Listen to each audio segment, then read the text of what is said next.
Rasselas, Prince of Abyssinia by Samuel Johnson.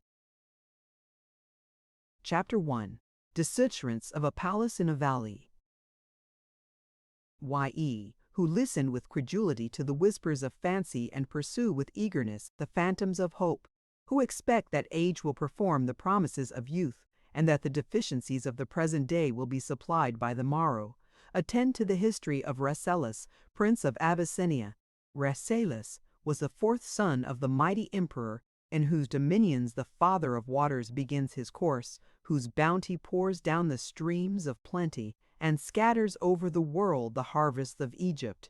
According to the custom which has descended from age to age among the monarchs of the torrid zone, Rasselas was confined in a private palace with the other sons and daughters of Abyssinian royalty till the order of succession should call him to the throne. The place which the wisdom or policy of antiquity had destined for the residence of the Abyssinian princes was a spacious valley in the kingdom of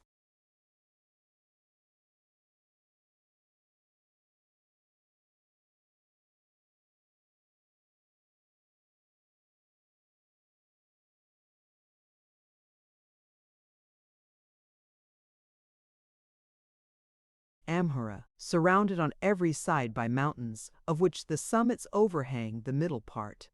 The only passage by which it could be entered was a cavern that passed under a rock, of which it had long been disputed whether it was the work of nature or of human industry. The outlet of the cavern was concealed by a thick wood, and the mouth which opened into the valley was closed with gates of iron, forged by the artificers of ancient days, so massive that no man, without the help of engines, could open or shut them. From the mountains on every side rivulets descended that filled all the valley with verdure and fertility, and formed a lake in the middle, inhabited by fish of every species, and frequented by every fowl whom nature has taught to dip the wing in water. This lake discharged its superfluities by a stream, which entered a dark cleft of the mountain on the northern side, and fell with dreadful noise from precipice to precipice, till it was heard no more.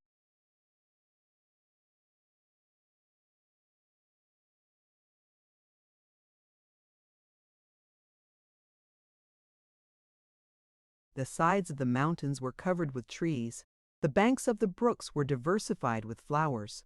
Every blast shook spices from the rocks, and every month dropped fruits upon the ground.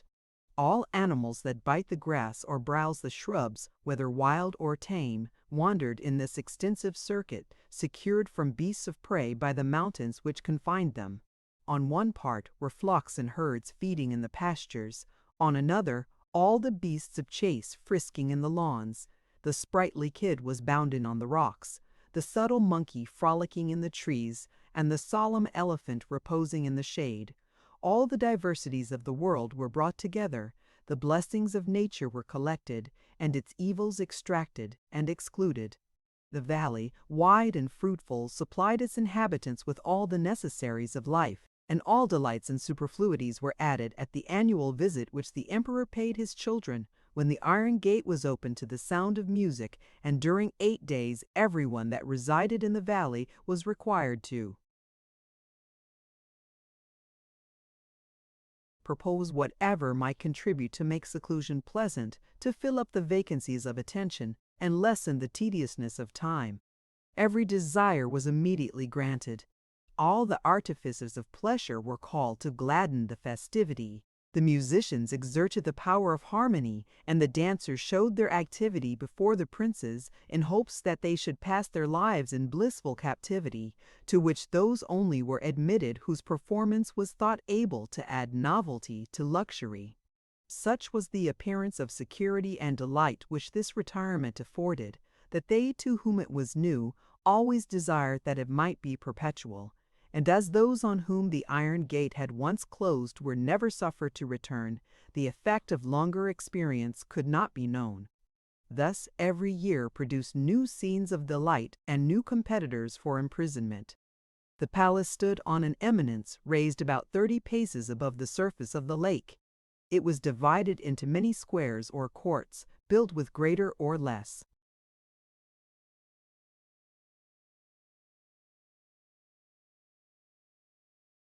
magnificence according to the rank of those for whom they were designed. The roofs were turned into arches of massive stone, joined by a cement that grew harder by time, and the building stood from century to century, deriding the solstitial rains and equinoctial hurricanes without need of reparation. This house, which was so large as to be fully known to none but some ancient officers who successively inherited the secrets of the place, was built as if Suspicion herself had dictated the plan. To every room there was an open and secret passage. Every square had a communication with the rest, either from the upper stories by private galleries or by subterraneous passages from the lower apartments. Many of the columns had unsuspected cavities, in which a long race of monarchs had deposited their treasures. They then closed up the opening with marble, which was never to be removed but in the utmost exigencies of the kingdom, and recorded their accumulations in a book, which was itself concealed in a tower, not entered but by the emperor, attended by the prince who stood next in succession. Chapter 2. The Discontent of Rasselas in the Happy Valley.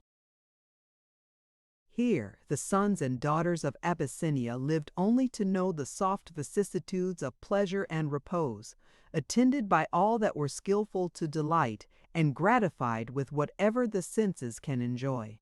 They wandered in gardens of fragrance and slept in the fortresses of security.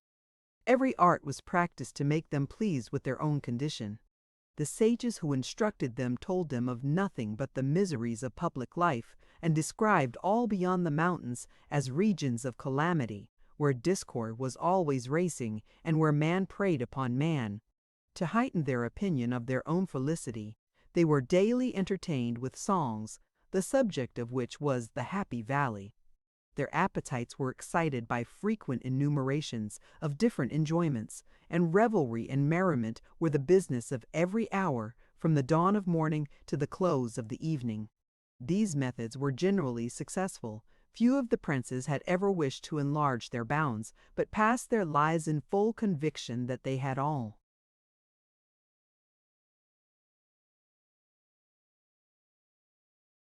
within their reach that art or nature could bestow, and pitied those whom nature had excluded from this seat of tranquillity as the sport of chance and the slaves of misery. Thus they rose in the morning and laid down at night, pleased with each other and with themselves, all but Rasselas, who in the 26th year of his age began to withdraw himself from the pastimes and assemblies into delight in solitary walks and silent meditation. He often sat before tables covered with luxury, and forgot to taste the dainties that were placed before him. He rose abruptly in the midst of the song, and hastily retired beyond the sound of music. His attendants observed the change, and endeavored to renew his love of pleasure. He neglected their officiousness, repulsed their invitations, and spent day after day on the banks of rivulets sheltered with trees, where he sometimes listened to the birds in the branches, sometimes observed the fish playing in the streams, and anon cast his eyes upon the pastures and mountains filled with one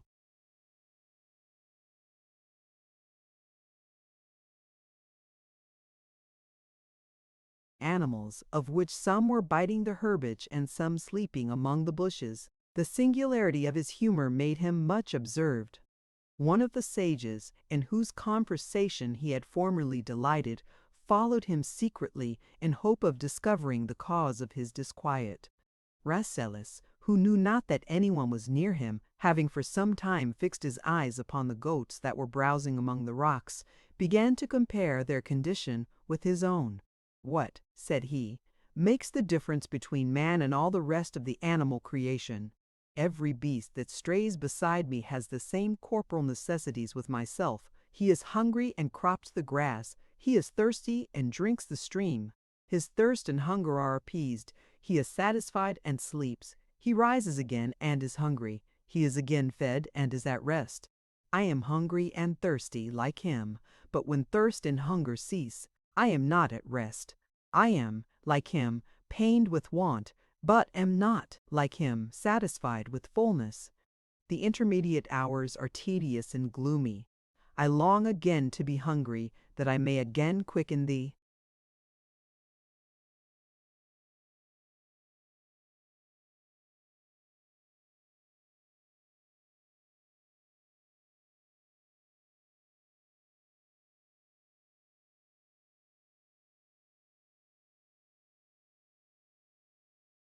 attention.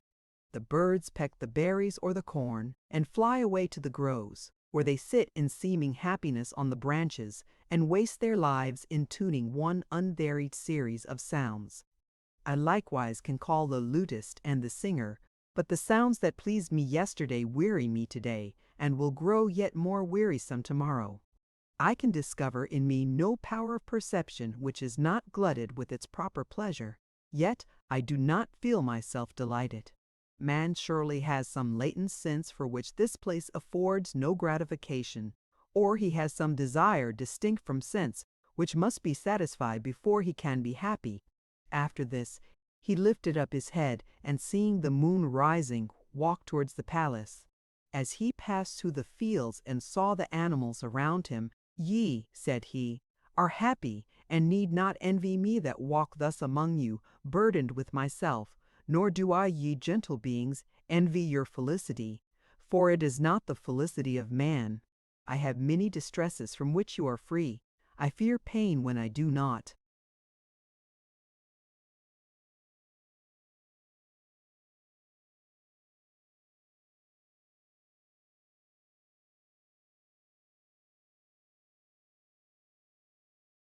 Feel it. I sometimes shrink at evils recollected, and sometimes start at evils anticipated. Surely the equity of Providence has balanced peculiar sufferings with peculiar enjoyments.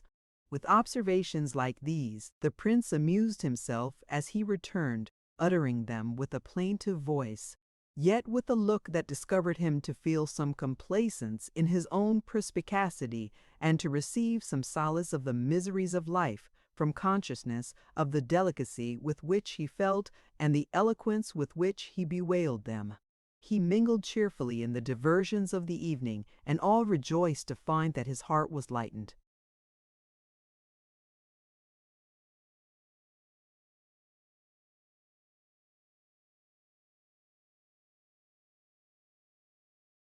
Chapter 3.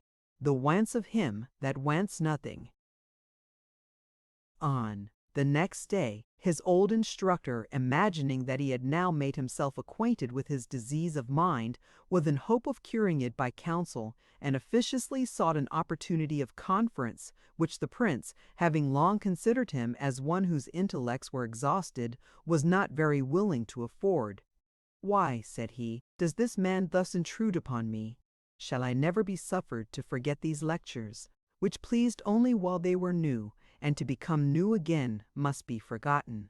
He then walked into the wood and composed himself to his usual meditations, when before his thoughts had taken any settled form he perceived his pursuer at his side, and was at first prompted by his impatience to go hastily away. But being unwilling to offend a man whom he had once reverenced and still loved, he invited him to sit down with him on the bank. The old man, thus encouraged, began to lament the change which had been lately observed in the prince, and to inquire why he so often retired from the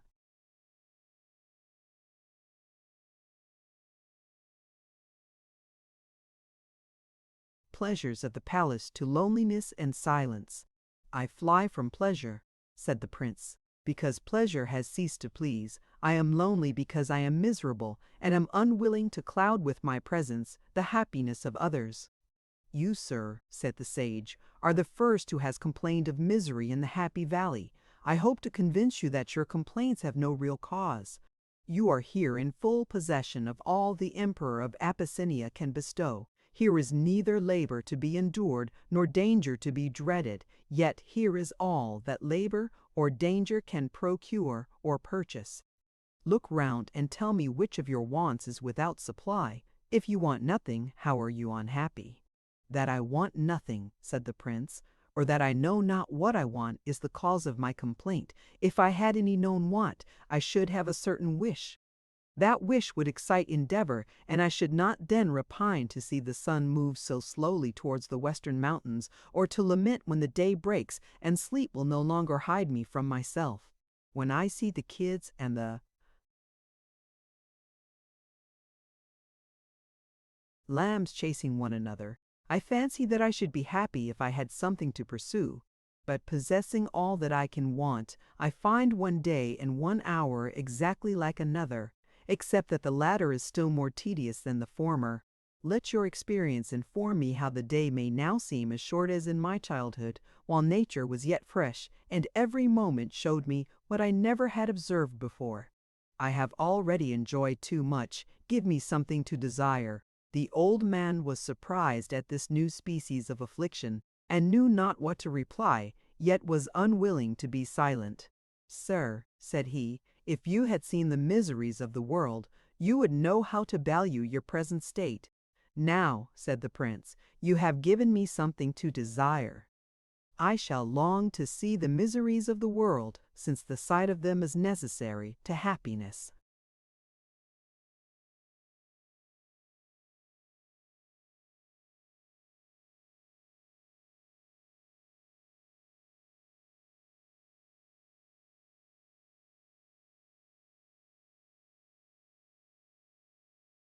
Chapter 4. The prince continues to grieve and muse. This time, the sound of music proclaimed the hour of repast, and the conversation was concluded. The old man went away sufficiently discontented to find that his reasonings had produced the only conclusion which they were intended to prevent. But in the decline of life, shame and grief are of short duration, whether it be that we bear easily what we have borne long, or that, finding ourselves in age less regarded, we less regard others, or that we look with slight regard upon afflictions to which we know that the hand of death is about to put an end. The prince, whose views were extended to a wider space, could not speedily quiet his emotions. He had been before terrified at the length of life which nature promised him, because he considered that in a long time much must be endured. He now rejoiced in his youth, because in many years much might be done.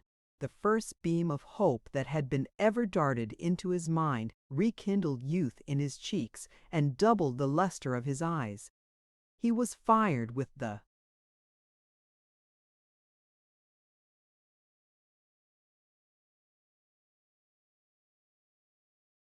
desire of doing something, though he knew not yet, with distinctness, either end or means. He was now no longer gloomy and unsocial, but considering himself as master of a secret stock of happiness, which he could only enjoy by concealing it, he affected to be busy in all the schemes of diversion, and endeavored to make others pleased with the state of which he himself was weary. But pleasures can never be so multiplied or continued as not to leave much of life unemployed. There were many hours, both of the night and day, which he could spend without suspicion in solitary thought. The load of life was much lightened. He went eagerly into the assemblies because he supposed a frequency of his presence necessary to the success of his purposes. He retired gladly to privacy because he had now a subject of thought. His chief amusement was to picture to himself that world which he had never seen, to place himself in various conditions, to be entangled in imaginary difficulties, and to be engaged in wild adventures. But his benevolence always terminated his projects in the relief of distress, the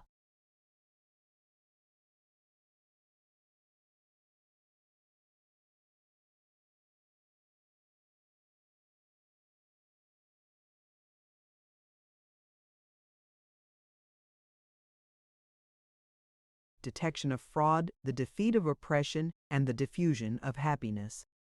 Thus passed 20 months of the life of Rasselas. He busied himself so intensely in visionary bustle that he forgot his real solitude, and amidst hourly preparations for the various incidents of human affairs, neglected to consider by what means he should mingle with mankind.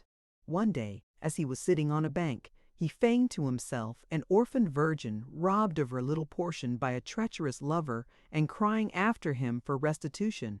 So strongly was the image impressed upon his mind that he started up in the maid's defense and ran forward to seize the plunderer with all the eagerness of real pursuit.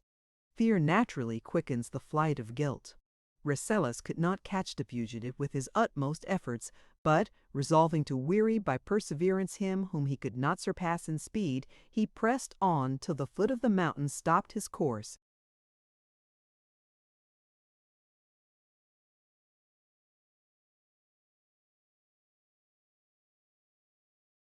Here he recollected himself and smiled at his own useless impetuosity.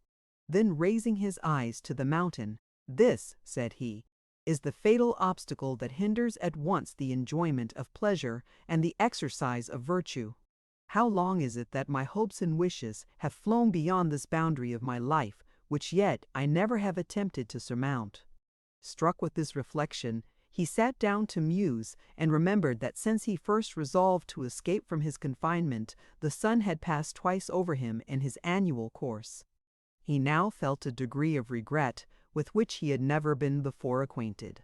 He considered how much might have been done in the time which had passed, and left nothing real behind it. He compared 20 months with the life of man. "In life," said he, "is not to be counted the ignorance of infancy or imbecility of age. We are long before we are able to think, and we soon cease from the power of acting. The true period of human existence may be reasonably estimated at 40 years, of which I have mused away the 4, and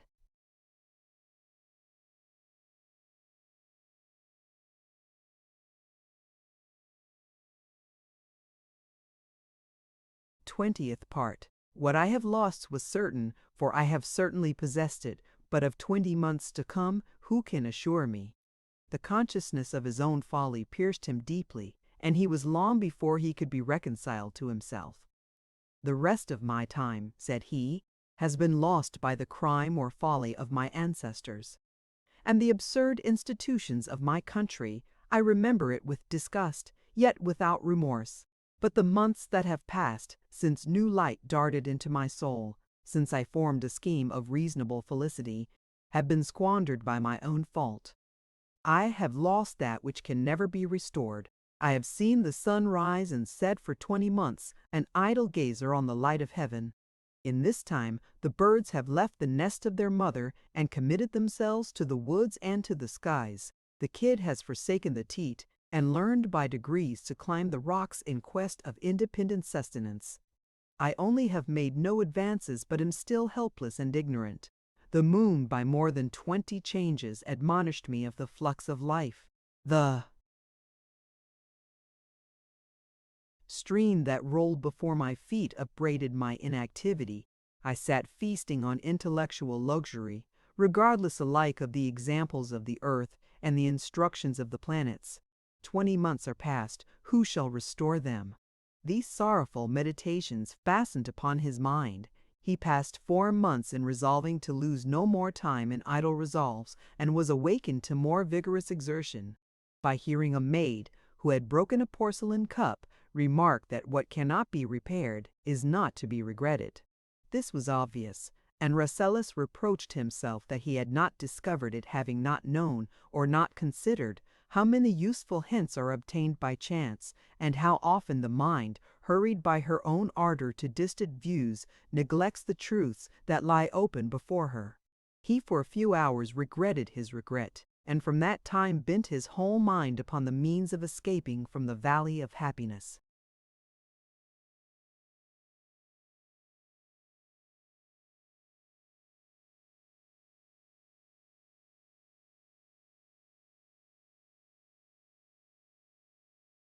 Chapter 5. The Prince Meditates His Escape. He now found that it would be very difficult to effect that which it was very easy to suppose effected. When he looked round about him, he saw himself confined by the bars of nature, which had never yet been broken, and by the gate through which none that had once passed it were ever able to return. He was now impatient as an eagle in a grate. He passed week after week in clambering the mountains to see if there was any aperture which the bushes might conceal, but found all the summits inaccessible by their prominence. The iron gate he despaired to open for it was not only secured with all the power of art, but was always watched by successive sentinels, and was, by its position, exposed to the perpetual observation of all the inhabitants. He then examined the cavern through which the waters of the lake were discharged, and, looking down at a time when the sun shone strongly upon its mouth, he discovered it to be full of broken rocks, which, though they permitted the stream to flow through many narrow passages, would stop any body of solid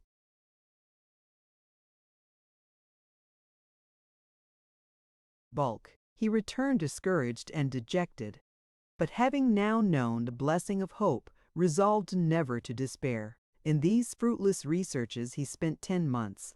The time, however, passed cheerfully away. In the morning he rose with new hope, in the evening applauded his own diligence, and in the night slept soundly after his fatigue. He met 1,000 amusements which beguiled his labor and diversified his thoughts. He discerned the various instincts of animals and properties of plants, and found the place replete with wonders, of which he proposed to solace himself with the contemplation if he should never be able to accomplish his flight, rejoicing that his endeavors, though yet unsuccessful, had supplied him with a source of inexhaustible inquiry. But his original curiosity was not yet abated. He resolved to obtain some knowledge of the ways of men. His wish still continued, but his hope grew less. He ceased to survey any longer the walls of his prison, and spared to search by new toils for interstices which he knew could not be found yet.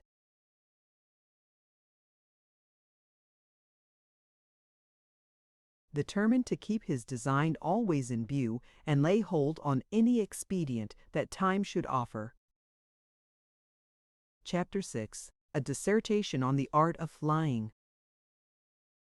Among the artists that had been allured into the Happy Valley to labor for the accommodation and pleasure of its inhabitants was a man eminent for his knowledge of the mechanic powers, who had contrived many engines both of use and recreation. By a wheel which the stream turned, he forced the water into a tower, whence it was distributed to all the apartments of the palace. He erected a pavilion in the garden, around which he kept the air always cool by artificial showers. One of the groves, appropriated to the ladies, was ventilated by fans, to which the rivulets that ran through it gave a constant motion, and instruments of soft music were played at proper distances, of which some played by the impulse of the wind, and some by the power of the stream. This artist was sometimes visited by Rasselas, who was pleased with every kind of knowledge, imagining that the time would come when all his acquisitions should be of use to him in the open world. He came one day to amuse himself in his usual manner, and found the master busy in building a sailing chariot. He saw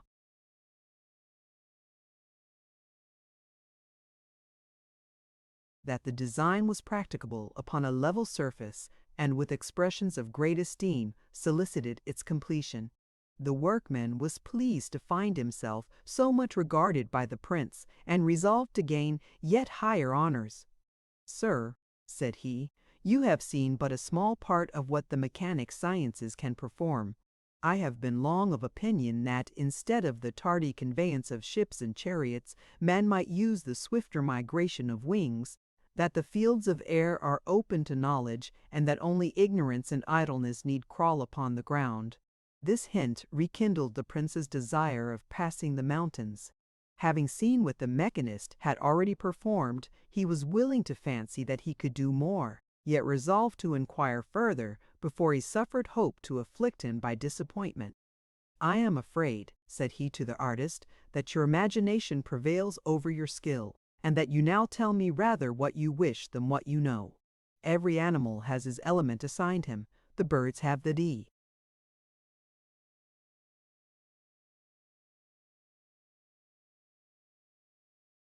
Air, and man and beasts the earth." "So," replied the mechanist, "fishes have the water, in which yet beasts can swim by nature and man by art. He that can swim needs not despair to fly. To swim is to fly in a grosser fluid, and to fly is to swim in a subtler. We are only to proportion our power of resistance to the different density of matter through which we are to pass. You will be necessarily upborne by the air, if you can renew any impulse upon it faster than the air can recede from the pressure. But the exercise of swimming," said the prince, "is very laborious. The strongest limbs are soon wearied. I am afraid the act of flying will be yet more violent, and wings will be of no great use unless we can fly further than we can swim." "The labor of rising from the ground," said the artist, "will be great, as we see it in the heavier domestic fowls. But as we mount higher, the earth's attraction and the body's gravity will be gradually diminished, till we shall arrive at a region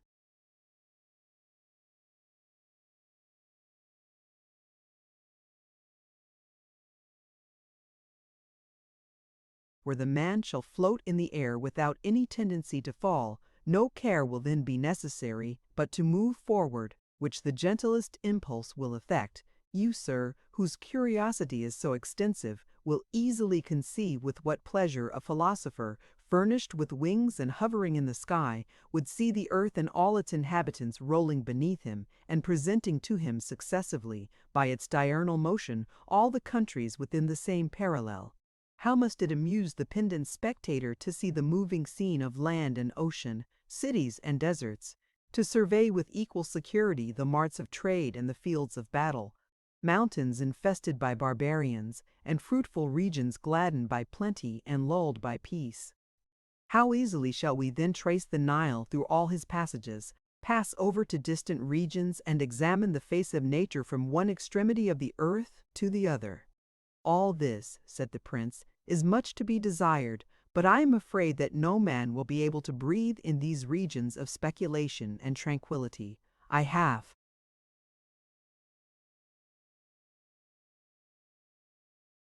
been told that respiration is difficult upon lofty mountains, yet from these precipices, though so high as to produce great tenuity of air, it is very easy to fall.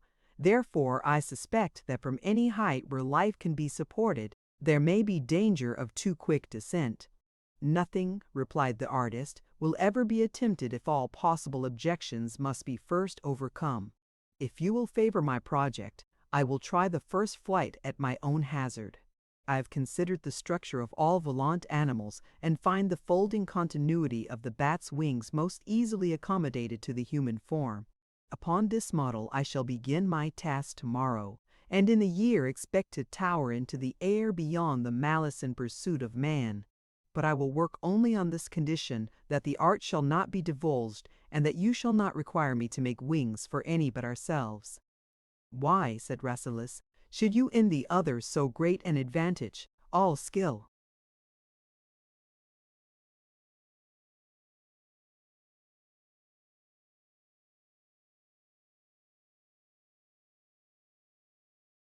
Ought to be exerted for universal good. Every man has owed much to others, and ought to repay the kindness that he has received. If men were all virtuous, returned the artist, I should with great alacrity teach them to fly. But what would be the security of the good if the bad could at pleasure invade them from the sky? Against an army sailing through the clouds, neither walls, mountains, nor seas could afford security. A flight of northern savages might hover in the wind and light with irresistible violence upon the capital of a fruitful reason. Even this valley, the retreat of princes, the abode of happiness, might be violated by the sudden descent of some of the naked nations that swarm on the coast of the southern sea. The prince promised secrecy, and waited for the performance, not wholly hopeless of success. He visited the work from time to time, observed its progress, and remarked many ingenious contrivances to facilitate motion and unite levity.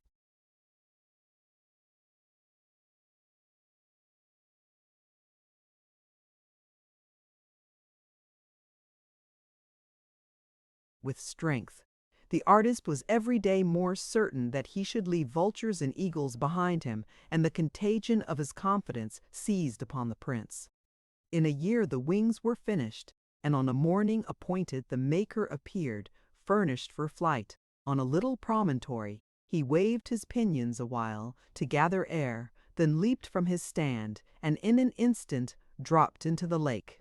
His wings, which were of no use in the air, sustained him in the water, and the prince drew him to land half dead with terror and vexation.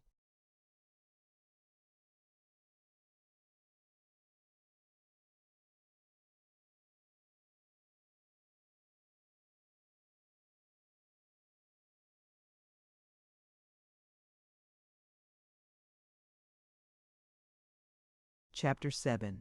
The Princey Finds a Man of Learning. The prince was not much afflicted by this disaster, having suffered himself to hope for a happier event only because he had no other means of escape in view. He still persisted in his design to leave the Happy Valley by the first opportunity. His imagination was now at a stand. He had no prospect of entering into the world and, notwithstanding all his endeavors to support himself, discontent by degrees preyed upon him, and he began again to lose his thoughts in sadness when the rainy season, which in these countries is periodical, made it inconvenient to wander in the woods. The rain continued longer, and with more violence than had ever been known. The clouds broke on the surrounding mountains, and the torrent streamed into the plain on every side, till the cavern was too narrow to discharge the water.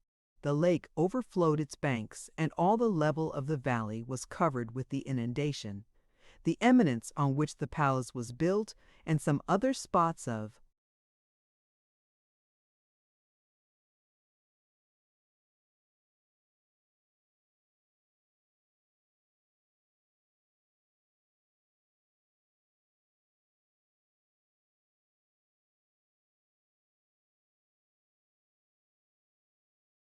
rising ground were all that the eye could now discover.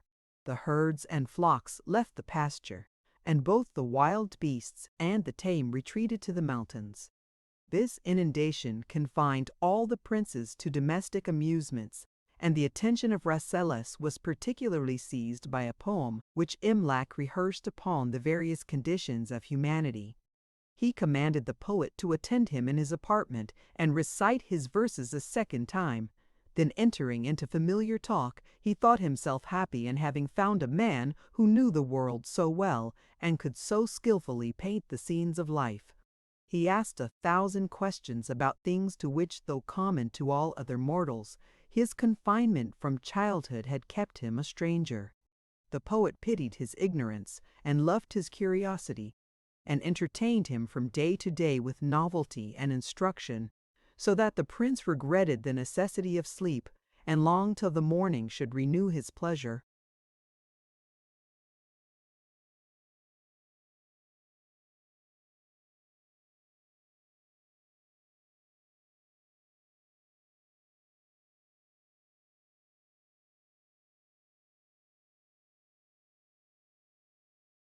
As they were sitting together, the prince commanded Imlac to relate his history, and to tell by what accident he was forced, or by what motive induced, to close his life in the Happy Valley. As he was going to begin his narrative, Rasselas was called to a concert, and obliged to restrain his curiosity till the evening.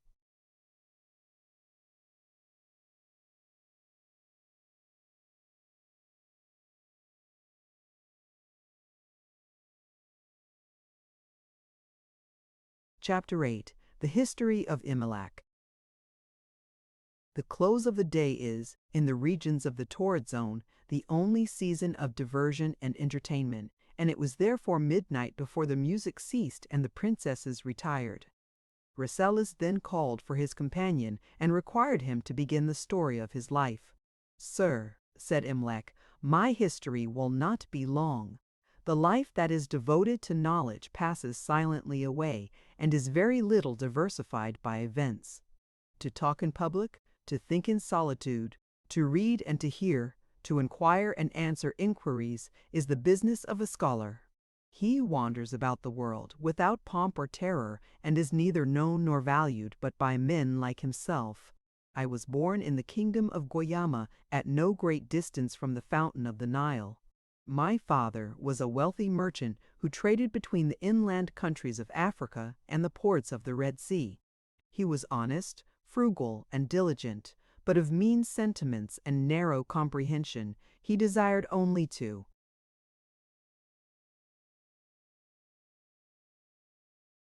be rich, and to conceal his riches, lest he should be spoiled by the governors of the province. Surely, said the prince, my father must be negligent of his charge if any man in his dominions dares take that which belongs to another.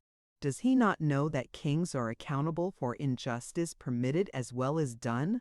If I were emperor, not the meanest of my subjects should be oppressed with impunity. My blood boils when I am told that a merchant durst not enjoy his honest gains for fear of losing them by the rapacity of power. Name the governor who robbed the people, that I may declare his crimes to the emperor. Sir, said Imlac, your ardor is the natural effect of virtue animated by youth, the time will come when you will acquit your father, and perhaps hear with less impatience of the governor. Oppression is, in the Abyssinian dominions, neither frequent nor tolerated. But no form of government has been yet discovered by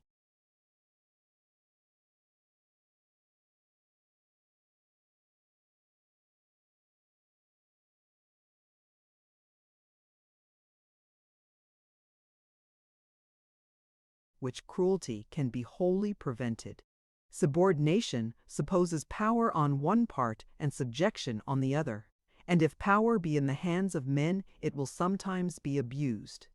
The vigilance of the supreme magistrate may do much, but much will still remain undone.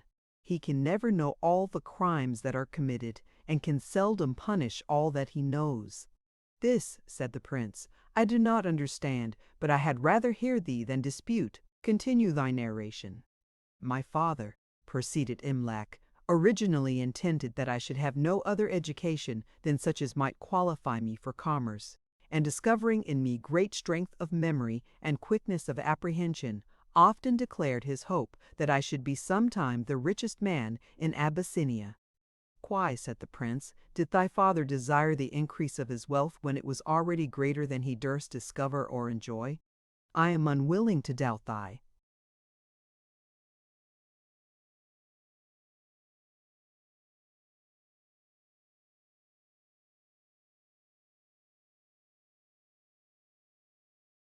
veracity, yet inconsistencies cannot both be true. Inconsistencies, answered Imlac, cannot both be right, but, imputed to man, they may both be true. Yet diversity is not inconsistency. My father might expect a time of greater security. However, some desire is necessary to keep life in motion, and he whose real wants are supplied must admit those of fancy. This, said the prince, I can in some measure conceive. I repent that I interrupted thee. With this hope, proceeded Imlac, he sent me to school. But when I had once found the delight of knowledge and felt the pleasure of intelligence and the pride of invention, I began silently to despise riches and determined to disappoint the purposes of my father, whose grossness of conception raised my pity. I was 20 years old before his tenderness would expose me to the fatigue of travel, in which time I had been instructed by successive masters in all the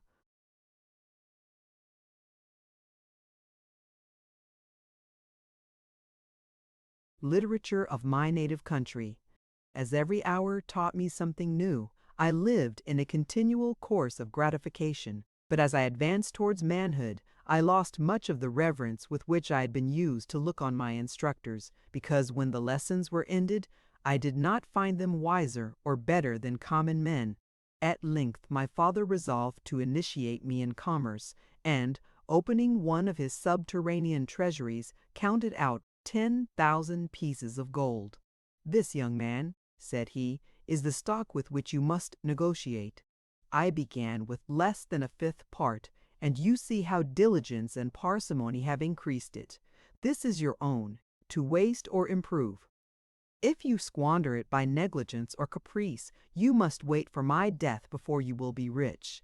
If in 4 years you double your stock, we will thenceforward let subordination cease and live together as friends and partners, for he shall be always equal with me who is equally skilled in the art of growing rich.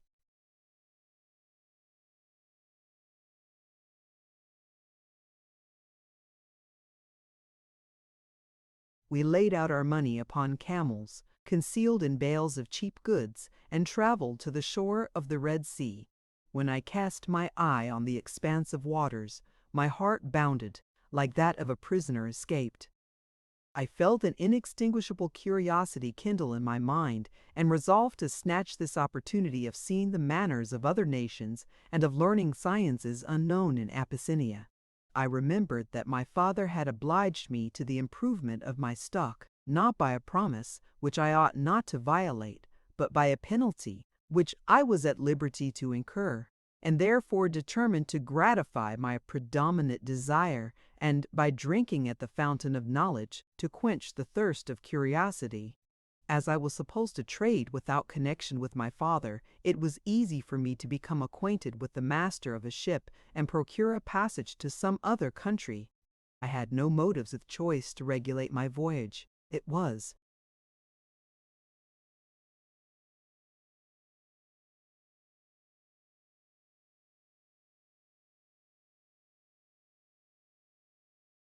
sufficient for me that, wherever I wandered, I should see a country which I had not seen before. I therefore entered a ship bound for Surat, having left a letter for my father declaring my intention.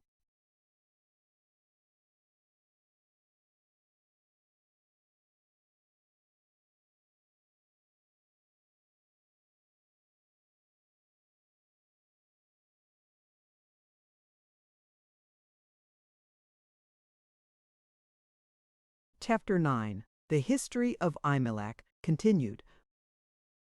When I first entered upon the world of waters and lost sight of land, I looked round about me in pleasing terror, and thinking my soul enlarged by the boundless prospect, imagined that I could gaze around me forever without satiety. But in a short time I grew weary of looking on barren uniformity, where I could only see again what I had already seen. I then descended into the ship, and doubted for a while whether all my future pleasures would not end, like this, in disgust and disappointment. Yet surely, said I, the ocean and the land are very different. The only variety of water is rest and motion. But the earth has mountains and valleys, deserts and cities. It is inhabited by men of different customs and contrary opinions, and I may hope to find variety in life, though I should miss it in nature. With this thought I quieted my mind and amused myself during the voyage, sometimes by learning from the sailors the art of navigation, which I have never practiced, and sometimes by forming schemes for my conduct indifferent.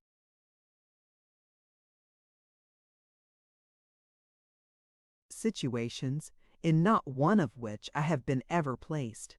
I was almost weary of my naval amusements when we safely landed at Surat.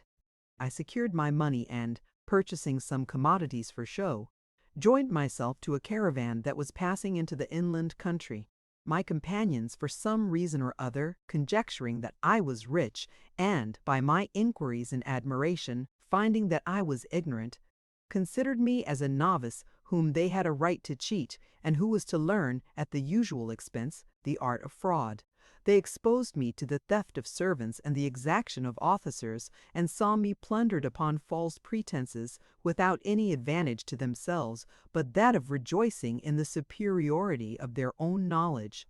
Stop a moment, said the prince. Is there such depravity in man as that he should injure another without benefit to himself? I can easily conceive that all are pleased with superiority, but your ignorance was merely accidental, which being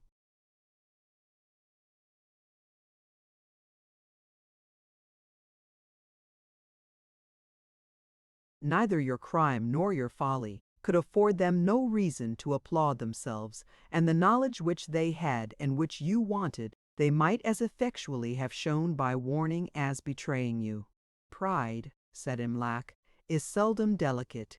It will please itself with very mean advantages, and envy feels not its own happiness but when it may be compared with the misery of others. They were my enemies because they grieved to think me rich, and my oppressors because they delighted to find me weak.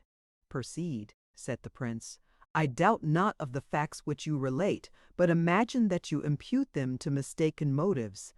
In this company, said Imlac, I arrived at Agra, the capital of Hindustan, the city in which the great Mogul commonly resides. I applied myself to the language of the country, and in a few months was able to converse with the learned men, some of whom I found morose and reserved, and others easy and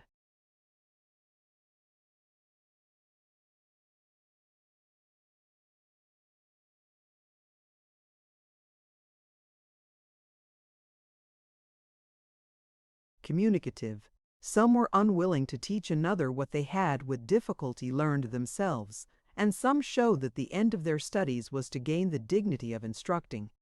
To the tutor of the young princes I recommended myself so much that I was presented to the emperor as a man of uncommon knowledge. The emperor asked me many questions concerning my country and my travels, and though I cannot now recollect anything that he uttered above the power of a common man, he dismissed me astonished at his wisdom and enamored of his goodness. My credit was now so high that the merchants with whom I had traveled applied to me for recommendations to the ladies of the court. I was surprised at their confidence of solicitation and greatly reproached them with their practices on the road. They heard me with cold indifference and showed no tokens of shame or sorrow.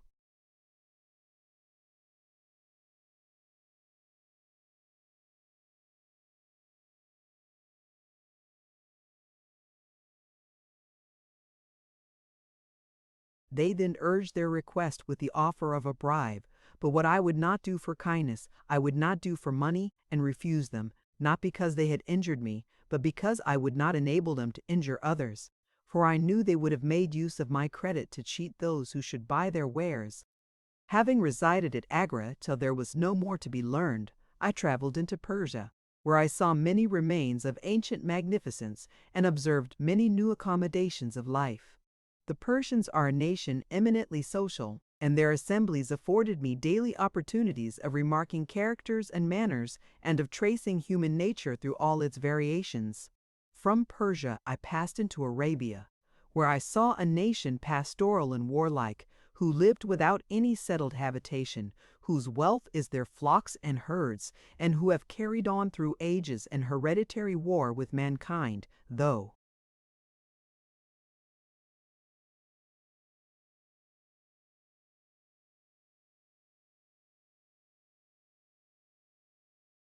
they neither covet nor envy their possessions. Chapter 10. I am Alax's History, continued, a dissertation upon poet. Wherever I went, I found that poetry was considered as the highest learning, and regarded with a veneration somewhat approaching to that which man would pay to angelic nature. And yet it fills me with wonder that in almost all countries the most ancient poets are considered as the best, whether it be that every other kind of knowledge is an acquisition greatly attained, and poetry is a gift conferred at once, or that the first poetry of every nation surprised them as a novelty, and retained the credit by consent which it received by accident at first.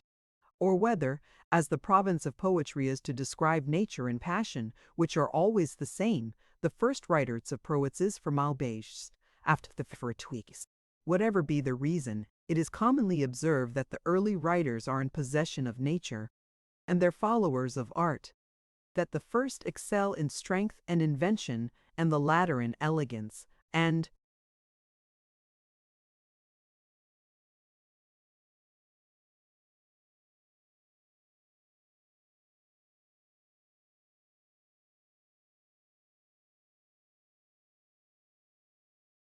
refinement. I was desirous to add my name to this illustrious fraternity. I read all the poets of Persia and Arabia, and was able to repeat by memory the volumes that are suspended in the Mosque of Mecca. But I soon found that no man was ever great by imitations.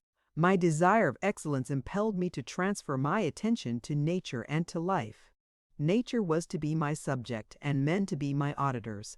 I could never describe what I had not seen. I could not hope to move those with delight or terror whose interests and opinions I did not understand. Being now resolved to be a poet, I saw everything with a new purpose. My sphere of attention was suddenly magnified. No kind of knowledge was to be overlooked. I ranged mountains and deserts for images and resemblances, and pictured upon my mind every tree of the forest and flower of the valley. I observed with equal care the crags of the rock and the pinnacles of the palace.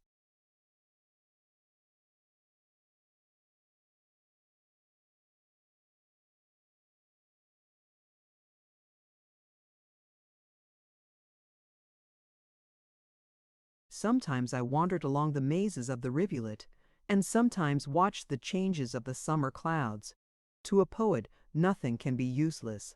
Whatever is beautiful and whatever is dreadful must be familiar to his imagination. He must be conversant with all that is awfully vast or elegantly little.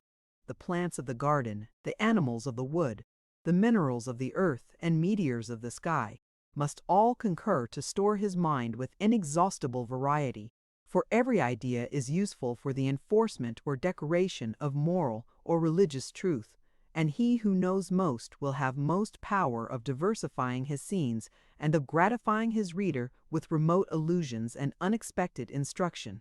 All the appearances of nature I was therefore careful to study, and every country which I have surveyed has contributed something to my poetical powers.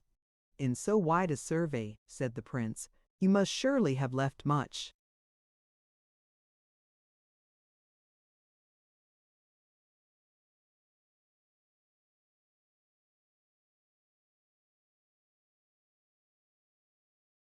Unobserved, I have lived till now within the circuit of the mountains, and yet cannot walk abroad without the sight of something which I had never beheld before or never heeded. This business of a poet, said Imlac, is to examine, not the individual, but the species, to remark general properties and large appearances. He does not number the streaks of the tulip, or describe the different shades of the verdure of the forest.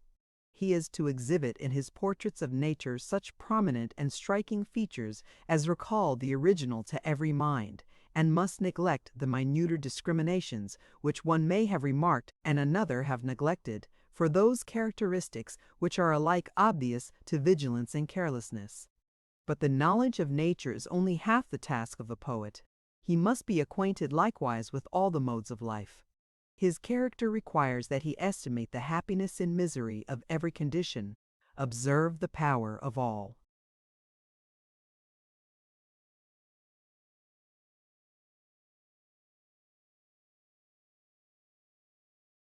The passions in all their combinations, and trace the changes of the human mind as they are modified by various institutions and accidental influences of climate or custom, from the sprightliness of infancy to the despondence of decrepitude. He must divest himself of the prejudices of his age and country.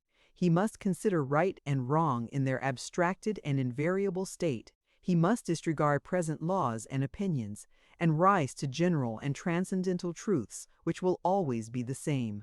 He must, therefore, content himself with the slow progress of his name, contemn the praise of his own time, and commit his claims to the justice of posterity.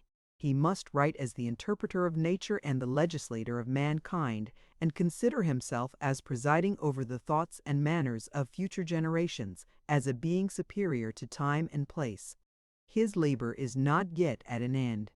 He must know many languages and many sciences, and, that his style may be worthy of his thoughts, must by incessant practice familiarize to himself every delicacy of speech and grace of harmony. Chapter 11. Iamelise's Narrative, Continued Forsheim, a Hint of Pilgrimage. Iamlac now felt the enthusiastic fit, and was proceeding to aggrandize his own profession, when then Prince cried out, "Enough! Thou hast convinced me that no human being can ever be a poet. Proceed with thy narration." "To be a poet," said Imlac, "is indeed very difficult." "So difficult," returned the prince, "that I will at present hear no more of his labors. Tell me whither you went when you had seen Persia." "From Persia," said the poet, "I traveled through Syria, and for 3 years resided in Palestine, where I conversed with great numbers of the northern and western nations of Europe, the nations which are now in possession of all power and all knowledge, whose armies are irresistible, and whose fleets command the remotest parts of the globe.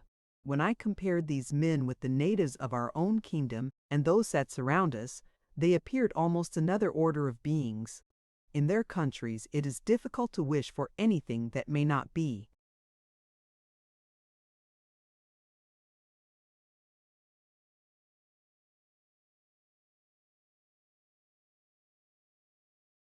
Obtained. 1,000 arts of which we never heard are continually laboring for their convenience and pleasure, and whatever their own climate has denied them is supplied by their commerce. "By what means," said the prince, "are the Europeans thus powerful? Or why, since they can so easily visit Asia and Africa for trade or conquest, cannot the Asiatics and Africans invade their coast, plant colonies in their ports, and give laws to their natural princes? The same wind that carries them back would bring us thither. They are more powerful, sir, than we, answered Imlac, because they are wiser. Knowledge will always predominate over ignorance as man governs the other animals. But why their knowledge is more than ours, I know not what reason can be given but the unsearchable will of the Supreme Being. When, said the prince with a sigh, shall I be able to visit Palestine and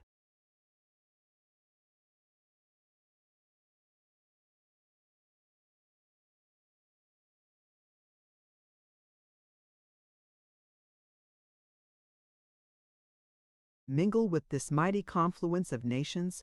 Till that happy moment shall arrive, let me fill up the time with such representations as thou canst give me.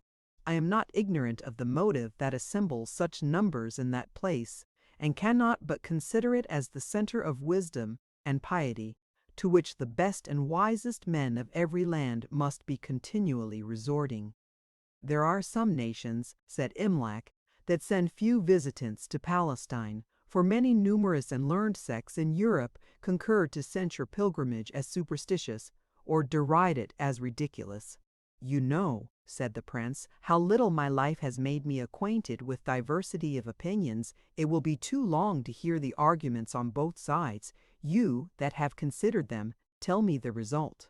Pilgrimage, said Imlac, like many other acts of piety, may be reasonable or superstitious, according to the principles upon which it is performed. Long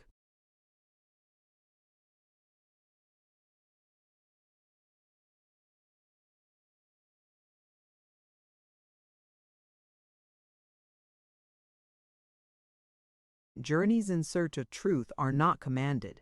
Truth, such as is necessary to the regulation of life, is always found where it is honestly sought.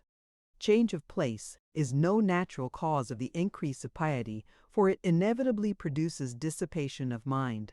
Yet, since men go every day to view the fields where great actions have been performed, and return with stronger impressions of the event, curiosity of the same kind may naturally dispose us to view that country whence our religion had its beginning, and I believe no man surveys those awful scenes without some confirmation of holy resolutions. That the Supreme Being may be more easily propitiated in one place than in another is the dream of idle superstition, but that some places may operate upon our own minds in an uncommon manner is an opinion which hourly experience will justify. He who supposes that his vices may be more successfully combated in Palestine will perhaps find himself mistaken, yet he may go thither without folly. He who thinks they will be more freely pardoned dishonors at once his reason and religion.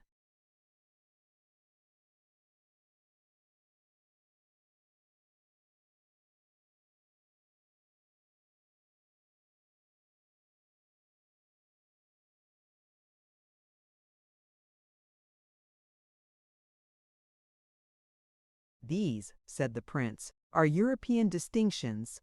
I will consider them another time. What have you found to be the effect of knowledge? Are those nations happier than we?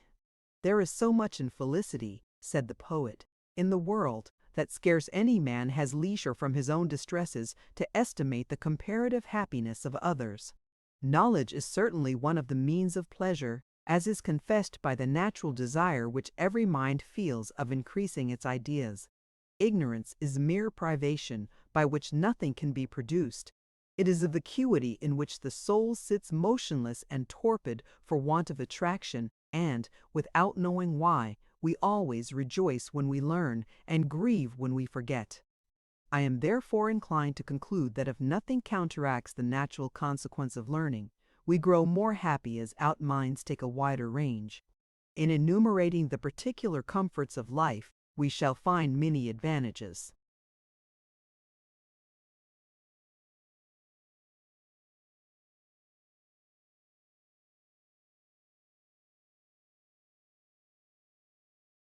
On the side of the Europeans, they cure wounds and diseases with which we languish and perish.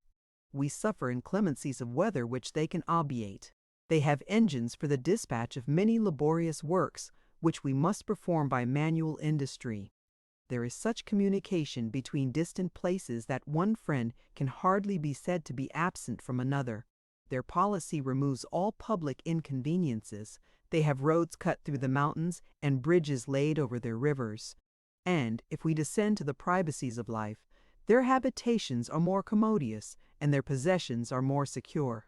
They are surely happy, said the prince, who have all these conveniences, of which I envy none so much as the facility with which separated friends interchange their thoughts.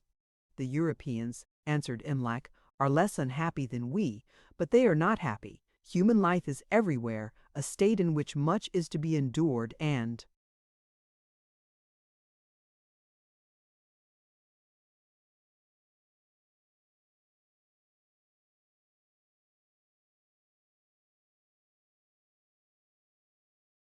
little to be enjoyed. Chapter 12.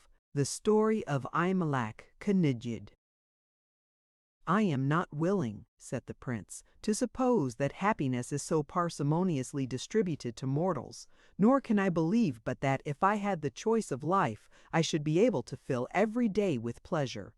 I would injure no man, and should provoke no resentments. I would relieve every distress, and should enjoy the benedictions of gratitude. I would choose my friends among the wise, and my wife among the virtuous, and therefore should be in no danger from treachery or unkindness. My children should by my care be learned and pious, and would repay to my age what their childhood had received. What would dare to molest him who might call on every side to thousands enriched by his bounty or assisted by his power? And why should not life glide away in the soft reciprocation of protection and reverence? All this may be done without the help of European refinements, which appear by their effects to be rather specious than useful. Let us leave them and pursue our journey. From Palestine, said Imlac, I passed through many regions of Asia. In the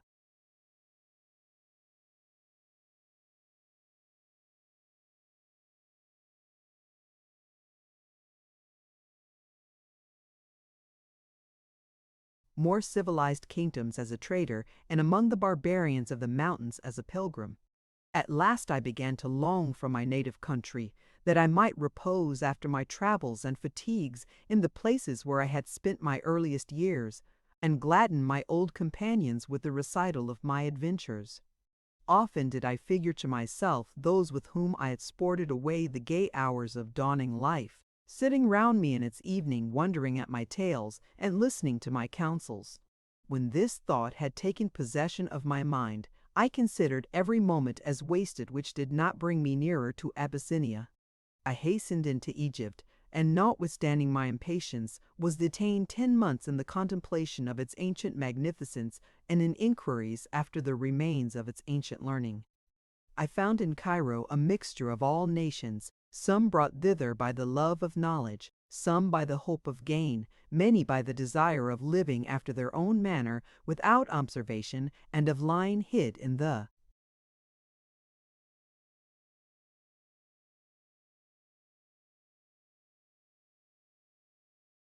obscurity of multitudes. For in a city populous as Cairo, it is possible to obtain at the same time the gratifications of society and the secrecy of solitude. From Cairo I traveled to Suez and embarked on the Red Sea, passing along the coast till I arrived at the port from which I had departed 20 years before. Here I joined myself to a caravan and re-entered my native country. I now expected the caresses of my kinsmen and the congratulations of my friends, and was not without hope that my father, whatever value he had set upon riches, would own with gladness and pride a son who was able to add to the felicity and honor of the nation. But I was soon convinced that my thoughts were vain. My father had been dead 14 years, having divided his wealth among my brothers, who were removed to some other provinces. Of my companions, the greater part was in the grave. Of the rest, some could with difficulty remember me, and some considered me as one corrupted by foreign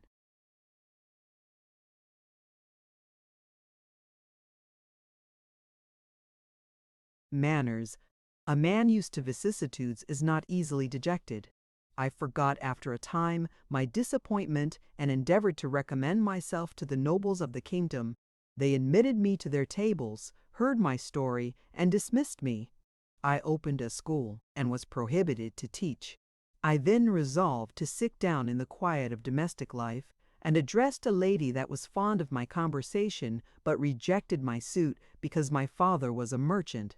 Wearied at last with solicitation and repulses, I resolved to hide myself forever from the world and depend no longer on the opinion or caprice of others.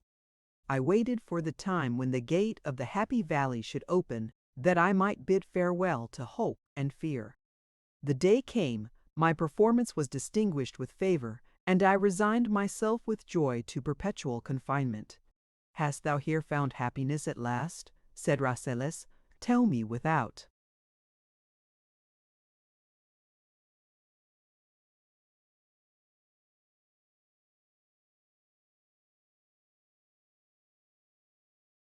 Reserve, art thou content with thy condition, or dost thou wish to be again wandering and inquiring?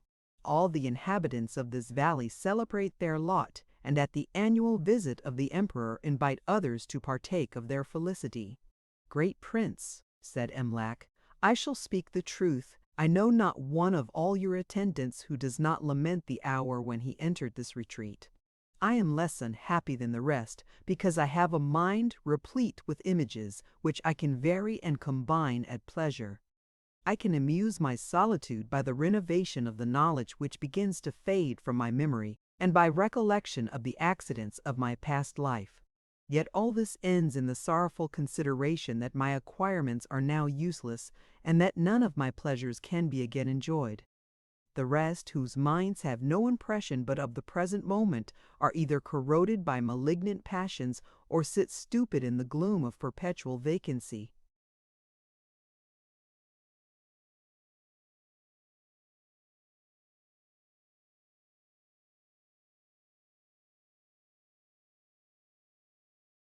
"What passions can infest those," said the prince, "who have no rivals? We are in a place where impotence precludes malice, and where all envy is repressed by community of enjoyments." "There may be community," said Imlac, "of material possessions, but there can never be community of love or of esteem. It must happen that one will please more than another. He that knows himself despised will always be envious, and still more envious and malevolent if he is condemned to live in the presence of those who despise him. The invitations by which they allure others to a state which they feel to be wretched proceed from the natural malignity of hopeless misery. They are weary of themselves and of each other, and expect to find relief in new companions.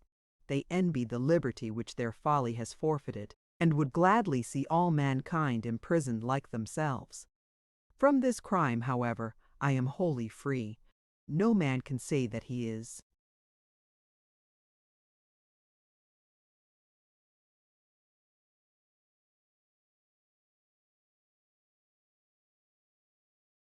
Wretched by my persuasion, I look with pity on the crowds who are annually soliciting admission to captivity, and wish that it were lawful for me to warn them of their danger. "My dear Emlich," said the prince, "I will open to thee my whole heart. I have long meditated an escape from the happy valley. I have examined the mountain on every side, but find myself insuperably barred. Teach me the way to break my prison. Thou shalt be the companion of my flight, the guide of my rambles, the partner of my fortune, and my sole director in the choice of life." "Sir," answered the poet, "your escape will be difficult, and perhaps you may soon repent your curiosity. The world which you figure to yourself, smooth and quiet as the lake in the valley, you will find a sea foaming with tempests and boiling with whirlpools. You will be sometimes overwhelmed by the waves of violence, and sometimes dashed against the rocks of treachery. Amidst wrongs,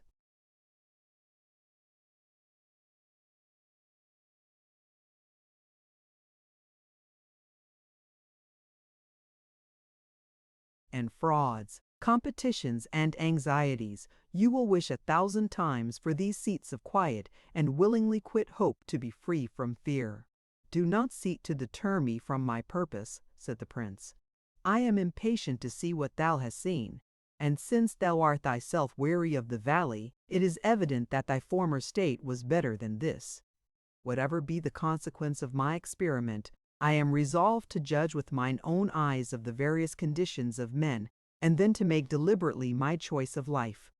I am afraid, said Imlac, you are hindered by stronger restraints than my persuasions, yet if your determination is fixed, I do not counsel you to despair. Few things are impossible to diligence and skill.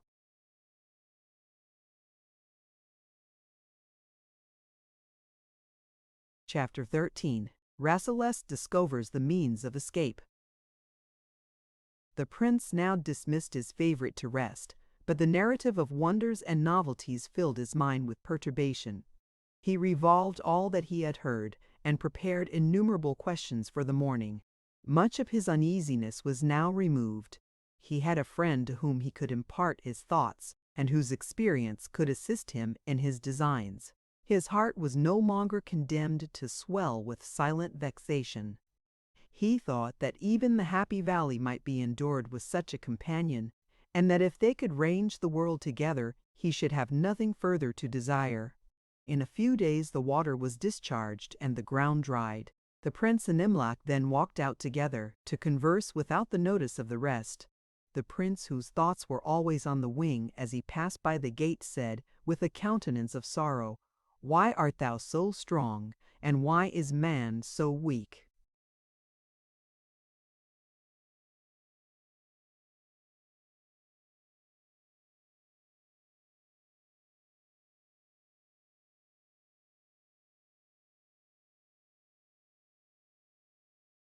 "Man is not weak," answered his companion. "Knowledge is more than equivalent to force. The master of mechanics laughs at strength. I can burst the gate, but cannot do it secretly. Some other expedient must be tried."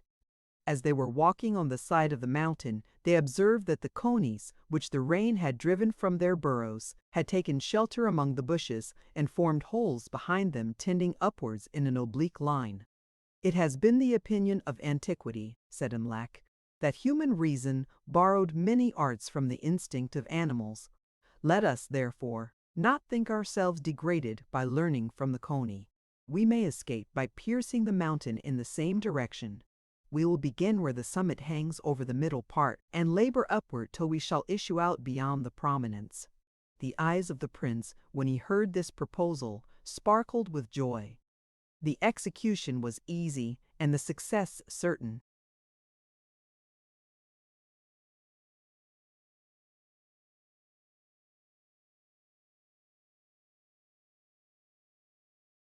No time was now lost. They hastened early in the morning to choose a place proper for their mine. They clambered with great fatigue among crags and brambles, and returned without having discovered any part that favored their design. The second and the third day were spent in the same manner and with the same frustration, but on the fourth day they found a small cavern concealed by a thicket, where they resolved to make their experiment. Imlac procured instruments proper to hew stone and remove earth, and they fell to their work on the next day with more eagerness than vigor. They were presently exhausted by their efforts and sat down to pant upon the grass. The prince for a moment appeared to be discouraged. "Sir," said his companion, "practice will enable us to continue our labor for a longer time. Mark, however, how far we have advanced, and you will find that our toil will some time have an end. Great works are performed not by strength, but perseverance. Yonder palace was raised by single stones, yet you see its height and spaciousness. He that shall."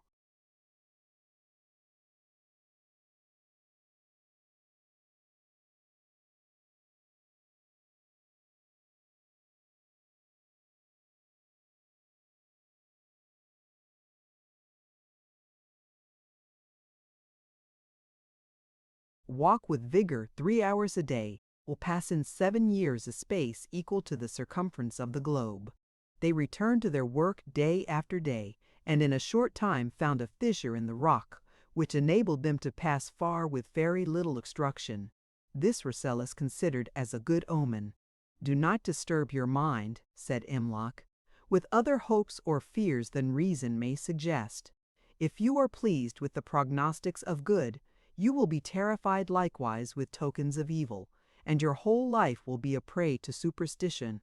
Whatever facilitates our work is more than an omen, it is a cause of success. This is one of those pleasing surprises which often happen to active resolution. Many things difficult to design prove easy to performance." Chapter 14. Rasselas and Imlac receive an unexpected visit. The hay had now wrought their way to the middle, and solaced their toil with the approach of liberty, when the prince, coming down to refresh himself with air, found his sister Nakia standing at the mouth of the cavity. He started, and stood confused, afraid to tell his design, and yet hopeless to conceal it.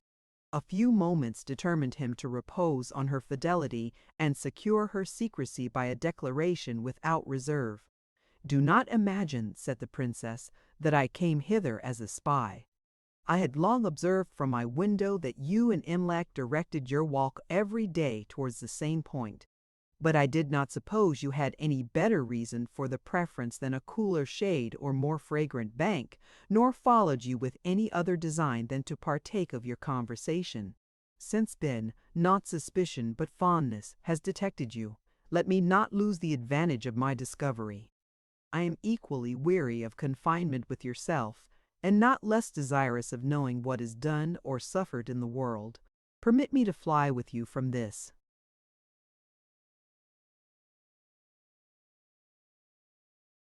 Tasteless tranquillity, which will yet grow more loathsome when you have left me. You may deny me to accompany you, but cannot hinder me from following." The prince, who loved Nakia above his other sisters, had no inclination to refuse her request, and grieved that he had lost an opportunity of showing his confidence by a voluntary communication.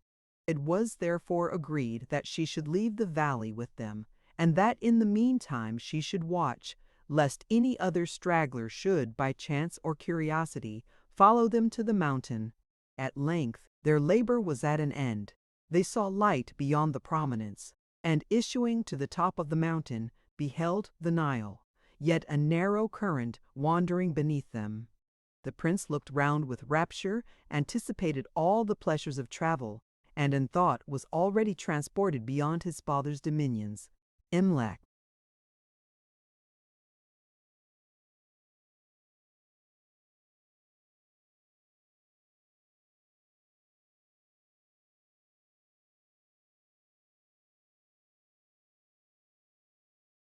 though very joyful at his escape, had less expectation of pleasure in the world, which he had before tried and of which he had been weary.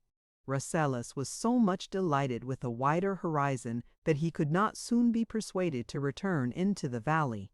He informed his sister that the way was now open, and that nothing now remained but to prepare for their departure.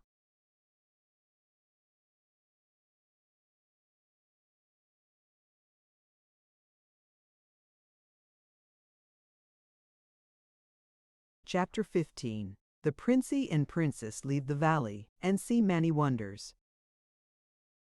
The prince and princess had jewels sufficient to make them rich whenever they came into a place of commerce, which by Imlac's direction they hid in their clothes, and on the night of the next full moon all left the valley.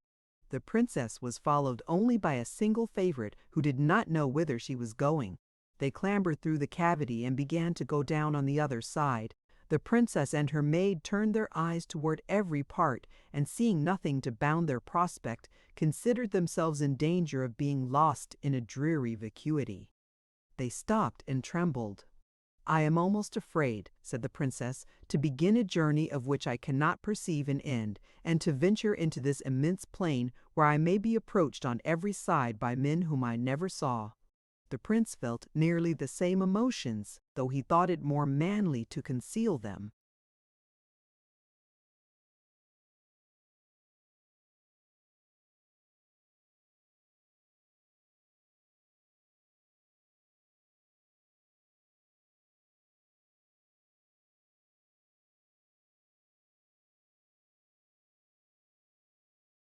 Imlac smiled at their terrors and encouraged them to proceed. But the princess continued irresolute till she had been imperceptibly drawn forward too far to return. In the morning they found some shepherds in the field, who set some milk and fruits before them. The princess wondered that she did not see a palace ready for her reception and a table spread with delicacies, but being faint and hungry, she drank the milk and ate the fruits, and thought them of a higher flavor than the products of the valley. They traveled forward by easy journeys, being all unaccustomed to toil and difficulty, and knowing that, though they might be missed, they could not be pursued. In a few days they came into a more populous region, where Imlac was diverted with the admiration which his companions expressed at the diversity of manners, stations, and employments. Their dress was such as might not bring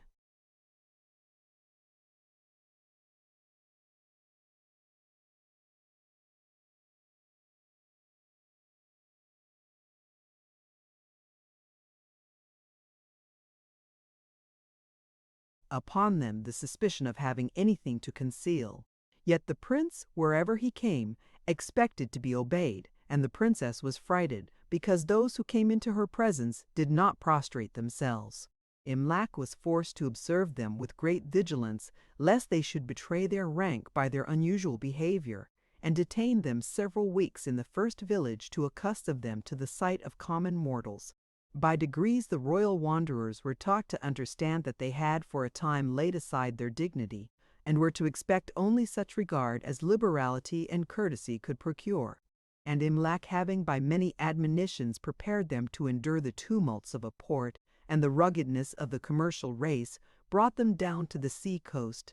The prince and his sister, to whom everything was new, were gratified equally at all places, and therefore remained for some months at the port without any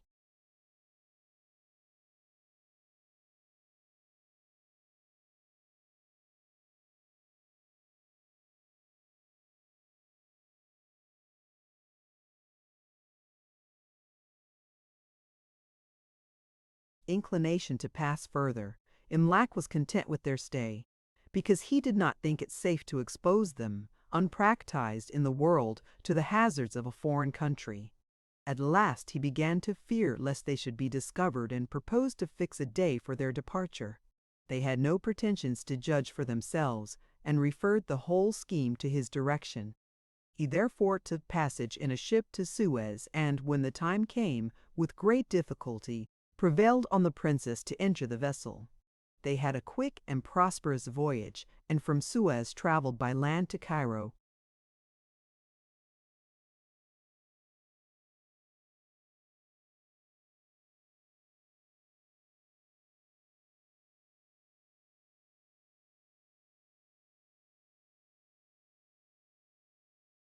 Chapter 16. They enter Cairo, and find every man happy. They approached the city, which filled the strangers with astonishment. "This," said Imlac to the prince, "is the place where travelers and merchants assemble from all corners of the earth. You will here find men of every character and every occupation. Commerce is here honorable. I will act as a merchant, and you shall live as strangers who have no other end of travel than curiosity. It will soon be observed that we are rich. Our reputation will procure us access to all whom we shall desire to know. You shall see all the conditions of humanity, and enable yourselves at leisure to make your choice of life." They now entered the town, stunned by the noise and offended by the crowds. Instruction had not yet so prevailed over habit, but that they wondered to see themselves pass undistinguished along the streets, and met by the lowest of the people without reverence or notice. The princess could not at first bear the thought of being leveled with the vulgar, and for some time continued in her chamber, where she was served by her favorite Pequot, as in the palace of the Dent Valley. Imlac, who understood traffic, sold part of the jewels the next day, and hired a house, which he adorned with such magnificence that he was immediately considered as a merchant of great wealth. His politeness attracted many acquaintances, and his generosity made him courted by many dependents. His companions, not being able to mix in the conversation, could make no discovery of their ignorance or surprise, and were gradually initiated in the world as they gained knowledge of the language. The prince had by frequent lectures been taught the use and nature of money, but the ladies could not for a long time comprehend what the merchants did with small pieces of gold and silver, or why things of so little use should be received as an equivalent to the necessaries of life. They studied the language 2 years, while Imlac was preparing to set before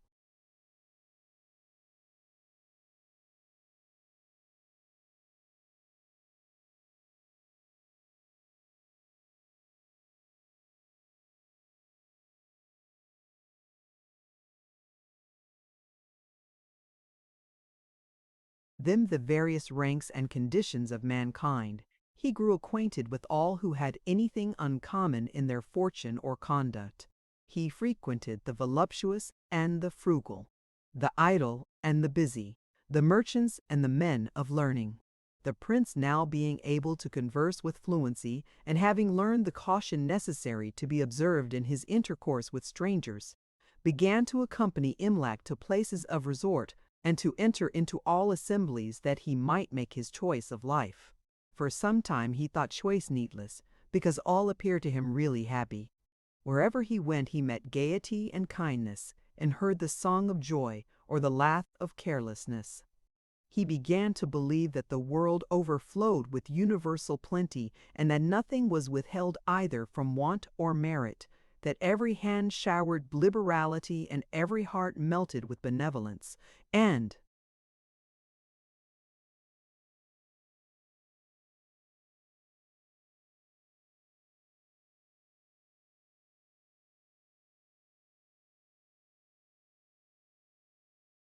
who then, says he, will be suffered to be wretched? Imlac permitted the pleasing delusion, and was unwilling to crush the hope of inexperience, till one day, having sat a while silent, "I know not," said the prince, "what can be the reason that I am more unhappy than any of our friends. I see them perpetually and unalterably cheerful, but feel my own mind restless and uneasy. I am unsatisfied with those pleasures which I seem most to court. I live in the crowds of jollity, not so much to enjoy company as to shun myself, and am only loud and merry to conceal my sadness." Every man, said Imlac, may by examining his own mind guess what passes in the minds of others. When you feel that your own gaiety is counterfeit, it may justly lead you to suspect that of your companions not to be sincere. Envy is commonly reciprocal. We are long before we are convinced that happiness is never to be found, and each believes that possessed by others, to keep alive the hope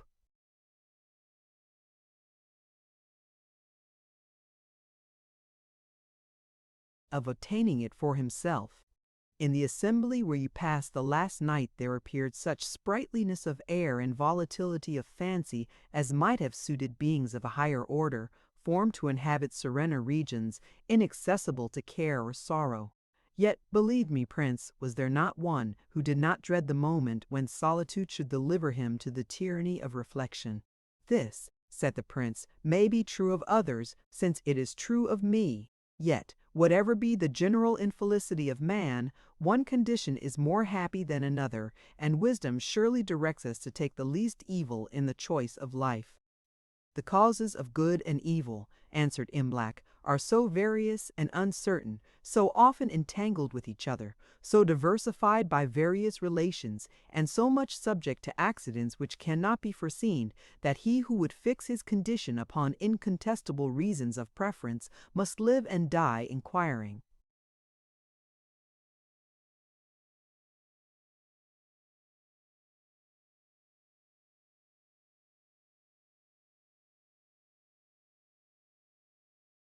And deliberating.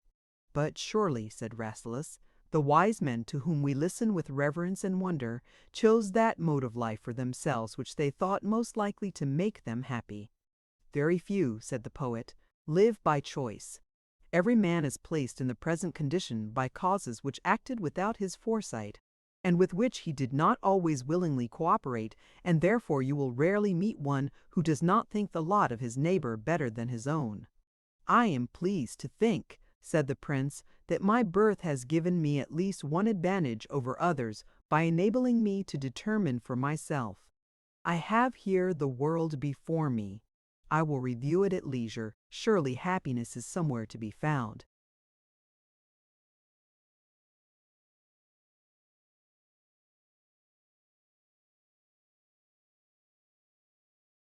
Chapter 17. The Princey Assasocus, Unine of Spirit and Gaiet. Rasselas rose next day and resolved to begin his experiments upon life. Youth, cried he, is the time of gladness. I will join myself to the young men whose only business is to gratify their desires, and whose time is all spent in a succession of enjoyments. To such societies he was readily admitted, but a few days brought him back weary and disgusted. Their mirth was without images, their laughter without motive. Their pleasures were gross and sensual, in which the mind had no part. Their conduct was at once wild and mean. They laughed at order and at law, but the frown of power, dejected, and the eye of wisdom abashed them. The prince soon concluded that he should never be happy in a course of life of which he was ashamed. He thought it unsuitable to a reasonable being to act without a plan, and to be sad or cheerful only by chance. Happiness, said he, must be something solid and permanent, without fear and without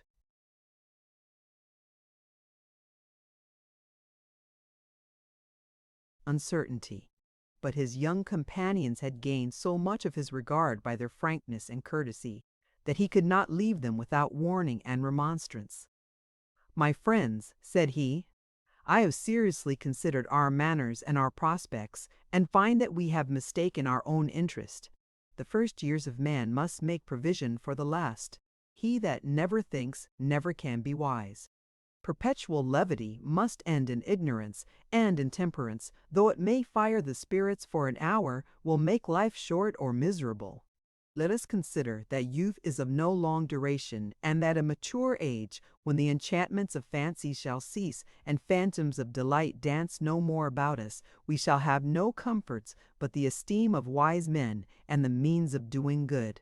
Let us therefore stop while to stop is in our power. Let us live as men who are some time to grow old, and to whom it will be the most dreadful of all evils to count their past years by follies, and to be reminded of their former luxuriance of health only. By the maladies which riot has produced. They stared a while in silence one upon another, and at last drove him away by a general chorus of continued laughter. The consciousness that his sentiments were just and his intention kind was scarcely sufficient to support him against the horror of derision, but he recovered his tranquillity and pursued his search.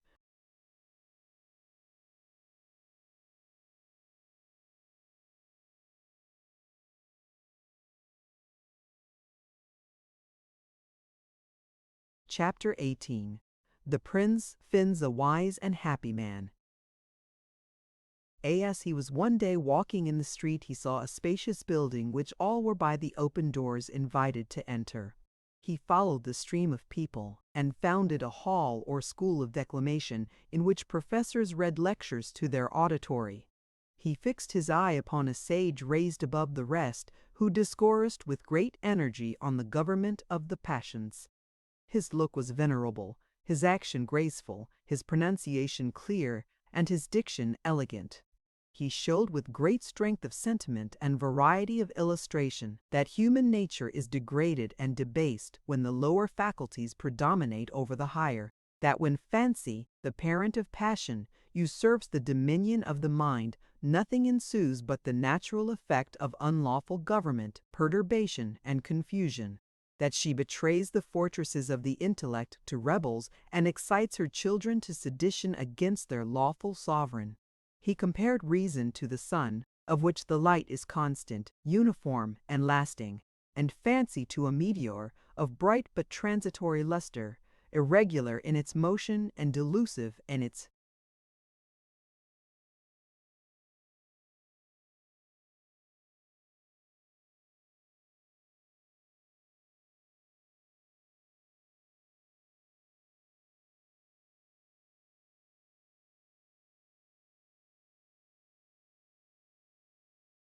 direction. He then communicated the various precepts given from time to time for the conquest of passion, and displayed the happiness of those who had obtained the important victory.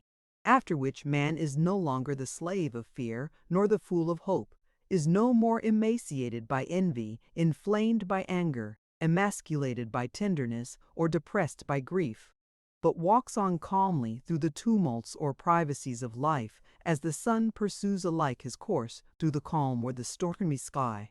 He enumerated many examples of heroes immovable by pain or pleasure, who looked with indifference on those modes or accidents to which the vulgar give the names of good and evil. He exhorted his hearers to lay aside their prejudices and arm themselves against the shafts of malice or misfortune by invulnerable patience, concluding that this state only was happiness, and that this happiness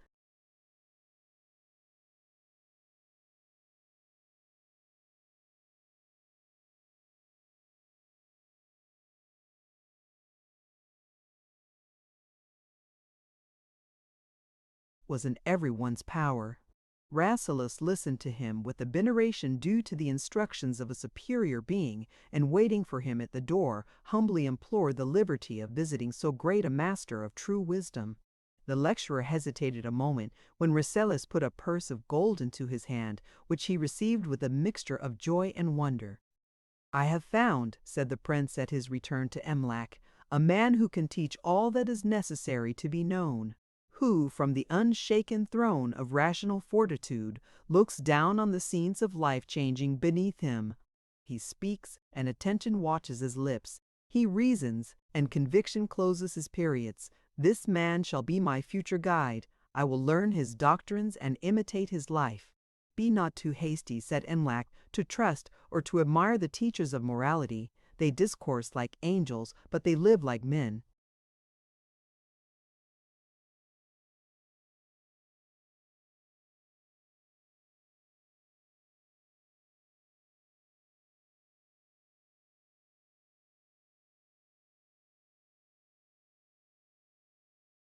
Rasselas, who could not conceive how any man could reason so forcibly without feeling the cogency of his own arguments, paid his visit in a few days, and was denied admission.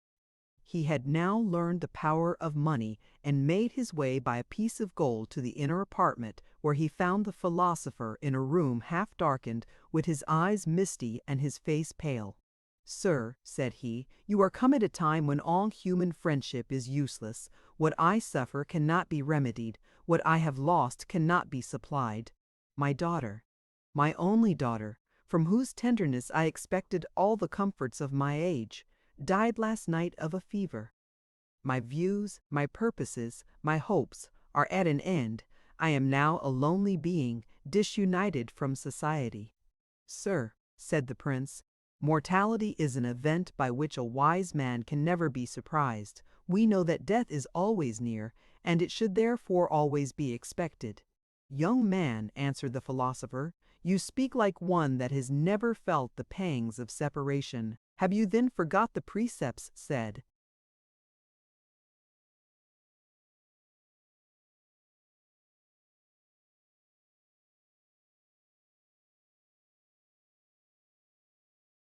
'Rasselas, which you so powerfully enforced?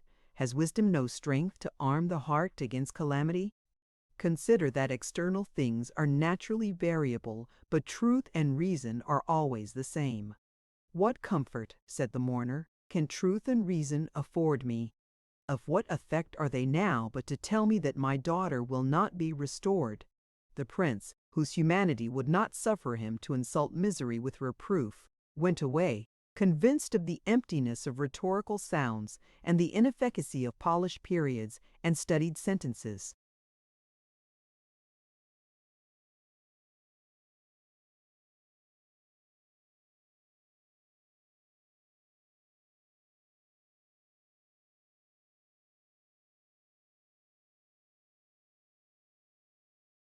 Chapter 19. A Julmupsy of Pastoral Life. Hay was still eager upon the same inquiry. and having heard of a hermit that lived near the lowest cataract of the Nile, and filled the whole country with the fame of his sanctity, resolved to visit his retreat, and inquire whether that felicity which public life could not afford was to be found in solitude, and whether a man whose age and virtue made him venerable could teach any peculiar art of shunning evils or enduring them. Imlake and the princess agreed to accompany him, and after the necessary preparations they began their journey. Their way lay through the fields, where shepherds tended their flocks and the lambs were playing upon the pasture. "This," said the poet, "is the life which has been often celebrated for its innocence and quiet. Let us pass the heat of the day among the shepherds' tents, and know whether all our searches are not to terminate in pastoral simplicity." The proposal pleased them, and they induced the shepherds by small presents.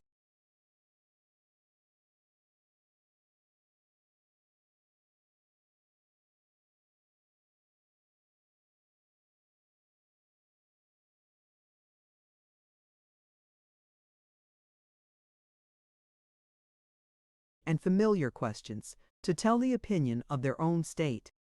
They were so rude and ignorant, so little able to compare the good with the evil of the occupation, and so indistinct in their narratives and descriptions, that very little could be learned from them.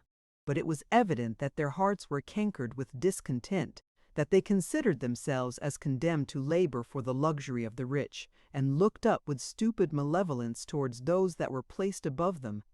The princess pronounced with vehemence that she would never suffer these envious savages to be her companions, and that she should not soon be desirous of seeing any more specimens of rustic happiness, but could not believe that all the accounts of primeval pleasures were fabulous, and was in doubt whether life had anything that could be justly preferred to the placid gratification of fields and woods.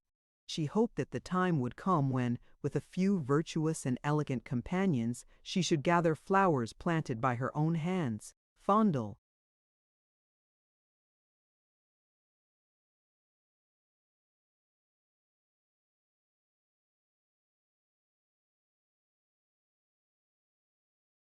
the lambs of her own ewe, and listen without care, among brooks and breezes, to one of her maidens reading in the shade. Chapter 20. The Danger of Frivolity. The next day they continued their journey till the heat compelled them to look round for shelter. At a small distance they saw a thick wood, which they no sooner entered than they perceived that they were approaching the habitations of men. The shrubs were diligently cut away to open walks where the shades were darkest. The boughs of opposite trees were artificially interwoven. Seats of flowery turf were raised in vacant spaces, and a rivulet that wantoned along the side of a winding path had its banks sometimes opened into small basins, and its stream sometimes obstructed by little mounds of stone heaped together to increase its murmurs. They passed slowly through the wood, delighted with such unexpected accommodations, and entertained each other with conjecturing what or who he could be, that in those rude and unfrequented regions had leisure and art for such harmless luxury.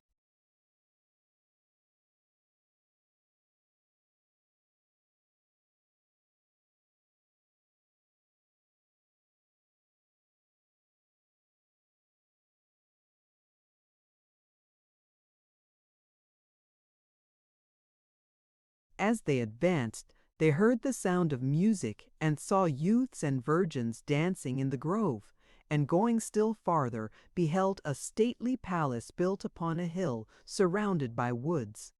The laws of Eastern hospitality allowed them to enter, and the master welcomed them like a man liberal and wealthy. He was skillful enough in appearances soon to discern that they were no common guests, and spread his table with magnificence.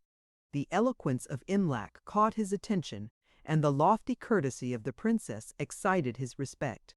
When they offered to depart, he entreated their stay, and was the next day more unwilling to dismiss them than before. They were easily persuaded to stop, and civility grew up in time to freedom and confidence. The prince now saw all the domestics cheerful and all the face of nature smiling round the place, and could not forbear to hope that he should find here what he was seeking. But when he was congratulating the master upon his possessions, he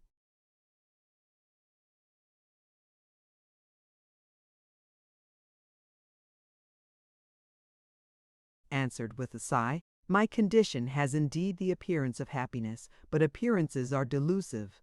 My prosperity puts my life in danger. The Bassa of Egypt is my enemy, incensed only by my wealth and popularity.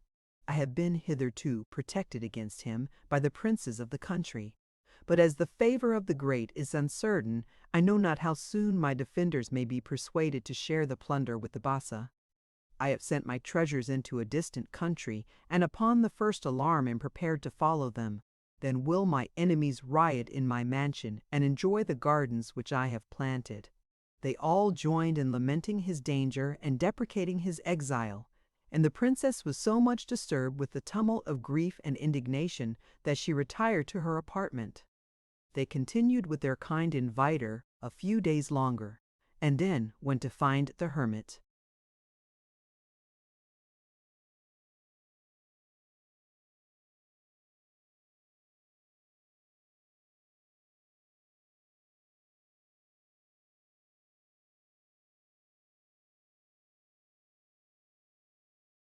Chapter 21. The Happiness of Rasselas the Hermit's History.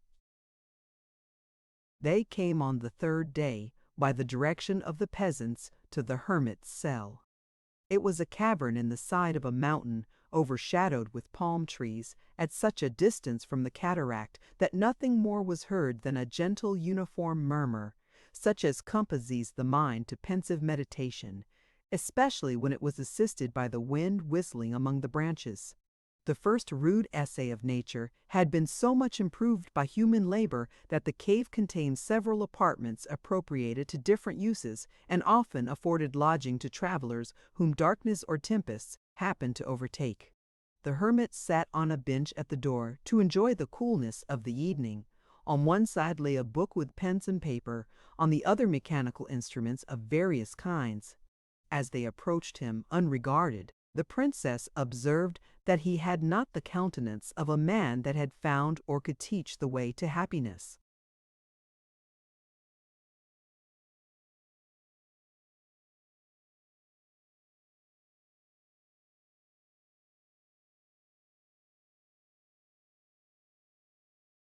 They saluted him with great respect, which he repaid like a man not unaccustomed to the forms of courts. "My children," said he, "if you have lost your way, you shall be willingly supplied with such conveniences for the night as this cavern will afford. I have all that nature requires, and you will not expect delicacies in a hermit's cell." They thanked him, and, entering, were pleased with the neatness and regularity of the place. The hermit set flesh and wine before them, though he fed only upon fruits and water. His discourse was cheerful without levity and pious without enthusiasm. He soon gained the esteem of his guests, and the princess repented her hasty censure. At last Imlac began thus: "I do not now wonder that your reputation is so far extended. We have heard at Cairo of your wisdom, and came hither to implore your direction for this young man and maiden in the choice of life."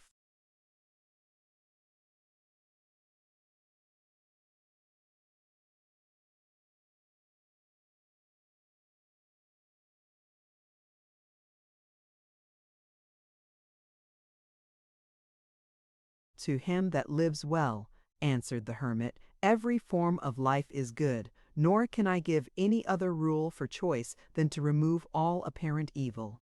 "He will most certainly remove from evil," said the prince, "who shall devote himself to that solitude which you have recommended by your example." "I have indeed lived 15 years in solitude," said the hermit, "but have no desire that my example should gain any imitators. In my youth I professed arms, and was raised by degrees to the highest military rank. I have traversed wide countries at the head of my troops, and seen many battles and sieges. At last, being disgusted by the preferments of a younger officer, and feeling that my vigor was beginning to decay, I resolved to close my life in peace, having found the world full of snares, discord, and misery. I at once escaped from the pursuit of the enemy by the shelter of this cavern, and therefore chose it for my final residence. I employed artificers to form it into chambers, and stored it withal.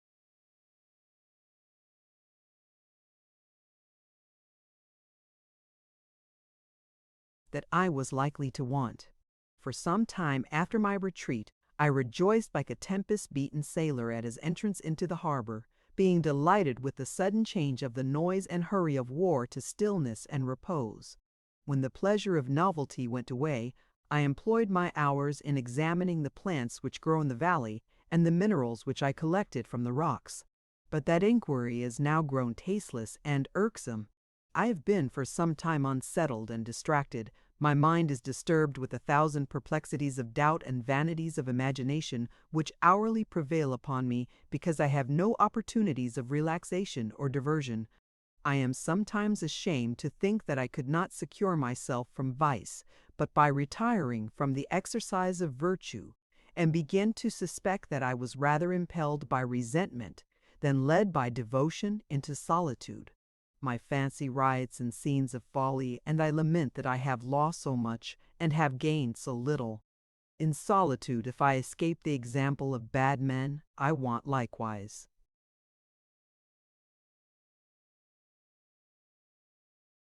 The counsel and conversation of the good. I have been long comparing the evils with the advantages of society, and resolved to return into the world tomorrow. The life of a solitary man will be certainly miserable, but not certainly devout. They heard his resolution with surprise, but after a short pause offered to conduct him to Cairo. He dug up a considerable treasure which he had hid among the rocks, and accompanied them to the city, on which, as he approached it, he gazed with rapture.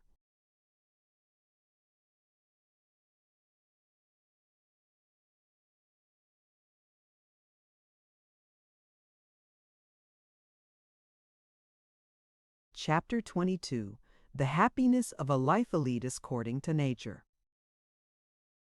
Rasselas went often to an assembly of learned men who met at stated times to unbend their minds and compare their opinions. Their manners were somewhat coarse, but their conversation was instructive, and their disputations acute, though sometimes too violent, and often continued till neither controvertist remembered upon what question he began. Some faults were almost general among them. Everyone was pleased to hear the genius or knowledge of another depreciated. In this assembly, Rasselas was relating his interview with the hermit, and the wonder with which he heard him censure a course of life which he had so deliberately chosen and so laudably followed. The sentiments of the hearers were various. Some were of opinion that the folly of his choice had been justly punished by condemnation to perpetual perseverance. One of the youngest among them, with great vehemence, pronounced him a hypocrite. Some talked of the right of society to the labor of individuals, and considered retirement as a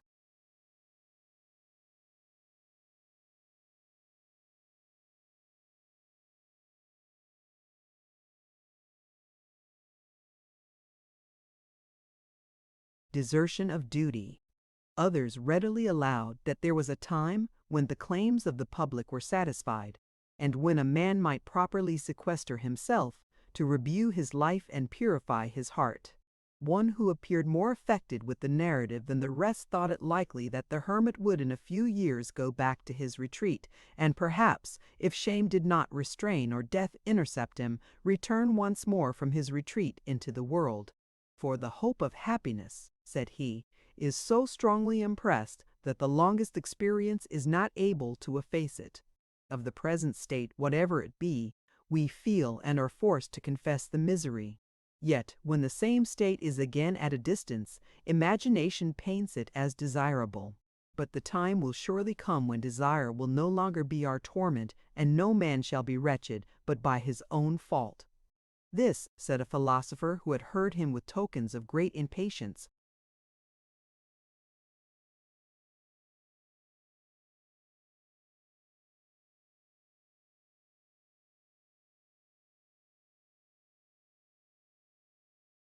is the present condition of a wise man.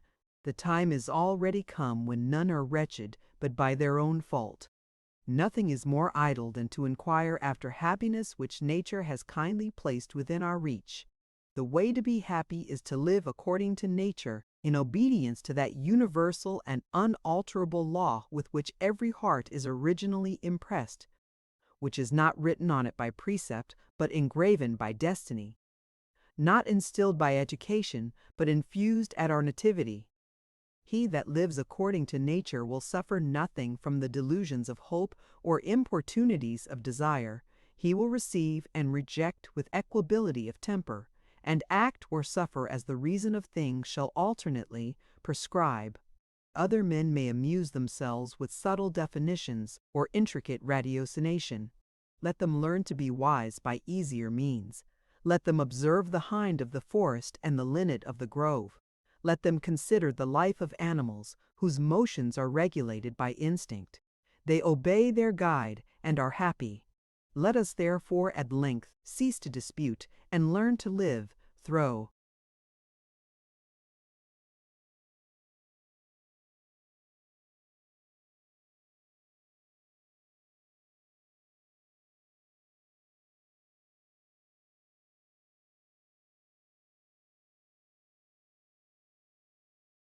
away the encumbrance of precepts which they who utter them with so much pride and pomp do not understand, and carry with us this simple and intelligible maxim, that deviation from nature is deviation from happiness.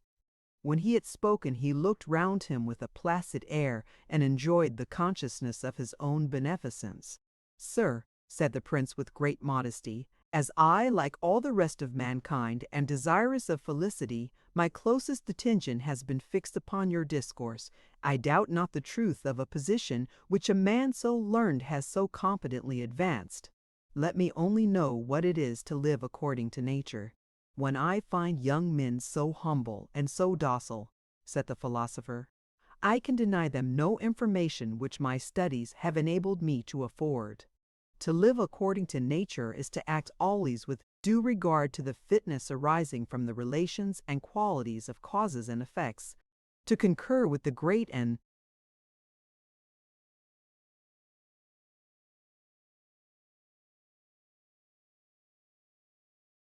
unchangeable scheme of universal felicity, to cooperate with the general disposition and tendency of the present system of things." The prince soon found that this was one of the sages whom he should understand less as he heard him longer. He therefore bowed and was silent, and the philosopher, supposing him satisfied and the rest vanquished, rose up and departed with the air of a man that had cooperated with the present system.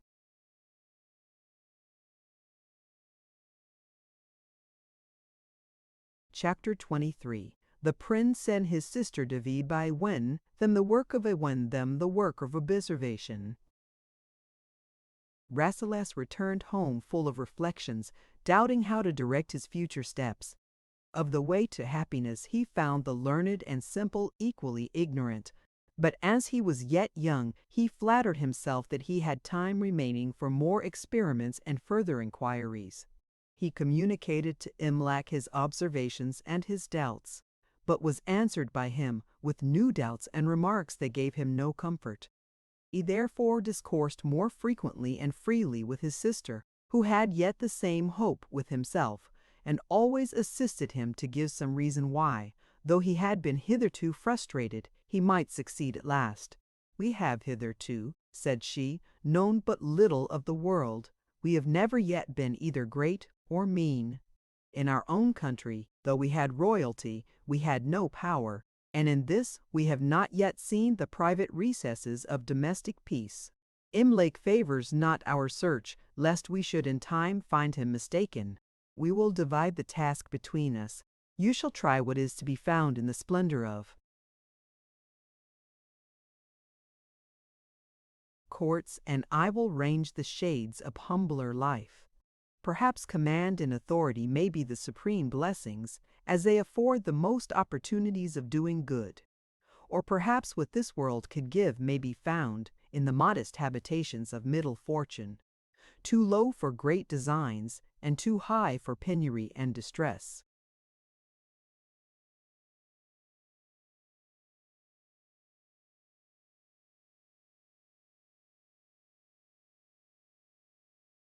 Chapter 24. The Prince examines the happiness of high stations. Rasselas applauded the design, and appeared next day with a splendid retinue at the court of the Bassa. He was soon distinguished for his magnificence and admitted as a prince whose curiosity had brought him from distant countries to an intimacy with the great officers and frequent conversation with the Bassa himself. He was at first inclined to believe that the man must be pleased with his own condition, whom all approached with reverence and heard with obedience, and who had the power to extend his edicts to a whole kingdom. "There can be no pleasure," said he, "equal to that of feeling at once the joy of thousands all made happy by wise administration. Yet, since by the law of subordination this sublime delight can be in one nation but the lot of one, it is surely reasonable to think that there is some satisfaction more popular and accessible, and that millions can hardly be subjected to the will of a single man, only to fill his particular breast with incommunicable content."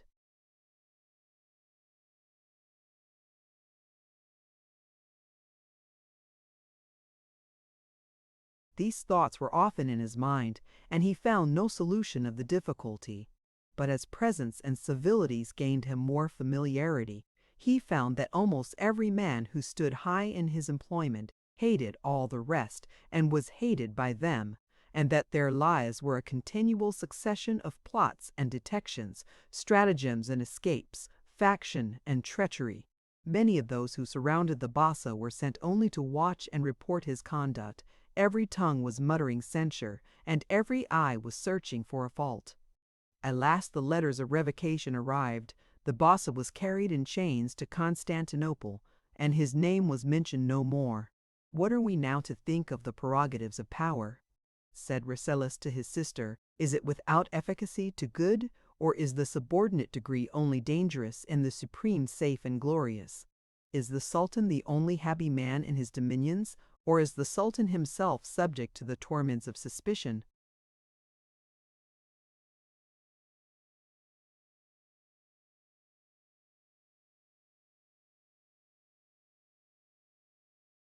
And the dread of enemies? In a short time the second Bassa was deposed.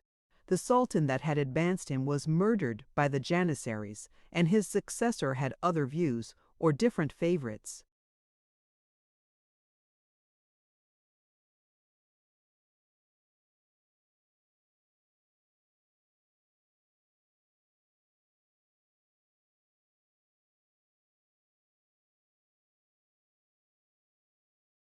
Chapter 25. The princess pursues her inquiry with more diligence than success.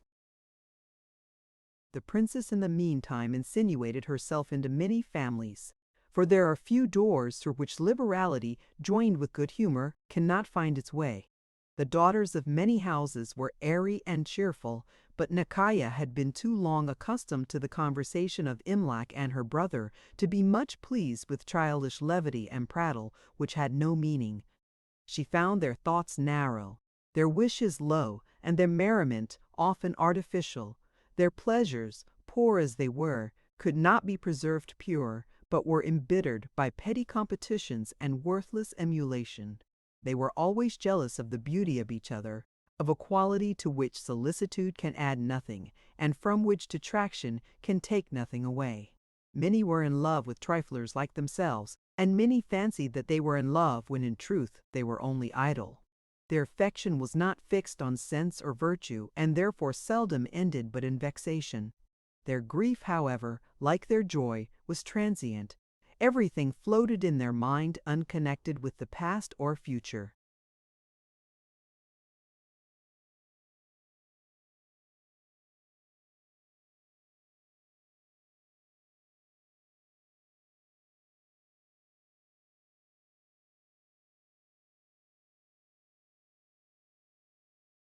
So that one desire easily gave way to another, as a second stone, cast into the water, effaces and confounds the circles of the first.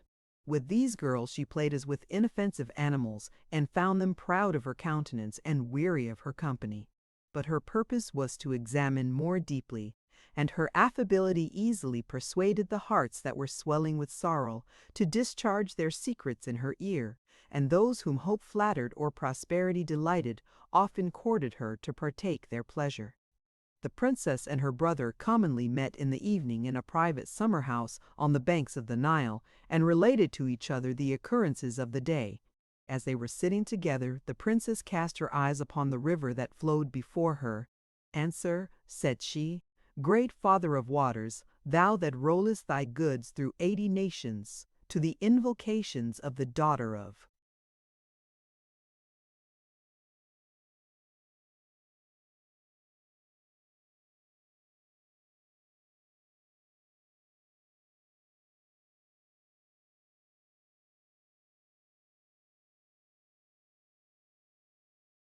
Thy native king, tell me if thou watchest through all thy course a single habitation from which thou dost not hear the murmurs of complaint. You are then, said Rasselas, not more successful in private houses than I have been in courts. I have, since the last partition of our provinces, said the princess, enabled myself to enter familiarly into many families, where there was the fairest show of prosperity and peace, and know not one house that is not haunted by some fury that destroys their quiet.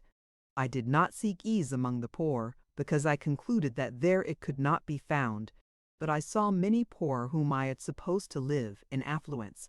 Poverty has in large cities very different appearances.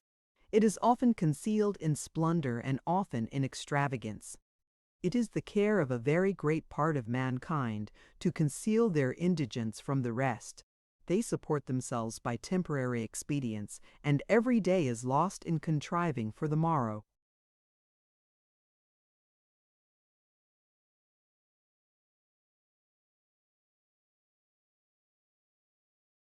This, however, was an evil which, though frequent, I saw with less pain, because I could relieve it.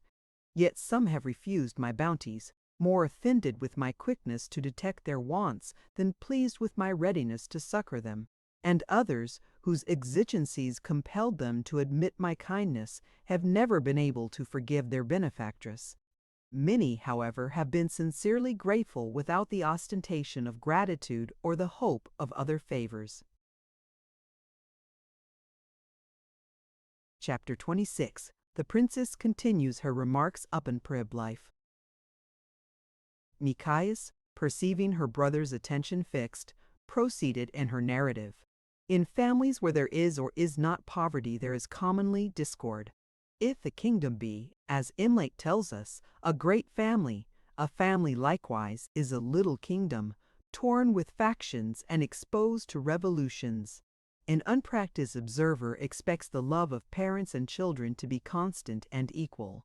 But this kindness seldom continues beyond the years of infancy.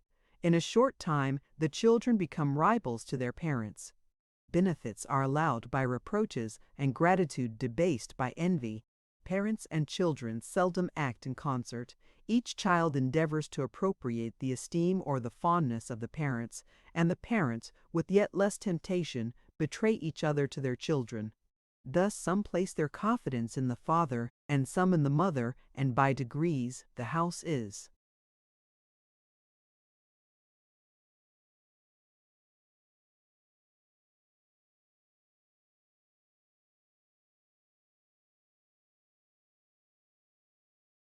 filled with artifices and feuds. The opinions of children and parents, of the young and the old, are naturally opposite by the contrary effects of hope and despondency, of expectation and experience, without crime or folly on either side. The colors of life in youth and age appear different, as the face of nature in spring and winter. And how can children credit the assertions of parents which their own eyes show them to be false? Few parents act in such a manner as much to enforce their maxims by the credit of their lives. The old man trusts wholly to slow contrivance and gradual progression. The youth expects to force his way by genius, vigor, and precipitance. The old man pays regard to riches, and the youth reverences virtue. The old man deifies prudence. The youth commits himself to magnanimity and chance. The young man, who intends no ill, believes that none is intended end.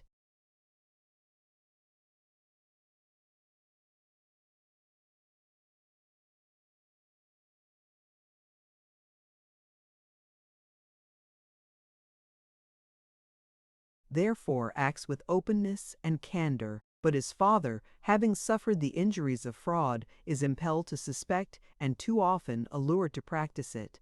Age looks with anger on the temerity of youth, and youth with contempt on the scrupulosity of age. Thus parents and children, for the greatest part, live on to love less and less, and if those whom nature has thus closely united are the torments of each other, where shall we look for tenderness and consolations? Surely, said the prince, you must have been unfortunate in your choice of acquaintance. I am unwilling to believe that the most tender of all relations is thus impeded in its effects by natural necessity. Domestic discord, answered she, is not inevitably and fatally necessary, but yet it is not easily avoided. We seldom see that a whole family is virtuous. The good and the evil cannot well agree, and the evil can yet less agree with one another. Even the virtuous fall sometimes to variance when their virtues are of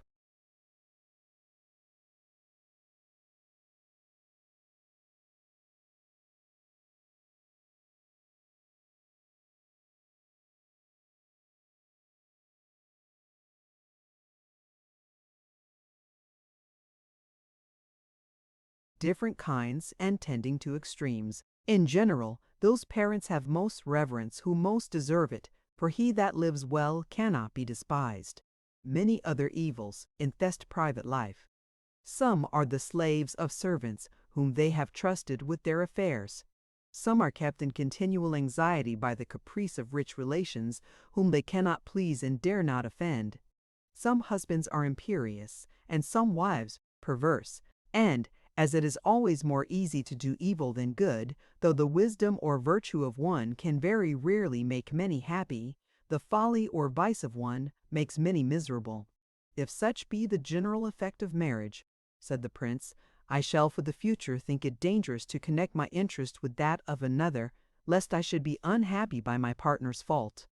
I have met, said the princess, with many who live single for that reason, but I never found that their prudence ought to raise envy. They dream away their time.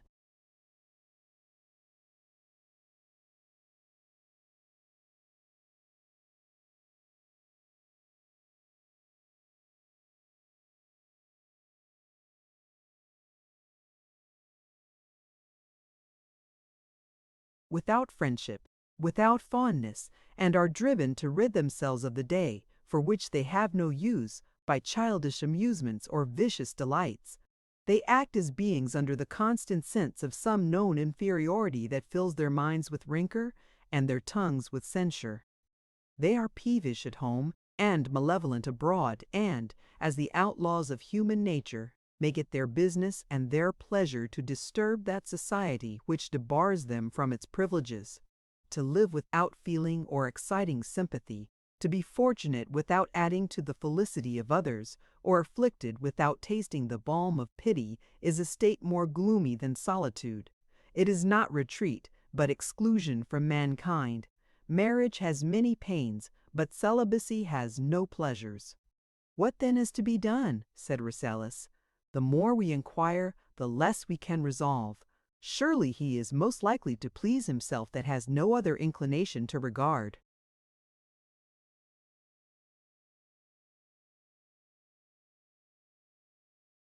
Chapter 27. Disquisition, Upon Greatness. The conversation had a short pause. The prince, having considered his sister's observation, told her that she had surveyed life with prejudice and supposed misery where she did not find it. Your narrative, says he, throws yet a darker gloom upon the prospects of futurity.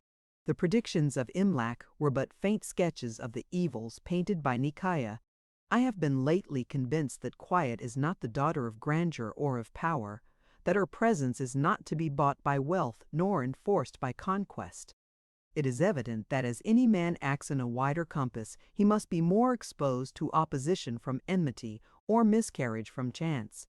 Whoever has many to please or to govern must use the ministry of many agents, some of whom will be wicked and some ignorant. By some he will be misled and by others betrayed. If he gratifies one, he will offend another.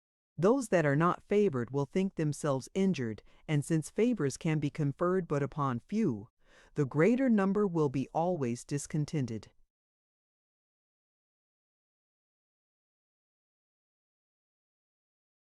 The discontent, said the princess, which is thus unreasonable, I hope that I shall always have spirit to despise, and you power to repress. Discontent, answered Rasselas, will not always be without reason under the most just and vigilant administration of public affairs. None, however attentive, can always discover that merit which indigence or faction may happen to obscure, and none, however powerful, can always reward it. Yet he that sees inferior desert advanced above him will naturally impute that preference to partiality or caprice, and indeed it can scarcely be hoped that any man, however magnanimous by nature or exalted by condition, will be able to persist forever in fixed and inexorable justice of distribution. He will sometimes indulge his own affections and sometimes those of his favorites. He will permit some to please him who can never serve him. He will discover in those whom he loves qualities which in retere dueno beadortkilax. Thus will recommendations sometimes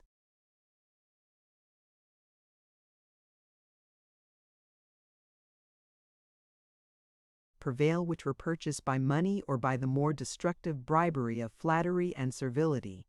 He that hath much to do will do something wrong, and of that wrong must suffer the consequences. And if it were possible that he should always act rightly, yet when such numbers are to judge of his conduct, the bad will censure and obstruct him by malevolence, and the good sometimes by mistake. The highest stations cannot therefore hope to be the abodes of happiness, which I would willingly believe to have fled from thrones and palaces to seats of humble privacy and placid obscurity. For what can hinder the satisfaction or intercept the expectations of him whose abilities are adequate to his employments, who sees with his own eyes the whole circuit of his influence, who chooses by his own knowledge all whom he trusts, and whom none are tempted to deceive by hope or fear? Surely he has nothing to do but to love and to be.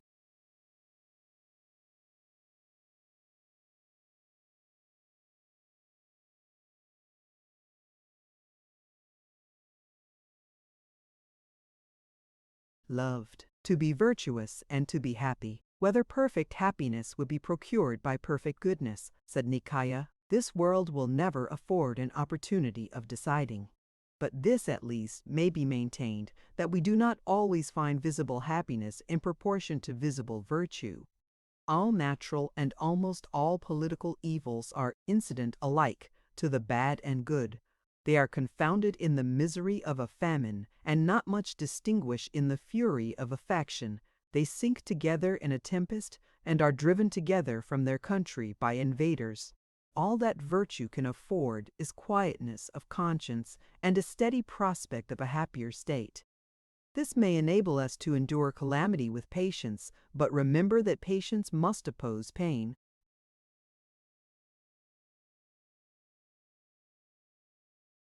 Chapter 28. Rasselas is in Cakenton Chemiter Tenure. Dear Princess, said Rasselas, you fall into the common errors of exaggeratory declamation by producing in a familiar disquisition examples of national calamities and scenes of extensive misery which are found in books rather than in the world, and which, as they are horrid, are ordained to be rare. Let us not imagine evils which we do not feel, nor injure life by misrepresentations. I cannot bear that querulous eloquence which threatens every city with a siege like that of Jerusalem, that makes famine attend on every flight of locust, and suspends pestilence on the wing of every blast that issues from the south. Unnecessary and inevitable evils which overwhelm kingdoms at once, all disputation is vain. When they happen, they must be endured.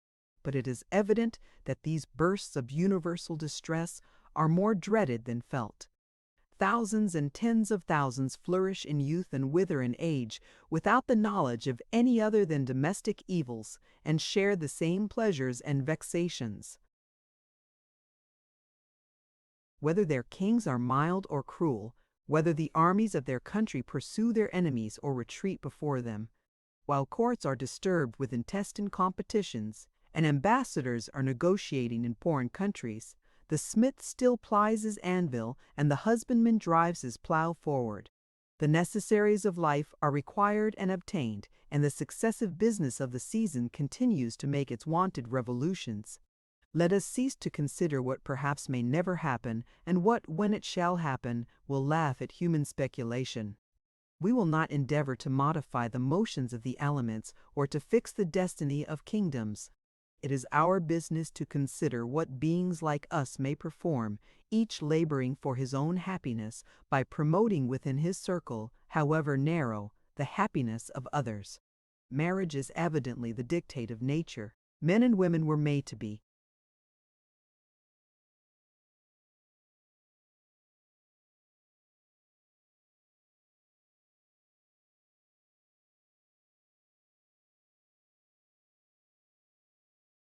The companions of each other, and therefore I cannot be persuaded but that marriage is one of the means of happiness. I know not, said the princess, whether marriage be more than one of the innumerable modes of human misery.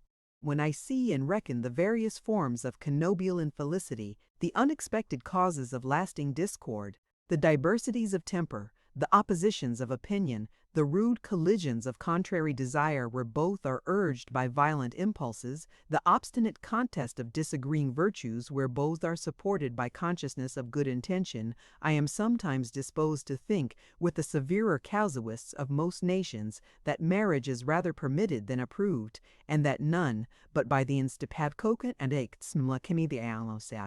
You seem to forget, replied Rasselas, that you have, even now, represented celibacy as less happy than marriage. Both conditions may be bad, but they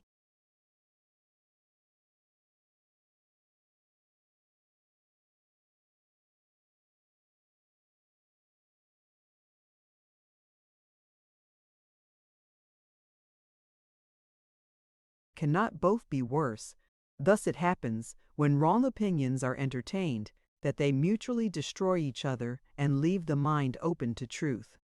I did not expect, answered the princess, to hear that imputed to falsehood which is the consequence only of frailty. To the mind, as to the eye, it is difficult to compare with exactness objects vast in their extent and various in their parts.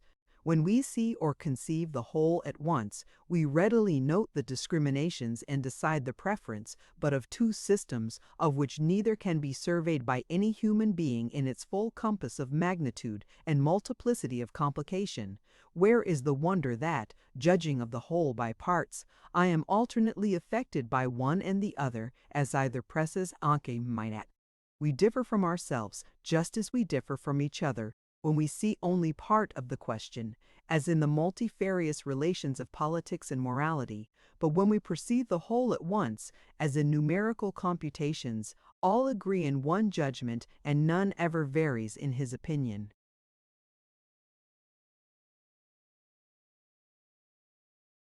Let us not add, said the prince, to the other evils of life, the bitterness of controversy, nor endeavor to vie with each other in subtleties of argument. We are employed in a search of which both are equally to enjoy the success or suffer by the miscarriage. It is therefore fit that we assist each other. You surely conclude too hastily from the infelicity of marriage against its institution. Will not the misery of life prove equally that life cannot be the gift of heaven? The world must be peopled by marriage, or peopled without it. How the world is to be peopled, returned Nekiah, is not my care and need not be yours. I see no danger that the present generation should omit to leave successors behind them. We are not now inquiring for the world, but for ourselves.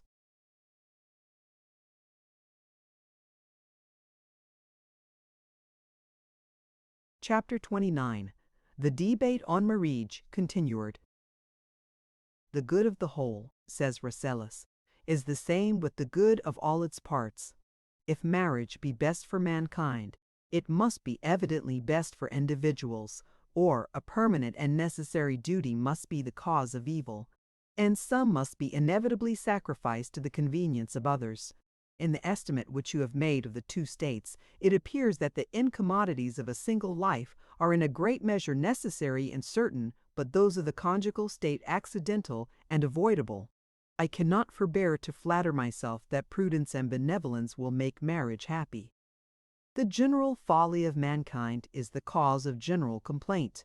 What can be expected but disappointment and repentance from a choice made in the immaturity of youth, in the ardor of desire, without judgment, without foresight, without inquiry after conformity of opinions, similarity of manners, rectitude of judgment, or purity of sentiment? Such is the common process of marriage. A youth and maiden meeting by chance, or brought together by artifice, exchange glances, reciprocate civilities. Go.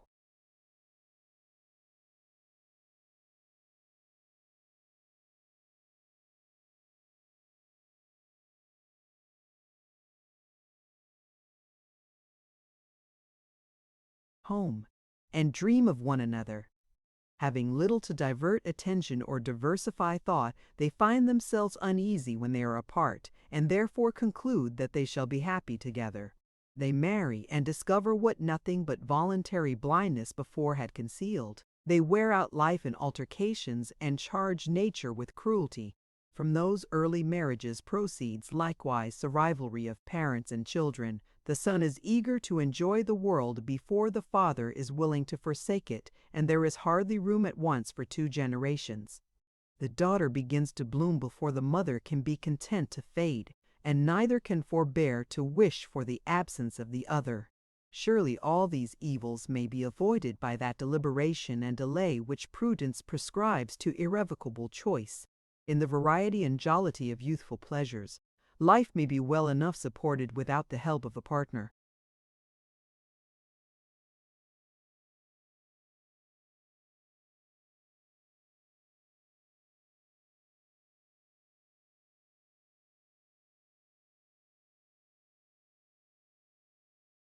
Longer time will increase experience, and wider views will allow better opportunities of inquiry and selection. One advantage at least will be certain: the parents will be visibly older than their children. What reason cannot collect, said Nicaea, and what experiment has not yet taught, can be known only from the report of others. I have been told that late marriages are not eminently happy. This is a question too important to be neglected, and I have often proposed it to those whose accuracy of remark and comprehensiveness of knowledge made their suffrages worthy of regard. They have generally determined that it is dangerous for a man and woman to suspend their fate upon each other at a time when opinions are fixed and habits are established, when friendships have been contracted on both sides, when life has been planned into method, and the mind has long enjoyed the contemplation of its own prospects.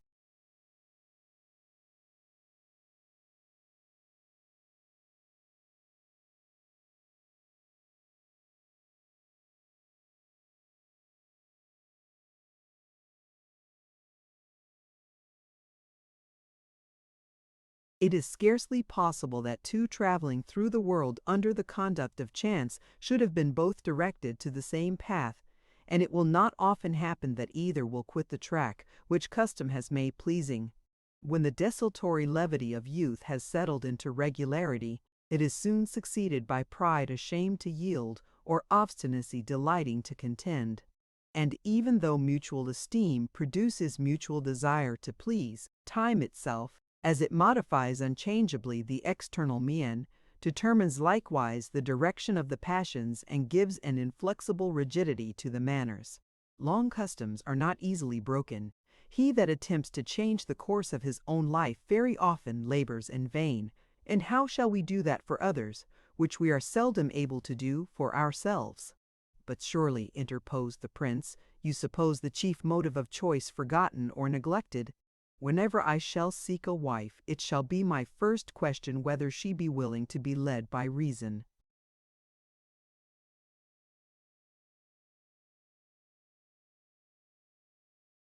Thus it is, said Nicaea, that philosophers are deceived. There are 1,000 familiar disputes which reason never can decide, questions that elude investigation and make logic ridiculous, cases where something must be done and where little can be said. consider the state of mankind, and inquire how few can be supposed to act upon any occasions, whether small or great, with all the reasons of action present to their minds. Wretched would be the pair, above all names of wretchedness, who should be doomed to adjust by reason every morning all the minute details of a domestic day.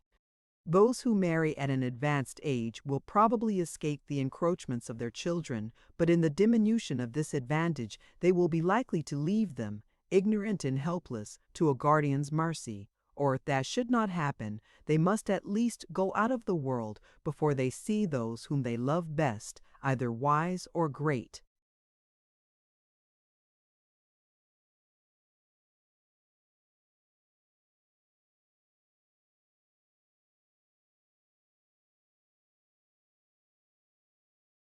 From their children, if they have less to fear, they have less also to hope, and they lose without equivalent the joys of early love, and the convenience of uniting with manners pliant and minds susceptible of new impressions, which might wear away their dissimilitudes by long cohabitation, as soft bodies by continual attrition conform their surfaces to each other. I believe it will be found that those who marry late are best pleased with their children, and those who marry early with their partners. The union of these two affections, said Rasselas, would produce all that could be wished. Perhaps there is a time when marriage might unite them, a time neither too early for the father nor too late for the husband. Every hour, answered the princess, confirms my prejudice in favor of the position so often uttered by the mouth of Imlac, that nature sets her gifts on the right hand and on the left, those conditions which flatter hope and attract.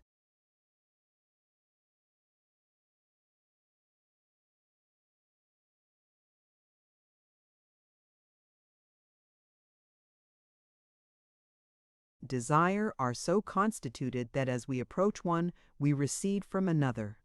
There are goods so opposed that we cannot seize both, but by too much prudence may pass between them at too great a distance to reach either. This is often the fate of long consideration. He does nothing who endeavors to do more than is allowed to humanity. Flatter not yourself with contraries of pleasure. Of the blessings set before you make your choice, and be content. No man can taste the fruits of autumn while he is delighting his scent with the flowers of the spring. No man can at the same time fill his cup from the source and from the mouth of the Nile.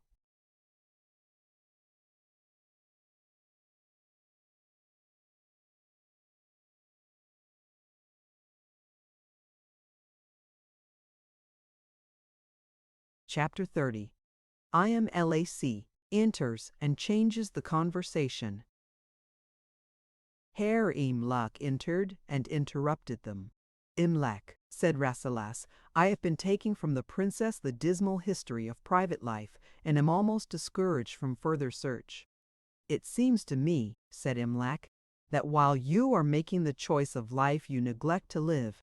You wander about a single city which, however large and diversified, can now afford few novelties, and forget that you are in a country famous among the earliest monarchies for the power and wisdom of its inhabitants. A country where the sciences first dawned that illuminate the world, and beyond which the arts cannot be traced of civil society or domestic life. The old Egyptians have left behind them monuments of industry and power, before which all European magnificence is confessed to fade away. The ruins of their architecture are the schools of modern builders, and from the wonders which time has spared, we may conjecture, though uncertainly, what it has.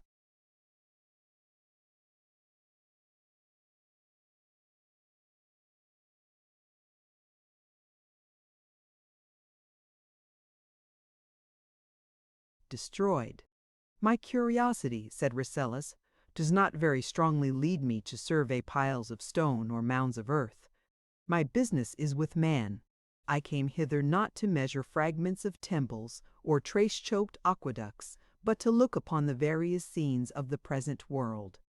The things that are now before us, said the princess, require attention and deserve it.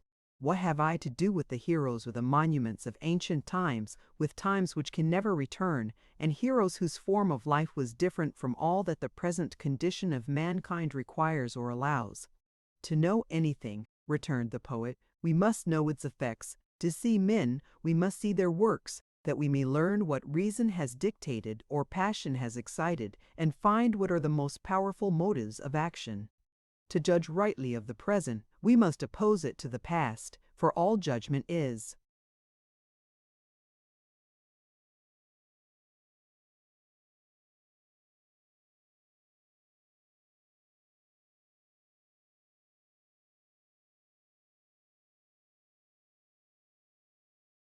comparative, and of the future nothing can be known. The truth is that no mind is much employed upon the present. Recollection and anticipation fill up almost all our moments.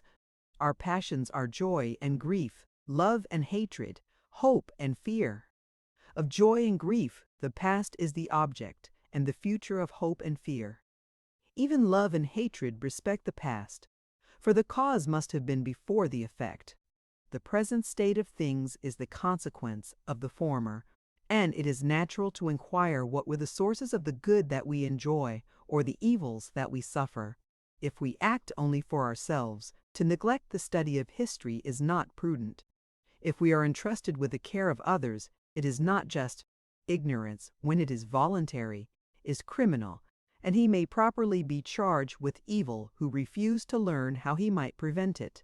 There is no part of history so generally useful as that which relates to the progress of the human mind, the gradual improvement of reason, the successive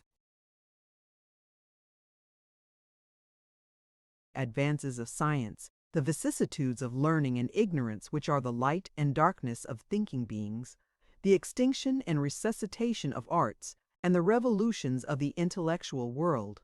If accounts of battles and invasions are peculiarly the business of princes, the useful or elegant arts are not to be neglected. Those who have kingdoms to govern have understandings to cultivate.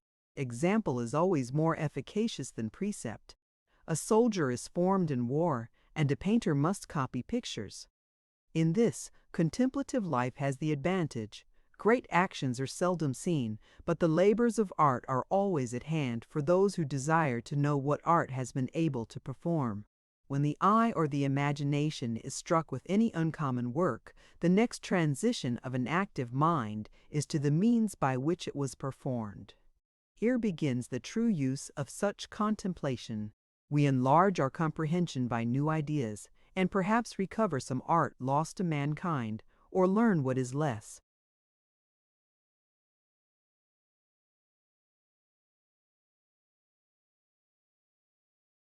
perfectly known in our own country. At least we compare our own with former times, and either rejoice at our improvements, or, what is the first motion towards good, discover our defects. I am willing, said the prince, to see all that can deserve my search. And I, said the princess, shall rejoice to learn something of the manners of antiquity. The most pompous monument of Egyptian greatness, and one of the most bulky works of manual industry, said Imlac, are the pyramids, fabrics raised before the time of history, and of which the earliest narratives afford us only uncertain traditions. Of these the greatest is still standing, very little injured by time. Let us visit them tomorrow, said Nicaea. I have often heard of the pyramids, and shall not rest till I have seen them, within and without, with my own eyes. Chapter 31. They visit the pyramids. The resolution being thus taken, they set out the next day. They laid tents upon their camels, being resolved to stay among the pyramids till their curiosity was fully satisfied. They traveled gently, turned aside to everything remarkable, stopped from time to time and conversed with the inhabitants, and observed the various appearances of towns, ruined and inhabited, of wild and cultivated nature. When they came to the Great Pyramid, they were astonished at the extent of the base and the height of the top. Imlac explained to them the principles upon which the pyramidal form was chosen for a fabric intended to co-extend its duration with that of the world. He showed that its gradual diminution gave it such stability as defeated all the common attacks of the elements, and could scarcely be overthrown by earthquakes themselves, the least resistible of natural violence. A concussion that should shatter the pyramid would threaten the dissolution of the continent.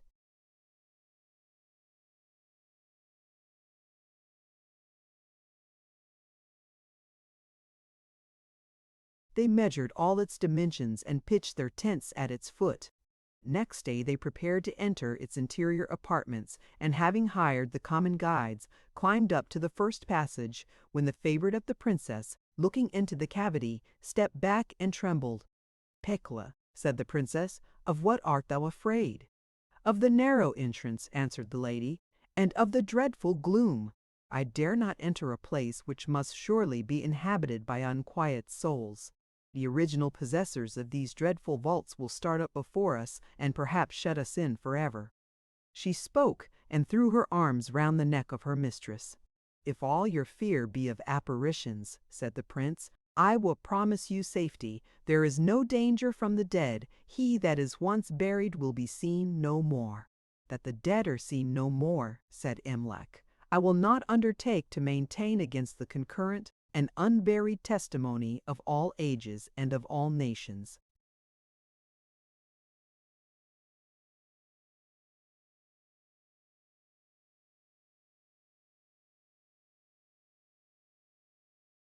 There is no people, rude or learned, among whom apparitions of the dead are not related and believed. This opinion, which perhaps prevails as far as human nature is diffused, could become universal only by its truth. Those that never heard of one another would not have agreed in a tale which nothing but experience can make credible. That it is doubted by single cavillers can very little weaken the general evidence, and some who deny it with their tongues confess it by their fears. Yet I do not mean to add new terrors to those which have already seized upon Pekwa. There can be no reason why specters should haunt the pyramid more than other places, or why they should have power or will to hurt innocence and purity. Our entrance is no violation of their privileges. We can take nothing from them. How then can we offend them? "My dear Pekwa," said the princess, "I will always go before you." And Imlac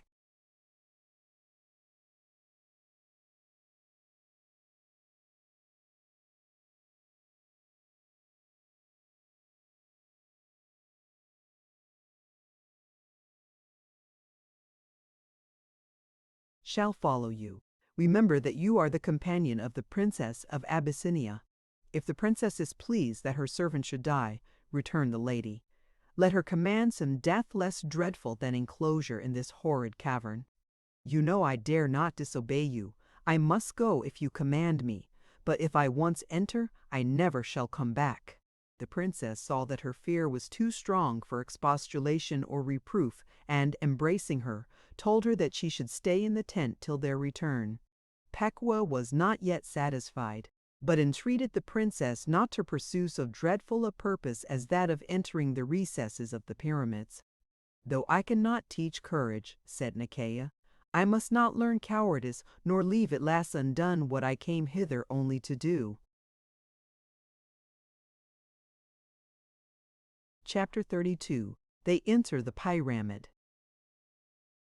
Pekua descended to the tents, and the rest entered the pyramid.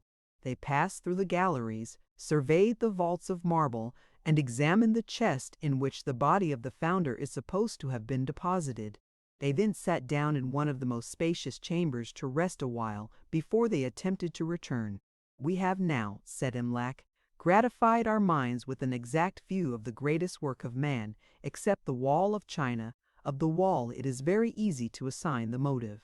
It secured a wealthy and timorous nation from the incursions of barbarians, whose unskillfulness in the arts made it easier for them to supply their wants by rapine than by industry, and who from time to time poured in upon the inhabitants of peaceful commerce as vultures descend upon domestic fowl.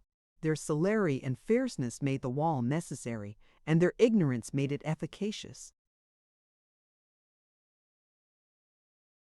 But for the pyramids, no reason has ever been given adequate to the cost and labor of the work. The narrowness of the chambers proves that it could afford no retreat from enemies, and treasures might have been reposited at far less expense with equal security.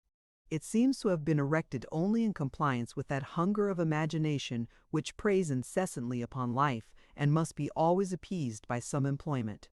Those who have already all that they can enjoy must enlarge their desires. He that has built for use till use is supplied must begin to build for vanity, and extend his plan to the utmost power of human performance, that he may not be soon reduced to form another wish. I consider this mighty structure as a monument of the insufficiency of human enjoyments.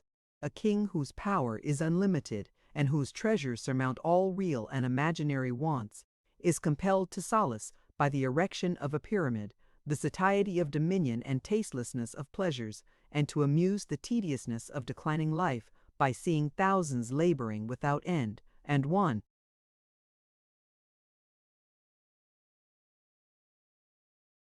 stone for no purpose laid upon another.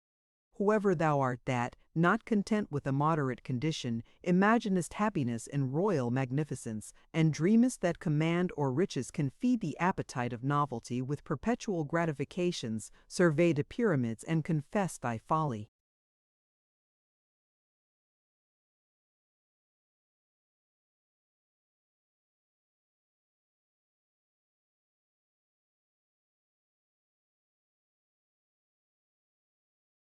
Chapter 33. The Princess Meets with an Unexpected Misfortune.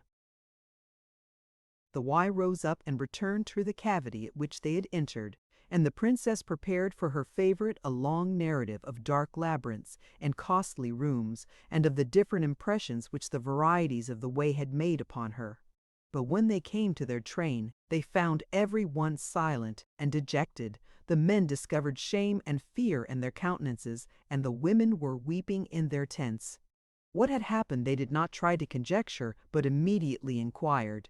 "You had scarcely entered into the pyramid," said one of the attendants, "when a troop of Arabs rushed upon us. We were too few to resist them, and too slow to escape.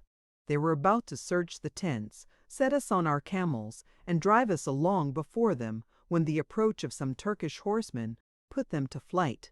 But they seized the Lady Pikua with her 2 maids and carried them away. The Turks are now pursuing them by our instigation, but I fear they will not be able to overtake them."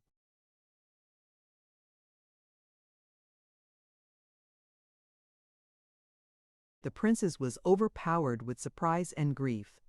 Rasselas, in the first heat of his resentment, ordered his servants to follow him, and prepared to pursue the robbers with his saber in his hand. "Sir," said Imlek, "what can you hope from violence or valor? The Arabs are mounted on horses trained to battle and retreat. We have only beasts of burden. By leaving our present station we may lose the princess, but cannot hope to regain Pekua." In a short time the Turks returned, having not been able to reach the enemy. The princess burst out into new lamentations, and Rasselas could scarcely forbear to reproach them with cowardice. But Imlak was of opinion that the escape of the Arabs was no addition to their misfortune, for perhaps they would have killed their captives rather than have resigned them.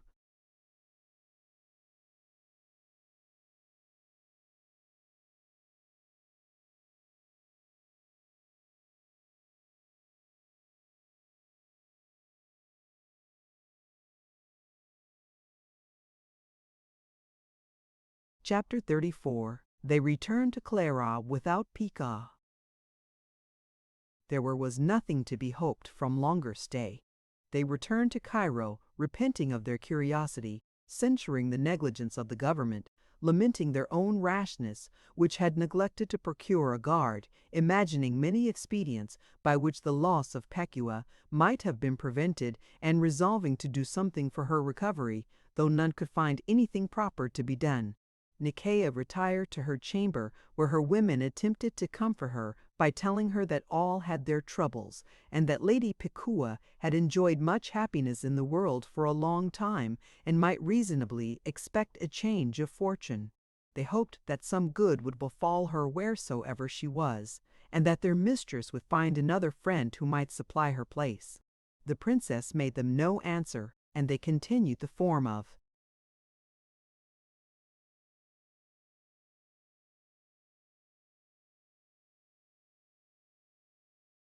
condolence, not much grieved in their hearts that the favorite was lost. Next day, the prince presented to the Bassa a memorial of the wrong which he had suffered and a petition for redress. The Bassa threatened to punish the robbers, but did not attempt to catch them, nor indeed could any account or description be given by which he might direct the pursuit. It soon appeared that nothing would be done by authority. Governors, being accustomed to hear of more crimes than they can punish, and more wrongs than they can redress, set themselves at ease by indiscriminate negligence, and presently forget the request when they lose sight of the petitioner. Imlac then endeavored to gain some intelligence by private agents. He found many who pretended to an exact knowledge of all the haunts of the Arabs and to regular correspondence with their chiefs, and who readily undertook the recovery of Pekua. Of these, some were furnished with money for their journey, and came back no more. Some were liberally paid for accounts which a few days discovered to be false. But the princess would not suffer any means, however improbable, to be left untried. While she was doing something, she kept her hope alive. As one expedient failed, another was suggested. When one messenger returned unsuccessful, another was dispatched to a different quarter. 2 months had now passed, and of Pekua nothing had been heard. The hopes which they had endeavored to raise in each other grew more languid, and the princess, when she saw nothing more to be tried, sunk down inconsolable in hopeless dejection. 1,000 times she reproached herself with the easy compliance by which she permitted her favorite to stay behind her. Had not my fondness, said she, lessened my authority, Pekua had not dared to talk of her terrors. She ought to have feared me more than spectres. A severe look would have overpowered her, a peremptory command would have compelled obedience. Why did foolish indulgence prevail upon me? Why did I not speak and refuse to? Here, great princess, said Imlac, do not reproach yourself for your virtue, or consider that as blamable by which evil has accidentally been caused. Your tenderness for the timidity of Pekua was generous and kind. When we act according to our duty, we commit the events to Him by whose laws our actions are governed, and who will suffer none to be finally punished for obedience. When, in prospect of some good, whether natural or moral, we break the rules prescribed us, we withdraw from the direction of superior wisdom, and take all consequences upon ourselves. Man cannot so far know the connection of causes and events as that he may venture to do wrong in order to do right. When we pursue our end by lawful means, we may always console our miscarriage by the hope of future recompense. When we consult only our own policy, and attempt to find a nearer way to good by overleaping the settled boundaries of right and wrong, we cannot be happy even by success, because we cannot escape the pudibula.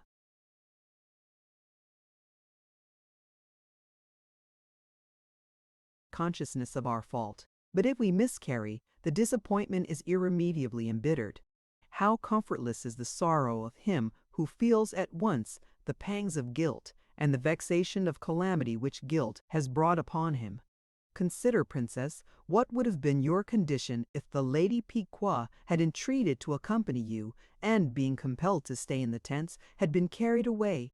Or how would you have borne the thought if you had forced her into the pyramid, and she had died before you in agonies of terror? Had either happened, said Micaiah, I could not have endured life till now. I should have been tortured to madness by the remembrance of such cruelty, or must have pined away in abhorrence of myself.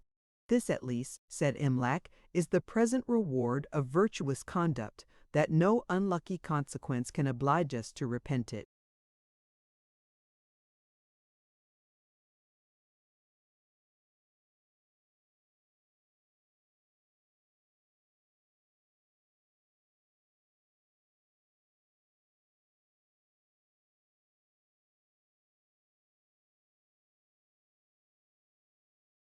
Chapter 35. the prince's languissacious for warrant of peccor. Ainti Kaye, being thus reconciled to herself, found that no evil is insupportable, but that which is accompanied with consciousness of wrong. She was from that time delivered from the violence of tempestuous sorrow, and sunk into silent pensiveness and gloomy tranquillity. She sat from morning to evening, recollecting all that had been done or said by her Pecu, treasured up with care every trifle on which Pecu had set an accidental value, and which might recall to mind any little incident or careless conversation. The sentiments of her whom she now expected to see no more were treasured in her memory as rules of life, and she deliberated to no other end than to conjecture on any occasion what would have been the opinion and counsel of Pequot. The women by whom she was attended knew nothing of her real condition, and therefore she could not talk to them, but with caution and reserve. She began to remit her curiosity, having no great desire to collect notions which she had no convenience of uttering. Rasselas endeavored first to comfort and afterwards to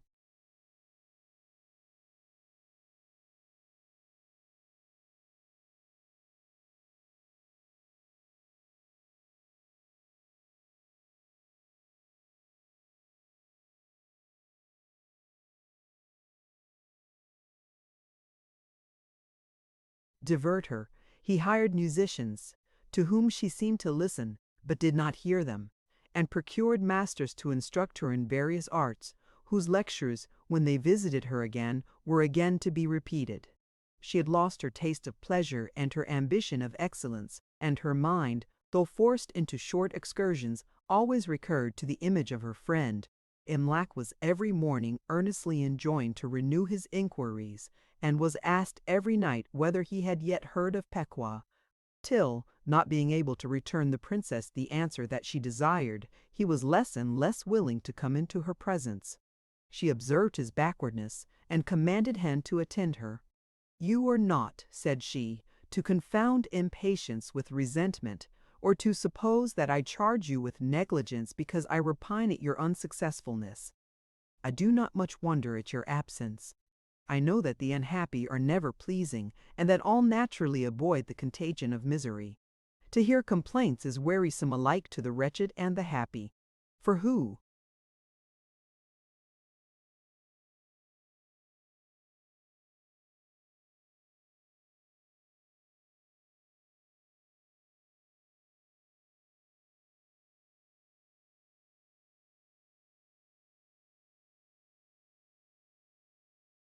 with cloud by adventitious grief the short gleams of gaiety which life allows us, or who that is struggling under his own evils will add to them? The miseries of another? The time is at hand when none shall be disturbed any longer by the sighs of Nikaya. My search after happiness is now at an end. I am resolved to retire from the world with all its flatteries and deceits, and will hide myself in solitude without any other care than to compose my thoughts and regulate my hours by a constant succession of innocent occupations, till, with a mind purified from earthly desires, I shall enter into that state to which all are hastening, and in which I hope again to enjoy the friendship of Pequot." "Do not entangle your mind," said Imlac, "by irrevocable determinations, nor increase the burden of life by a voluntary accumulation of misery. The weariness of retirement will continue to increase when the loss of Pequot is forgot. That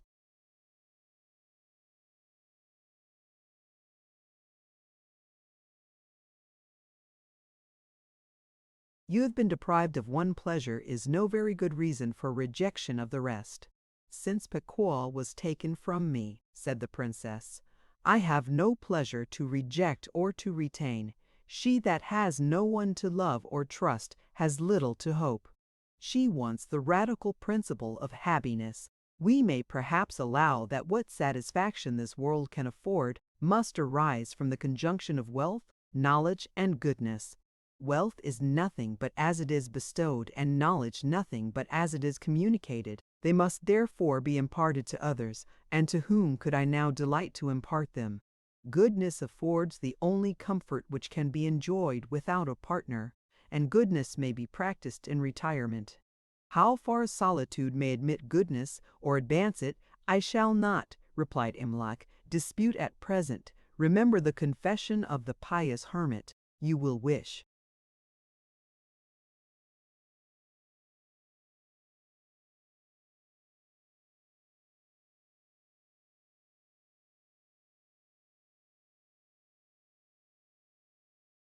to return into the world when the image of your companion has left your thoughts. That time, said Nicaea, will never come. The generous frankness, the modest obsequiousness, and the faithful secrecy of my dear Powell will always be more missed as I shall live longer to see vice and folly. The state of a mind oppressed with a sudden calamity, said Imlac, is like that of the fabulous inhabitants of the new created earth, who, when the first night came upon them, supposed that day would never return. When the clouds of sorrow gather over us, we see nothing beyond them, nor can imagine how they will be dispelled. Yet a new day succeeded to the night, and sorrow is never long without a dawn of ease. But they who restrain themselves from receiving comfort do as the savages would have done had they put out their eyes when it was dark. Our minds, like our bodies, are in continual flux. Something is hourly lost, and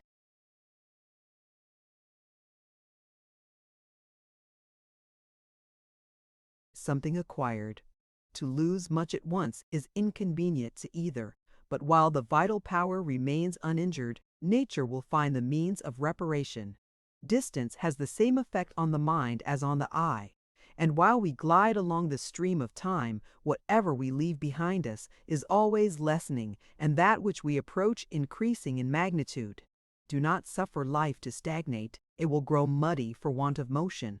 Commit yourself again to the current of the world. Pequea will vanish by degrees. You will meet in your way some other favorite, or learn to diffuse yourself in general conversation. At least, said the prince, do not despair before all remedies have been tried. The inquiry after the unfortunate lady is still continued, and shall be carried on with yet greater diligence, on condition that you will promise to wait a year for the event, without any unalterable resolution. Nicaea thought this a reasonable demand, and made the promise to her.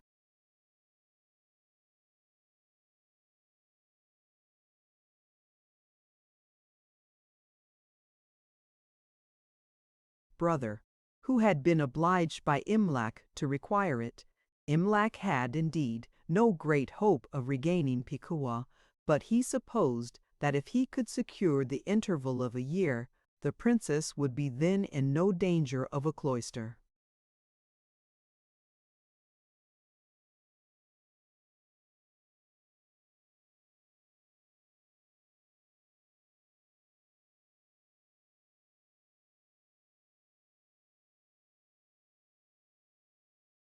Chapter 36. P.E. Cacus is still remembered. The progress of sorrow. Nicaea, seeing that nothing was omitted for the recovery of her favorite, and having by her promise set her intention of retirement at a distance, began imperceptibly to return to common cares and common pleasures.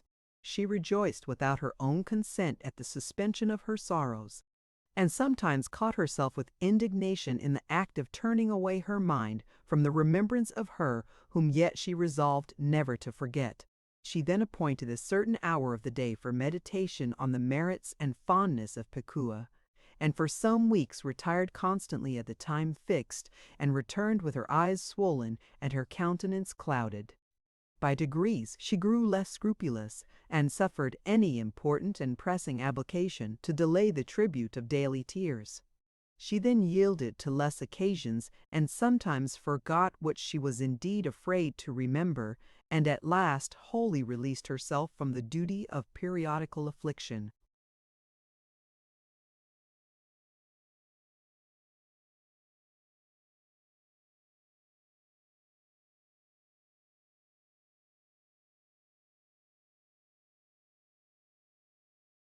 Her real love of Pekua was not yet diminished. 1,000 occurrences brought her back to memory, and 1,000 wants, which nothing but the confidence of friendship can supply, made her frequently regretted. She therefore solicited Imlac never to desist from inquiry, and to leave no art of intelligence untried, that at least she might have the comfort of knowing that she did not suffer by negligence or sluggishness. Yet what, said she, is to be expected from our pursuit of happiness when we find the state of life to be such that happiness itself is the cause of misery? Why should we endeavor to attain that of which the possession cannot be secured? I shall henceforward fear to yield my heart to excellence, however bright, or to fondness, however tender, lest I should lose again what I have lost in Pequot.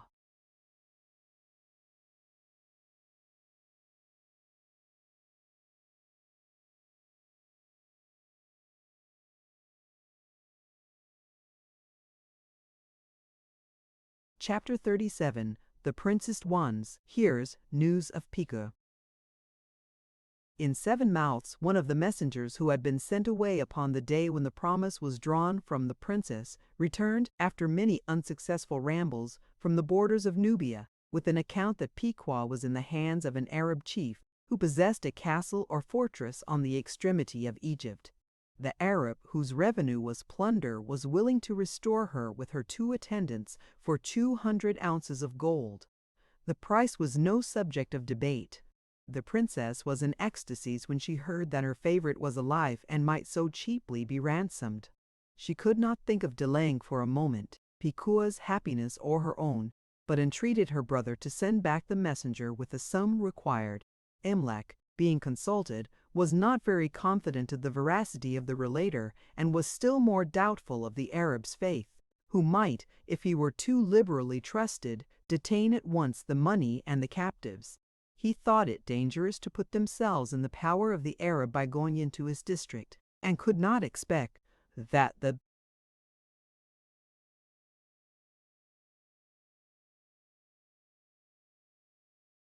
rover would so much expose himself as to come into the lower country, where he might be seized by the forces of the Bassa.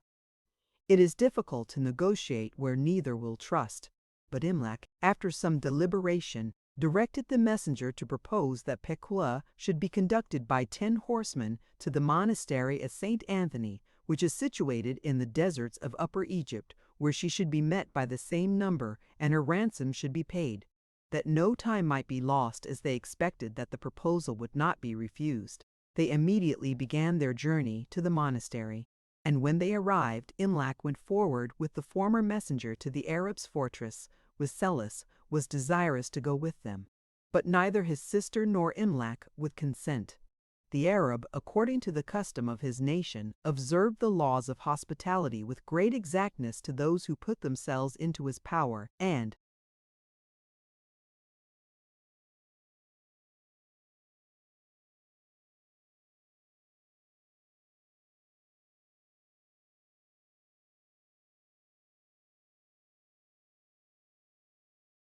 in a few days brought Pequot with her maids by easy journeys to the place appointed, where, receiving the stipulated price, he restored her with great respect to liberty and her friends, and undertook to conduct them back towards Cairo beyond all danger of robbery or violence.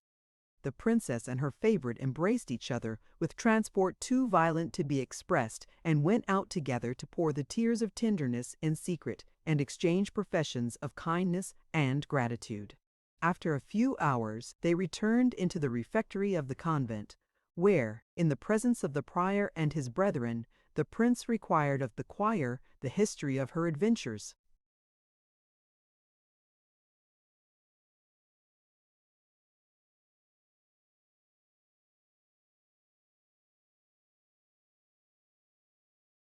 Chapter 38. The Adventures of the Lady Pico. "At what time and in what manner I was forced away," said Pequot, "your servants have told you. The suddenness of the event struck me with surprise, and I was at first rather stupefied than agitated with any passion of either fear or sorrow. My confusion was increased by the speed and tumult of our flight, while we were followed by the Turks, who, as it seemed, soon despaired to overtake us, or were afraid of those whom they made a show of menacing. When the Arabs saw themselves out of danger, they slackened their course, and as I was less harassed by external violence, I began to feel more uneasiness in my mind. After some time, we stopped near a spring shaded with trees, in a pleasant meadow, where we were set upon the ground, and offered such refreshments as our masters were partaking. I was suffered to sit with my maids apart from the rest, and none attempted to comfort or insult us. Here I first began to feel the full weight of my misery. The girl sat weeping in silence, and from time to time looked on me for succor. I knew not to what condition we were doomed, nor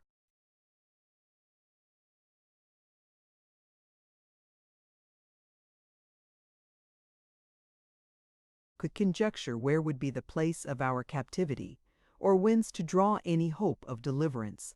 I was in the hands of robbers and savages, and had no reason to suppose that their pity was more than their justice, or that they would forbear the gratification of any ardor of desire or caprice of cruelty.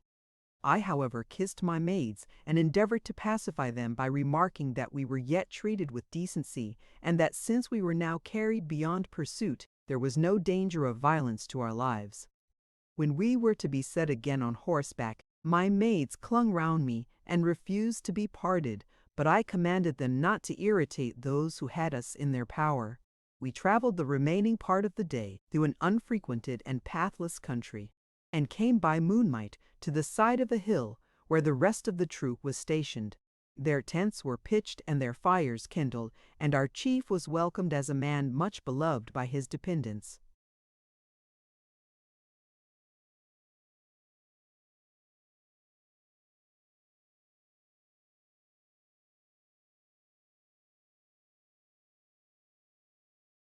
We were received into a large tent where we found women who had attended their husbands in the expedition. They set before us the supper which they had provided, and I ate it rather to encourage my maids than to comply with any appetite of my own. When the meat was taken away, they spread the carpets for repose. I was weary, and hoped to find in sleep that remission of distress which nature seldom denies. Ordering myself, therefore, to be undressed, I observed that the women looked very earnestly upon me, not expecting, I suppose, to see me so submissively attended. When my upper vest was taken off, they were apparently struck with the splendor of my clothes, and one of them timorously laid her hand upon the embroidery. She then went out, and in a short time came back with another woman, who seemed to be of higher rank and greater authority. She did, at her entrance, the usual act of reverence, and taking me by the hand, placed me in a smaller tent spread with finer carpets, where I spent the night quietly with my maids.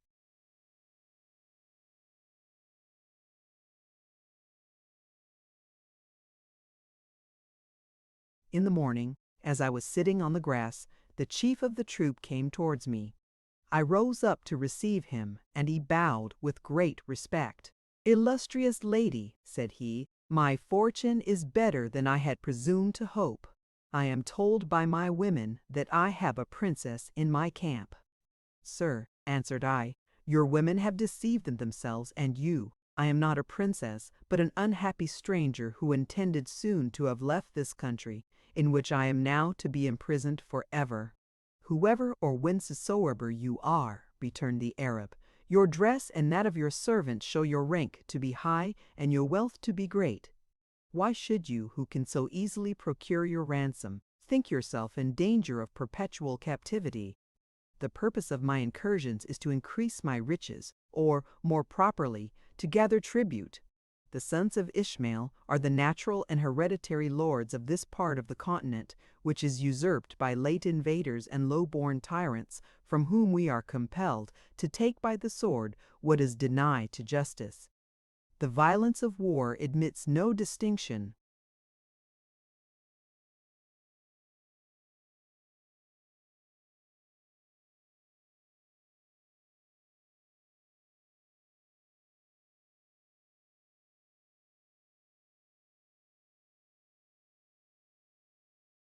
The lance that is lifted at guilt and power will sometimes fall on innocence and gentleness. How little, said I, did I expect that yesterday it should have fallen upon me. Misfortunes, answered the Arab, should always be expected. If the eye of hostility could learn reverence or pity, excellence like yours had been exempt from injury. But the angels of affliction spread their toils alike for the virtuous and the wicked, for the mighty and the mean. Do not be disconsolate. I am not one of the lawless and cruel rovers of the desert. I know the rules of civil life. I will fix your ransom, give a passport to your messenger, and perform my stipulation with nice punctuality. You will easily believe that I was pleased with his courtesy, and finding that his predominant passion was desire for money, I began now to think my danger less, for I knew that no sum would be thought too great for the release of Piqua. I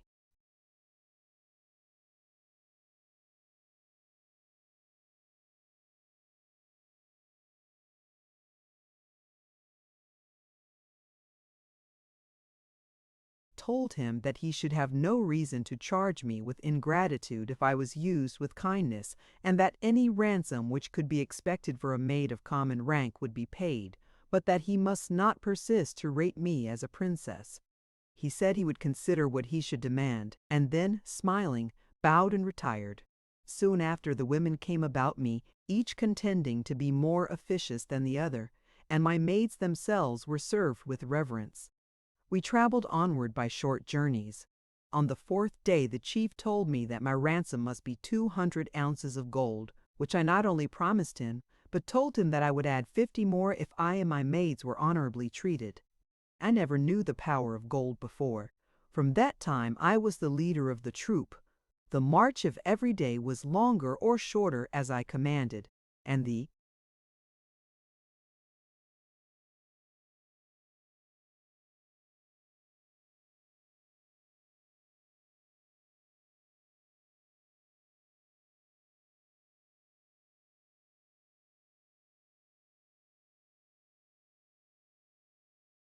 tents were pitched where I chose to rest. We now had camels and other conveniences for travel. My own women were always at my side, and I amused myself with observing the manners of the vagrant nations and with viewing remains of ancient edifices with which these deserted countries appear to have been in some distant age lavishly embellished. The chief of the band was a man far from illiterate. He was able to travel by the stars or the compass, and had marked in his erratic expeditions such places as are most worthy the notice of a passenger. He observed to me that buildings are always best preserved in places little frequented and difficult of access, for when once a country declines from its primitive splendor, the more inhabitants are left, the quicker ruin will be made. Walls supply stones more easily than quarries, and palaces and temples will be demolished to make stables of granite and cottages of porphyry.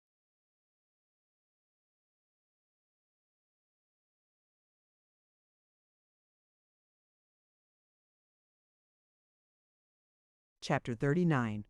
The Adventures of Pekka, Kinigund. We wandered about in this manner for some weeks, either, as our chief pretended, for my gratification, or, as I rather suspected, for some convenience of his own. I endeavored to appear contented where sullenness and resentment would have been of no use, and that endeavor conduced much to the calmness of my mind. But my heart was always with Nikaya, and the troubles of the night much overbalanced the amusements of the day. My women, who threw all their cares upon their mistress, set their minds at ease from the time when they saw me treated with respect, and gave themselves up to the incidental alleviations of our fatigue without solicitude or sorrow. I was pleased with their pleasure and animated with their confidence. My condition had lost much of its terror, since I found that the Arab ranged the country merely to get riches. Avarice is a uniform and tractable vice. Other intellectual distempers are different in different constitutions of mind. That which soothes the pride of one will offend the pride of another, but to the favor of the covetous there is a ready way bring. Money, and nothing is denied. At last we came to the dwelling of our chief, a strong and spacious house built with stone in an island of the Nile, which lies, as I was told, under the tropic. "Lady," said the Arab, "you shall rest after your journey a few weeks in this place, where you are to consider yourself as sovereign. My occupation is war. I have therefore chosen this obscure residence, from which I can issue unexpected, and to which I can retire unpursued. You may now repose in security. Here are few pleasures, but here is no danger." He then led me into the inner apartments, and seating me on the richest couch, bowed to the ground. His women, who considered me as a rival, looked on me with malignity, but being soon informed that I was a great lady, detained only for my ransom, they began to vie with each other in obsequiousness and reverence. Being again comforted with new assurances of speedy liberty, I was for some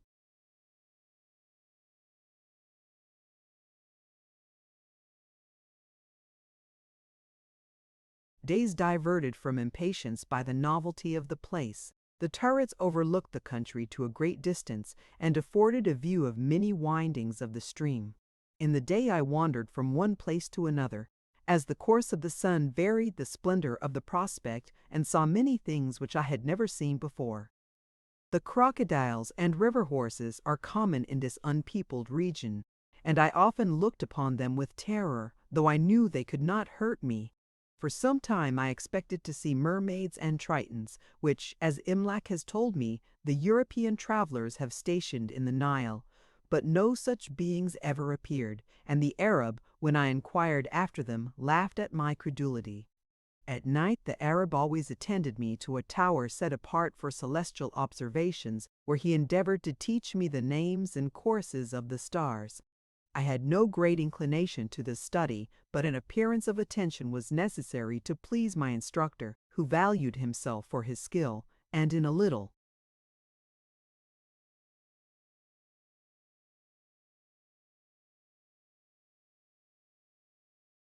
while I found some employment requisite to beguile the tediousness of time, which was to be passed always amidst the same objects. I was weary of looking in the morning on things from which I had turned away, weary in the evening.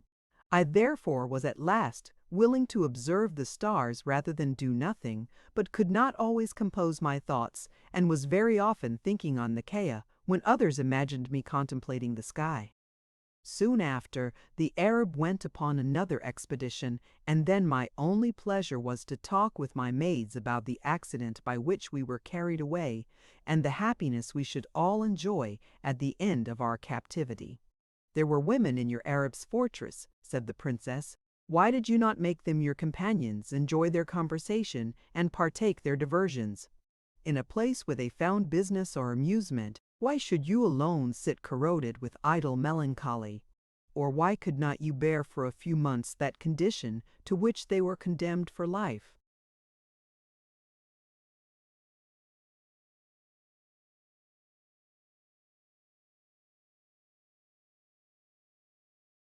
"The diversions of the women," answered Pequot, "were only childish play, by which the mind accustomed to stronger operations could not be kept busy. I could do all which they delighted in doing by powers merely sensitive, while my intellectual faculties were flown to Cairo. They ran from room to room, as a bird hops from wire to wire in his cage. They danced for the sake of motion, as lambs frisk in the meadow. One sometimes pretended to be hurt that the rest might be alarmed, or hid herself, that another might seek her.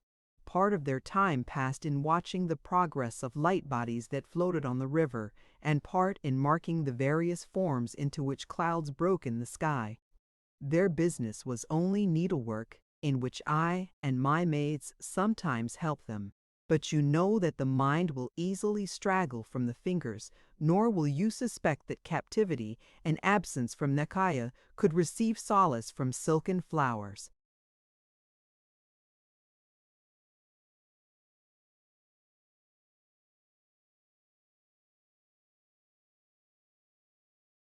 Nor was much satisfaction to be hoped from their conversation, for of what could they be expected to talk? They had seen nothing, for they had lived from early youth in that narrow spot. Of what they had not seen, they could have no knowledge, for they could not read. They had no idea but of the few things that were within their view, and had hardly names for anything but their clothes and their food. As I bore a superior character, I was often called to terminate their quarrels. which I decided as equitably as I could. If it could have amused me to hear the complaints of each against the rest, I might have been often detained by long stories, but the motives of their animosity were so small that I could not listen without interrupting the tale.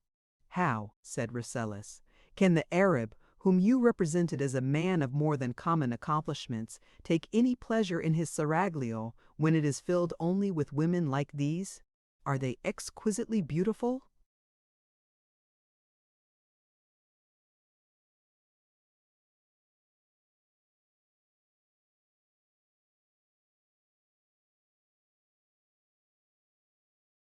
"They do not," said Piqua, "want that unaffecting and ignoble beauty which may subsist without sprightliness or sublimity, without energy of thought or dignity of virtue. But to a man like the Arab such beauty was only a flower casually plucked and carelessly thrown away. Whatever pleasures he might find among them, they were not those of friendship or society. When they were playing about him, he looked on them with inattentive superiority. When they vied for his regard, he sometimes turned away disgusted. As they had no knowledge, their talk could take nothing from the tediousness of life. As they had no choice, their fondness, or appearance of fondness, excited in him neither pride nor gratitude. He was not exalted in his own esteem by the smiles of a woman who saw no other man, nor was much obliged by that regard of which he could never know the sincerity, and which he might often perceive to be exerted not so much to delight him as to pain a rival.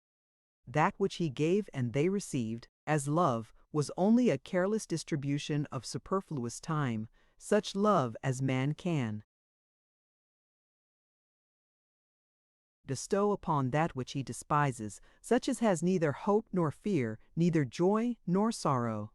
"You have reason, lady, to think yourself happy," said Imlac, "that you have been thus easily dismissed. How could a mind hungry for knowledge be willing, in an intellectual famine, to lose such a banquet as Pequod's conversation?" "I am inclined to believe," answered Pakua, "that he was for some time in suspense, for notwithstanding his promise, whenever I proposed to dispatch a messenger to Cairo, he found some excuse for delay. While I was detained in his house, he made many incursions into the neighboring countries, and perhaps he would have refused to discharge me had his plunder been equal to his wishes. He returned always courteous, related his adventures, delighted to hear my observations, and endeavored to advance my acquaintance with the stars. When I importuned him to send away my letters, he soothed me with professions of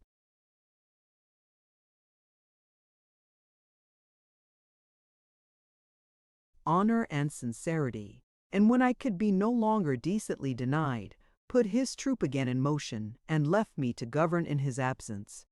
I was much afflicted by this study procrastination, and was sometimes afraid that I should be forgotten, that you would leave Cairo, and I must end my days in an island of the Nile.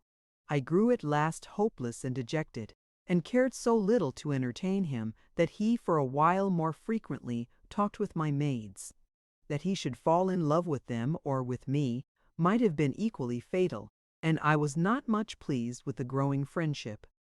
My anxiety was not long, for, as I recovered some degree of cheerfulness, he returned to me, and I could not forbear to despise my former uneasiness.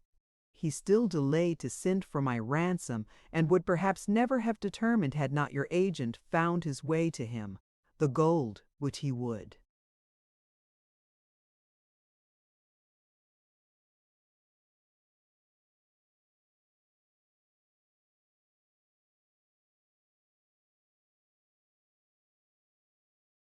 Not fetch. He could not reject when it was offered. He hastened to prepare for our journey hither, like a man delivered from the pain of an intestine conflict. I took leave of my companions in the house, who dismissed me with cold indifference.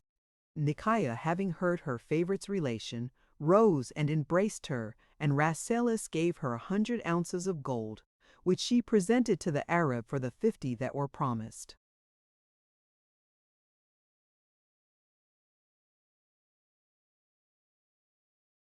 Chapter 40.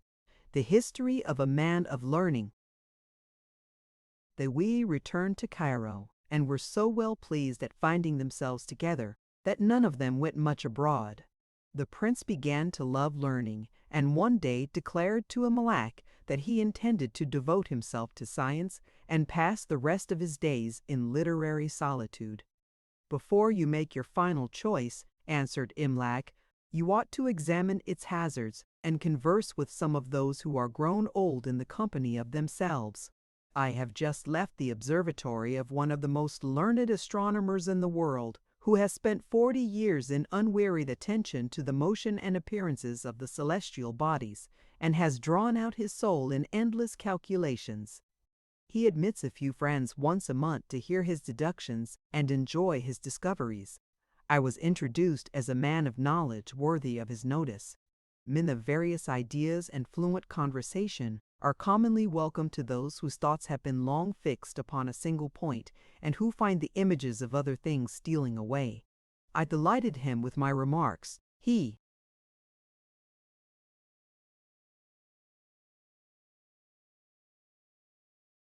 smiled at the narrative of my travels, and was glad to forget the constellations and descend for a moment into the lower world.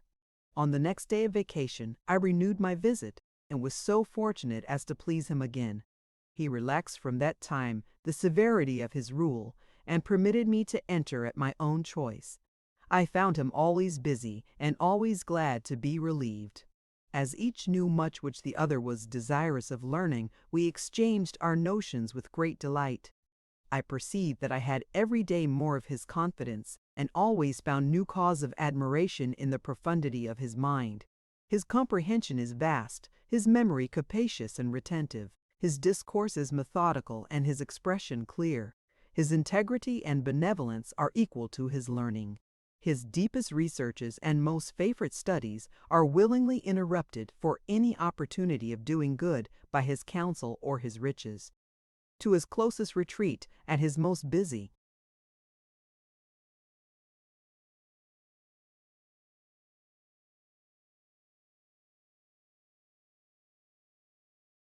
moments all are admitted that want his assistance, for though I exclude idleness and pleasure, I will never, says he, bar my doors against charity.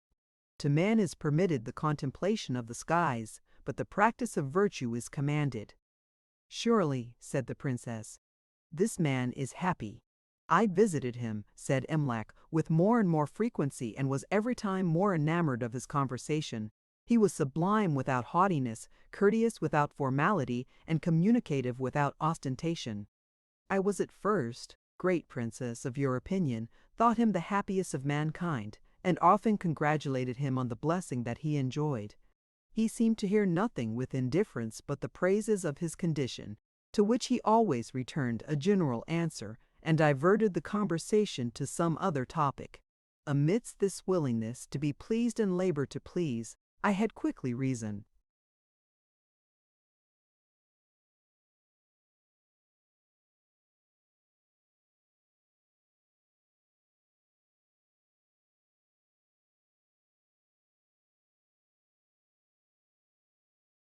To imagine that some painful sentiment pressed upon his mind.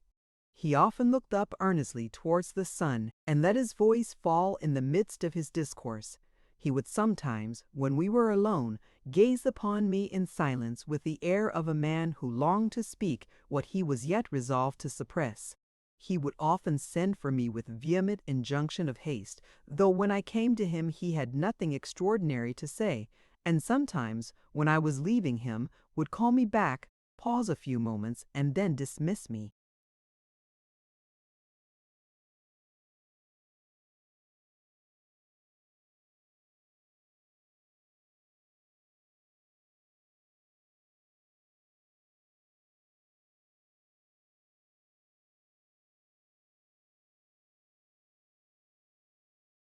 Chapter 41. The Ostrontimur, the Scorbers, the cause of his amazeness.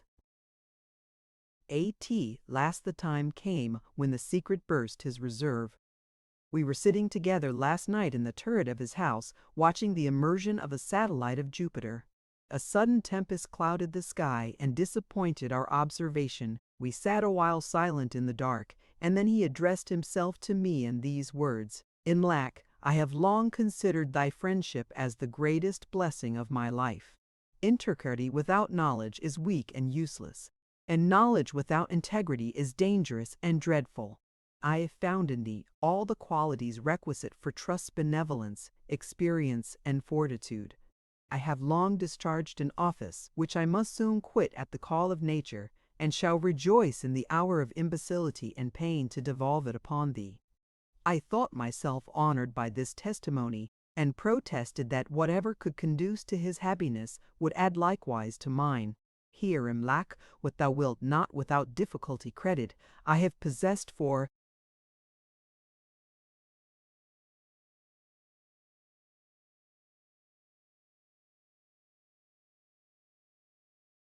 5 years the regulation of the weather and the distribution of the seasons. The sun has listened to my dictates and passed from tropic to tropic by my direction. The clouds at my call have poured their waters, and the Nile has overflowed at my command. I have restrained the rage of the dog-star and mitigated the fervors of the crab. The winds alone of all the elemental powers have hitherto refused my authority, and multitudes have perished by equinoctial tempests, which I found myself unable to prohibit or restrain. I have administered this great office with exact justice, and made to the different nations of the earth an impartial dividend of rain and sunshine. What must have been the misery of half the globe if I had limited the clouds to particular regions, or confined the sun to either side of the equator?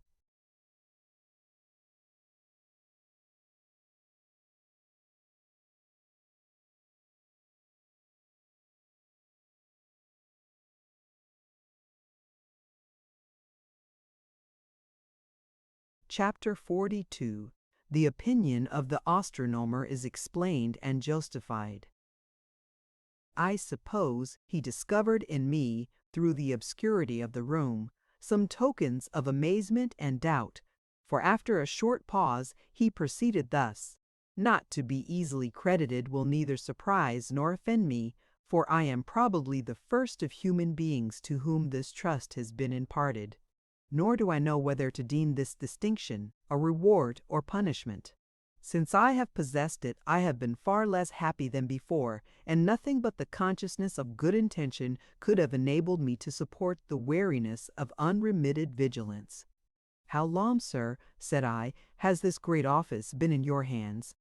"About 10 years ago," said he. "My daily observations of the changes of the sky led me to consider whether, if I had the power of the seasons, I could confer greater plenty upon the inhabitants of the earth. This contemplation fastened on my mind, and I sat days and nights in imaginary dominion, poring upon this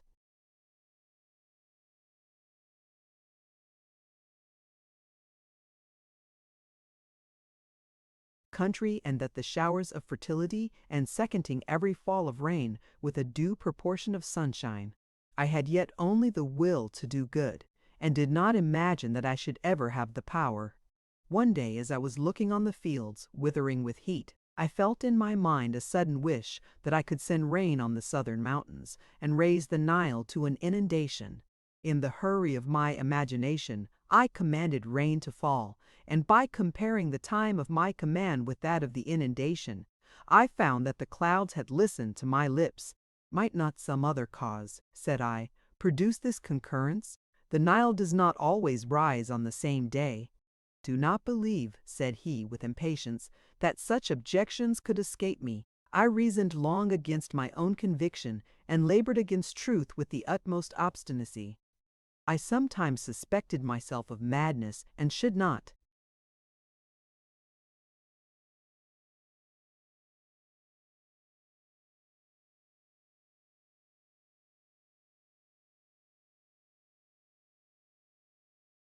Had dared to impart this secret but to a man like you, capable of distinguishing the wonderful from the impossible, and the incredible from the false." "Why, sir," said I, "do you call that incredible which you know, or think you know, to be true?" "Because," said he, "I cannot prove it by any external evidence, and I know too well the laws of demonstration to think that my conviction ought to influence another who cannot, like me, be conscious of its force. I therefore shall not attempt to gain credit by disputation. It is sufficient that I feel this power, that I have long possessed and every day exerted it. But the life of man is short. The infirmities of age increase upon me, and the time will soon come when the regulator of the year must mingle with the dust. The care of appointing a successor has long disturbed me. The night and the day have been spent in comparisons of all the characters which have come to my knowledge, and I have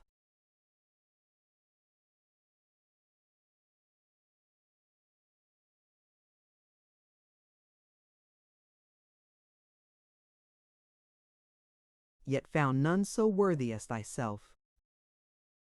Chapter 43. The Astronomer Leaves. Imelach, his directions. Hear, therefore, what I shall impart with attention such as the welfare of a world requires. If the task of a king be considered as difficult, who has the care only of a few millions, to whom he cannot do much good or harm, what must be the anxiety of him on whom depends the action of the elements and the great gifts of light and heat? Hear me, therefore, with attention. I have diligently considered the position of the earth and sun, and formed innumerable schemes, in which I changed their situation. I have sometimes turned aside the axis of the earth, and sometimes varied the ecliptic of the sun. But I have found it impossible to make a disposition by which the world may be advantaged. What one region gains another loses by an imaginable alteration, even without considering the distant parts of the solar system with which we are acquainted. Do not, therefore, in thy administration of the year, indulge thy pride by innovation. Do not please thyself with thinking that thou canst make thyself renowned to all future ages by disordering the seasons. The memory of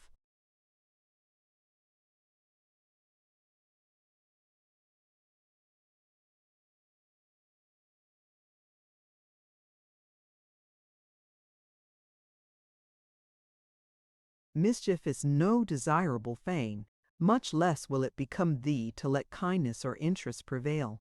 Never rob other countries of rain to pour it on thine own. For us the Nile is sufficient.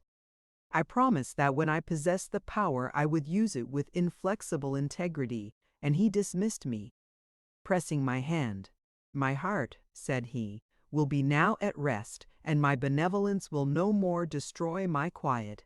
I have found a man of wisdom and virtue, to whom I can cheerfully bequeath the inheritance of the sun. The prince heard this narration with very serious regard, but the princess smiled, and Piqua convulsed herself with laughter. Ladies, said Imlac, to mock the heaviest of human afflictions is neither charitable nor wise. Few can attain this man's knowledge, and few practice his virtues, but all may suffer his calamity. Of the uncertainties of our present state, the most dreadful and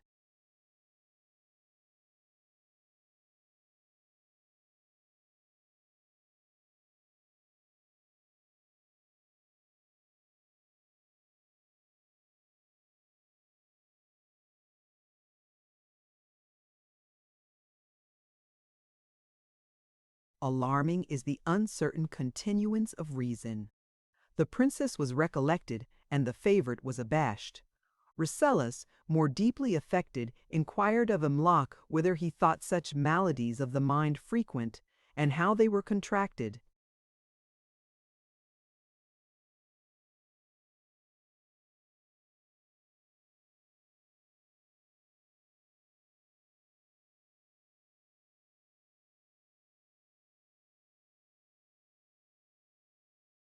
Chapter 44. The dangerous prevalence of imagination. Disorders of intellect, answered Imlac, happen much more often than superficial observers will easily believe. Perhaps, if we speak with rigorous exactness, no human mind is in its right state. There is no man whose imagination does not sometimes predominate over his reason, who can regulate his attention wholly by his will, and whose ideas will come and go at his command. No man will be found in whose mind airy notions do not sometimes tyrannize and force him to hope or fear beyond the limits of sober probability. All power of fancy over reason is a degree of insanity, but while this power is such as we can control and repress it, is not visible to others, nor considered as any deprivation of the mental faculties. It is not pronounced madness, but when it becomes ungovernable and apparently influences speech or action. To indulge the power of fiction and send imagination out upon the wing is often the sport of those who delight too much in silent speculation. When we are alone, we are not always busy. The labor of excogitation is too violent to last.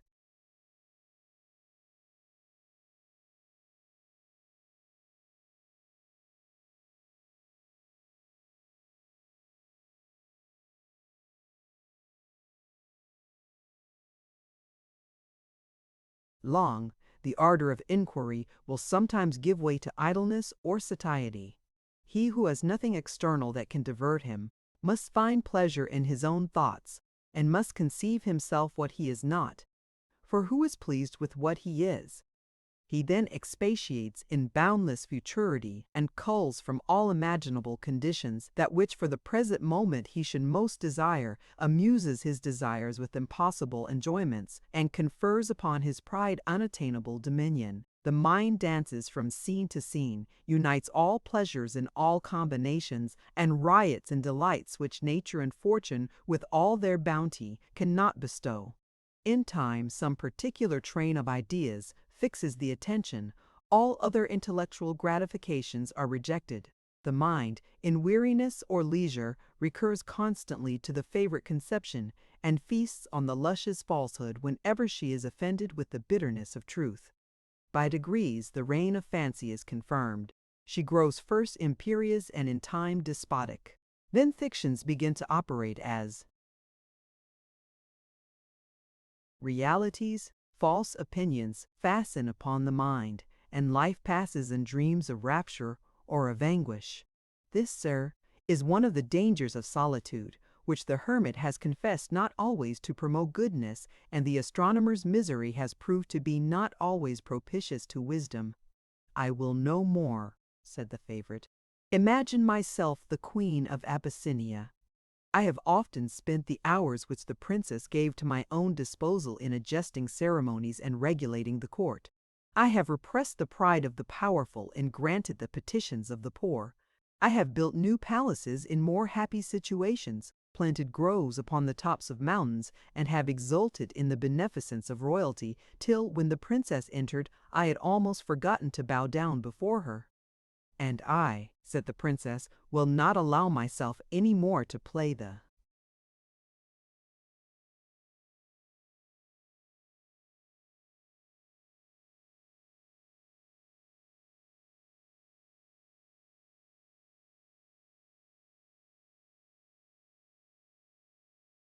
shepherdess in my waking dreams. I have often soothed my thoughts with the quiet and innocence of pastoral employments, till I have in my chamber heard the winds whistle and the sheep bleat. Sometimes freed the lamb entangled in the thicket, and sometimes with my crook encountered the wolf. I have a dress like that of the village maids, which I put on to help my imagination, and a pipe on which I play softly, and suppose myself followed by my flocks. I will confess, said the prince, an indulgence of fantastic delight, more dangerous than yours. I have frequently endeavored to imagine the possibility of a perfect government by which all wrong should be restrained, all vice reformed, and all the subjects preserved in tranquillity and innocence. This thought produced innumerable schemes of reformation and dictated many useful regulations and salutary effects. This has been the sport and sometimes the labor of my solitude, and I start when I think with how little anguish I once supposed the death of my father and my brothers. Such, said Imlac, are the effects of visionary schemes. When we first form them, we know them to be absurd, but familiarize them by degrees, and in time lose sight of their folly.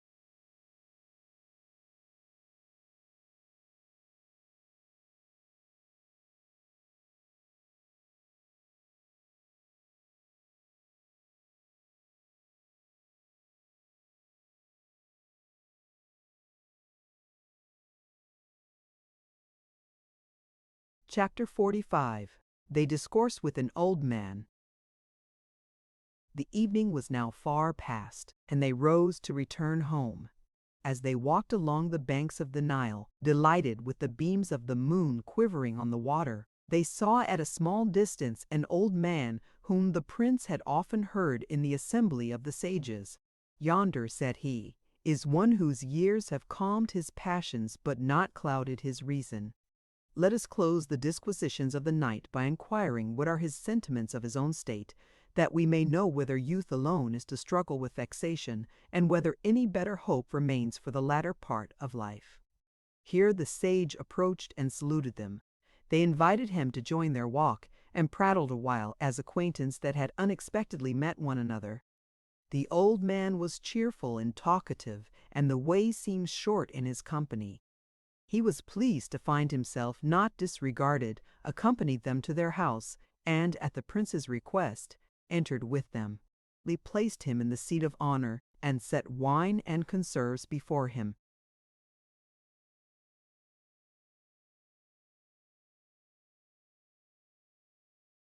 "Sir," said the princess, "an evening walk must give to a man of learning like you pleasures which ignorance and youth can hardly conceive. You know the qualities and the causes of all that, you behold the laws by which the river flows, the periods in which the planets perform their revolutions. Everything must supply you with contemplation and renew the consciousness of your own dignity." "Lady," answered he, "let the gay and the vigorous expect pleasure in their excursions. It is enough that age can attain ease. To me the world has lost its novelty. I look round, and see what I remember to have seen in happier days. I rest against a tree, and consider that in the same shade I once disputed upon the annual overflow of the Nile with a friend who is now silent in the grave. I cast my eyes upwards, fix them on the changing moon, and think with pain on the vicissitudes of life. I have ceased to take much delight in physical truth, for what have I to do with those things which I am soon to leave?"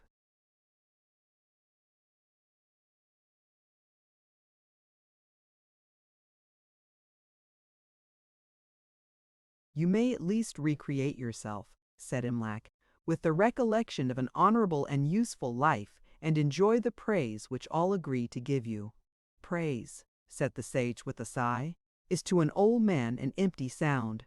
I have neither mother to be delighted with the reputation of her son, nor wife to partake the honors of her husband. I have outlived my friends and my rivals. Nothing is now of much importance, for I cannot extend my interest beyond myself. Youth is delighted with applause because it is considered as the earnest of some future good, and because the prospect of life is far extended. But to me, who am now declining to decrepitude, there is little to be feared from the malevolence of men, and yet less to be hoped from their affection or esteem. Something they may yet take away, but they can give me nothing. Riches would now be useless, and high employment would be pain. My retrospect of life recalls to my view many opportunities of good neglected, much time squandered upon trifles, and more lost in idleness and vacancy. I leave many great designs unattempted, and many great attempts unfinished. My mind is burdened with no heavy crime, and therefore I compose myself to tranquillity. Endeavor to abstract my thoughts from hopes and cares which, though reason knows them to be vain, still try to keep their old possession of the heart. Expect, with serene humility, that hour which nature cannot long delay, and hope to possess in a better state that happiness which here I could not find, and that virtue which here I have not attained." He arose and went away, leaving his audience not much elated with the hope of long life. The prince consoled himself with remarking that it was not reasonable to be disappointed by this account, for age had never been considered as the season of felicity, and if it was possible to be easy in decline and weakness, it was likely that the days of vigor and alacrity might be happy, that the noon of life might be bright if the evening could be calm.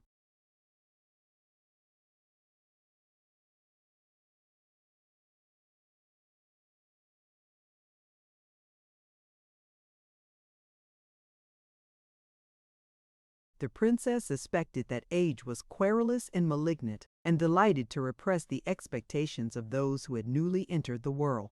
She had seen the possessors of estates look with envy on their heirs, and known many who enjoyed pleasures no longer than they could confine it to themselves. Pekuah conjectured that the man was older than he appeared, and was willing to impute his complaints to delirious dejection, or else supposed that he had been unfortunate and was therefore discontented. For nothing, said she, is more common than to call our own condition the condition of life. Imlac, who had no desire to see them depressed, smiled at the comforts which they could so readily procure to themselves, and remembered that at the same age he was equally confident of unmingled prosperity and equally fertile of consolatory expedients. He forbore to force upon them unwelcome knowledge, which time itself would too soon impress. The princess and her lady retired. The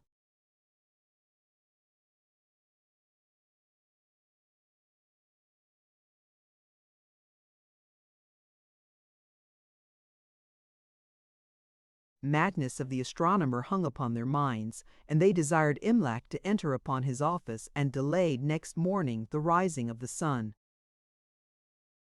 Chapter 46. The Princess and Pika Visit the Astronomer.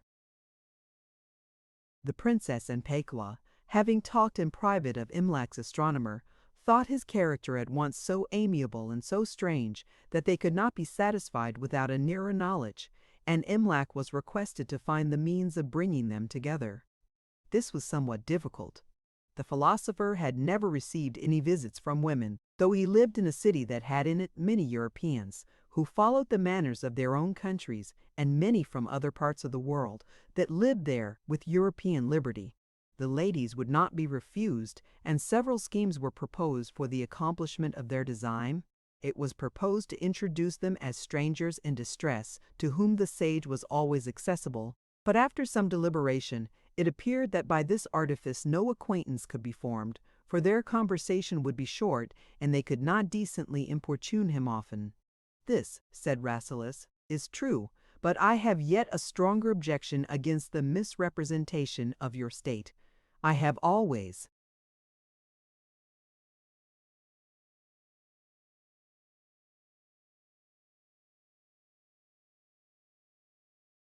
considered it as treason against the great republic of human nature to make any man's virtues the means of deceiving him, whether on great or little occasions. All imposture weakens confidence and chills benevolence. When the sage finds that you are not what you seemed, he will feel the resentment natural to a man who, conscious of great abilities, discovers that he has been tricked by understandings meaner than his own, and perhaps the distrust which he can never afterwards wholly lay aside may stop the voice of counsel and close the hand of charity. And where will you find the power of restoring his benefactions to mankind, or his peace to himself? To this no reply was attempted, and Imlac began to hope that their curiosity would subside, but next day Pekuah told him she had now found an honest pretense for a visit to the astronomer, for she would solicit permission to continue under him the studies in which she had been initiated by the Arab, and the princess might go with her, either as a fellow student or because a woman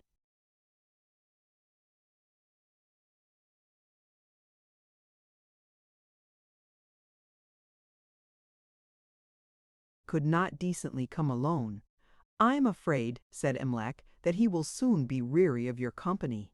Men advanced far in knowledge do not love to repeat the elements of their art, and I am not certain that even of the elements, as he will deliver them, connected with inferences and mingled with reflections, you are a very capable auditress. That, said Pekuah, must be my care. I ask of you only to take me thither.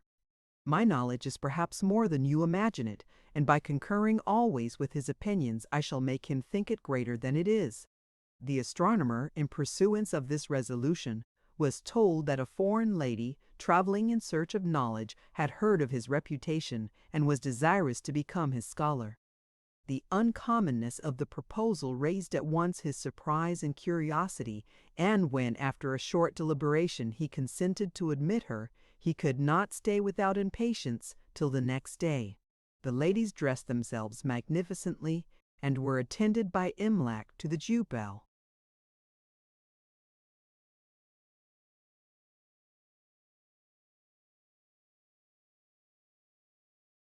Astronomer, who was pleased to see himself approached with respect by persons of so splendid an appearance. In the exchange of the first civilities, he was timorous and bashful. But when the talk became regular, he recollected his powers and justified the character which Imlac had given. Inquiring of Pekoa what could have turned her inclination towards astronomy, he received from her a history of her adventure at the pyramid and of the time passed in the Arab's island. She told her tale with ease and elegance, and her conversation took possession of his heart. The discourse was then turned to astronomy. Pekoa displayed what she knew. He looked upon her as a prodigy of genius, and entreated her not to desist from a study which she had so happily begun. They came again and again, and were every time more welcome than before. The sage endeavored to amuse them, that they might prolong their visits, for he found his thoughts grow brighter in their company. The clouds of solitude vanished by degrees as he forced himself to entertain them, and he grieved when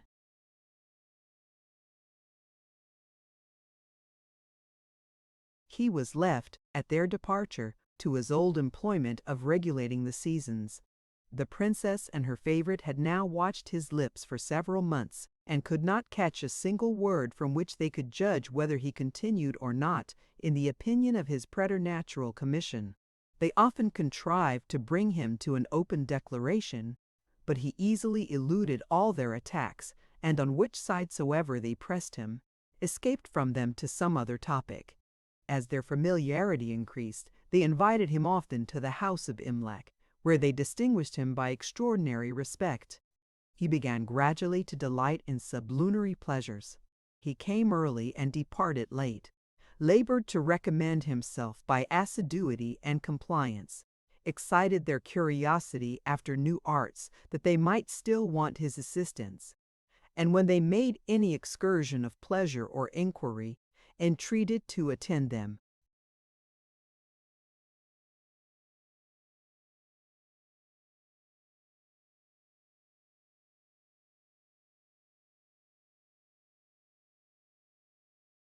By long experience of his integrity and wisdom, the prince and his sister were convinced that he might be trusted without danger, and lest he should draw any false hopes from the civilities which he received, discovered to him their condition, with the motives of their journey, and required his opinion on the choice of life. Of the various conditions which the world spreads before you, which you shall prefer, said the sage, I am not able to instruct you. I can only tell that I have chosen wrong. I have passed my time in study without experience in the attainment of sciences which can for the most part be but remotely useful to mankind. I have purchased knowledge at the expense of all the common comforts of life. I have missed the endearing elegance of female friendship and the happy commerce of domestic tenderness. If I have obtained any prerogatives above other students, they have been accompanied with fear, disquiet, and scrupulosity. But even of these prerogatives, whatever they were, I have, since my thoughts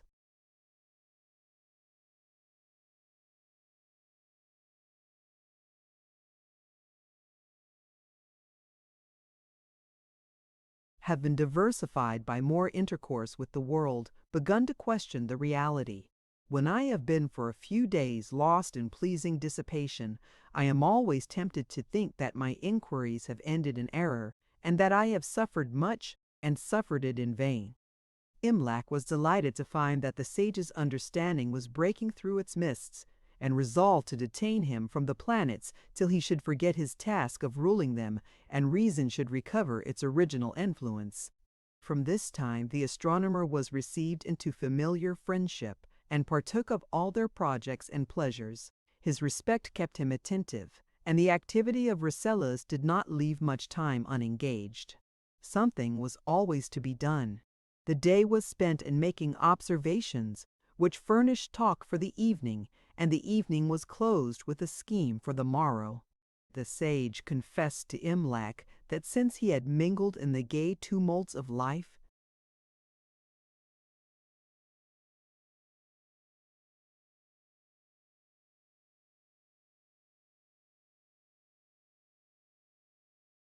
and divided his hours by a succession of amusements, he found the conviction of his authority over the skies fade gradually from his mind, and began to trust less to an opinion which he never could prove to others, and which he now found subject to variation, from causes in which reason had no part. "If I am accidentally left alone for a few hours," said he, "my inveterate persuasion rushes upon my soul, and my thoughts are chained down by some irresistible violence, but they are soon disentangled by the prince's conversation, and instantaneously released at the entrance of Pikuah. I am like a man habitually afraid of specters, who is set at ease by a lamp, and wonders at the dread which harassed him in the dark. Yet, if his lamp be extinguished, feels again the terrors which he knows that when it is light, he shall feel no more. But I am sometimes afraid, lest I indulge my quiet by criminal negligence, and voluntarily forget the great charge with which I am entrusted. If I favor myself in a known error, or am determined by my own ease in a doubtful question of this importance, how dreadful is my crime!"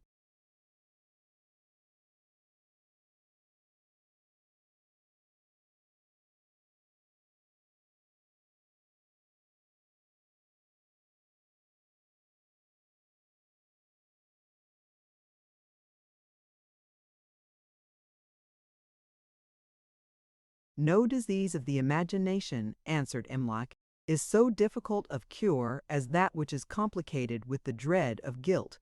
Fancy and conscience then act interchangeably upon us, and so often shift their places, that the illusions of one are not distinguished from the dictates of the other. If fancy presents images not moral or religious, the mind drives them away when they give it pain. But when melancholy notions take the form of duty, they lay hold on the faculties without opposition, because we are afraid to exclude or banish them.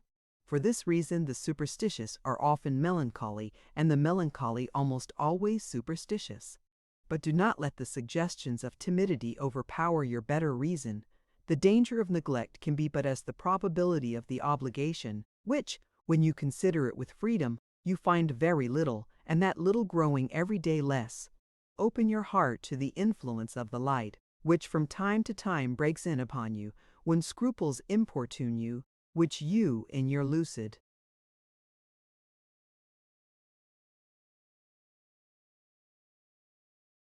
moments know to be vain. Do not stand to parley, but fly to business or to pay quail, and keep this thought always prevalent, that you are only one atom of the mass of humanity, and have neither such virtue nor vice as that you should be singled out for supernatural favors or afflictions."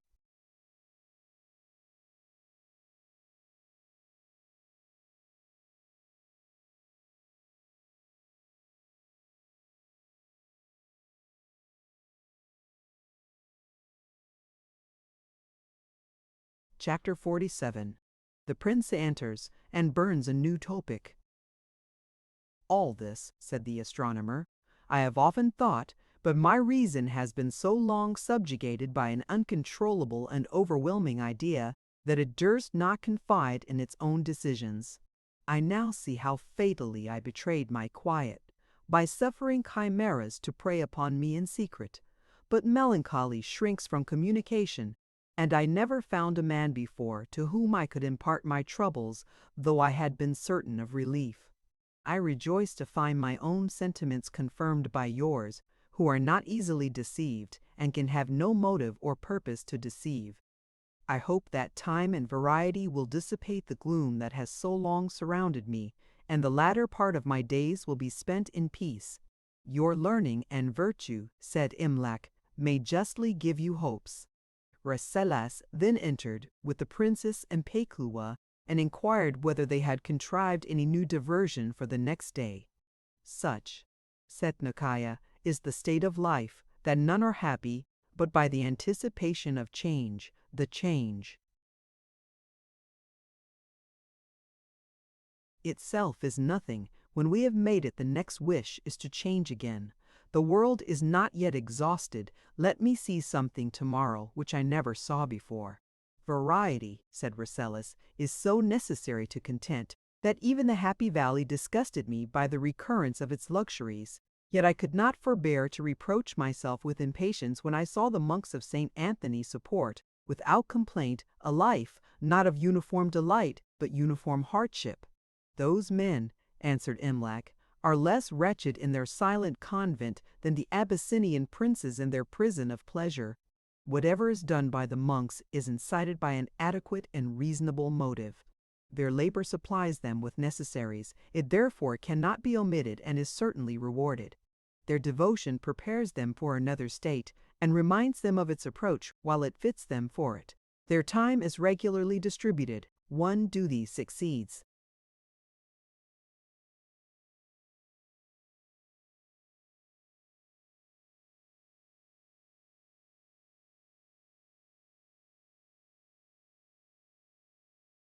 Another, so that they are not left open to the distraction of unguided choice, nor lost in the shades of listless inactivity. There is a certain task to be performed at an appropriated hour, and their toils are cheerful, because they consider them as acts of piety by which they are always advancing towards endless felicity.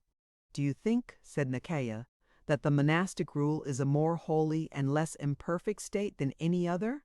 May not he equally hope for future happiness who converses openly with mankind, who succors the distressed by his charity, instructs the ignorant by his learning, and contributes by his industry to the general system of life, even though he should omit some of the mortifications which are practiced in the cloister, and allow himself such harmless delights as his condition may place within his reach?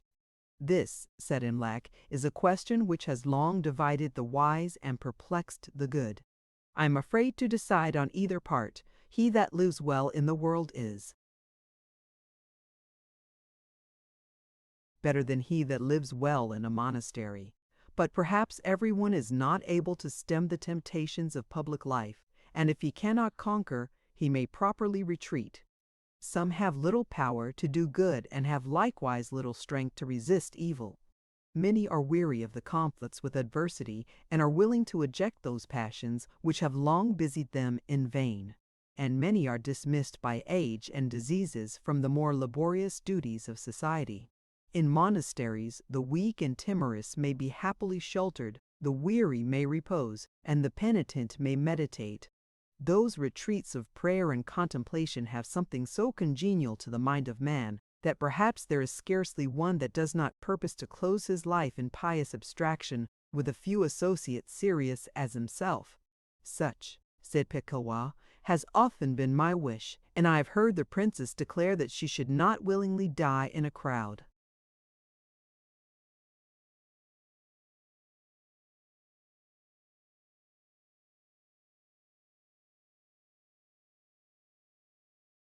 The liberty of using harmless pleasures, proceeded Imlac, will not be disputed, but it is still to be examined what pleasures are harmless. The evil of any pleasure that Nicaea can image is not in the act itself, but in its consequences. Pleasure in itself harmless may become mischievous by endearing to us a state which we know to be transient and probatory, and withdrawing our thoughts from that of which every hour brings us nearer to the beginning, and of which no length of time will bring us to the end. Mortification is not virtuous in itself, nor has any other use but that it disengages us from the allurements of sense. In the state of future perfection to which we all aspire, there will be pleasure without danger and security without restraint. The princess was silent, and Rasselas, turning to the astronomer, asked him whether he could not delay her retreat by showing her something which she had not seen before.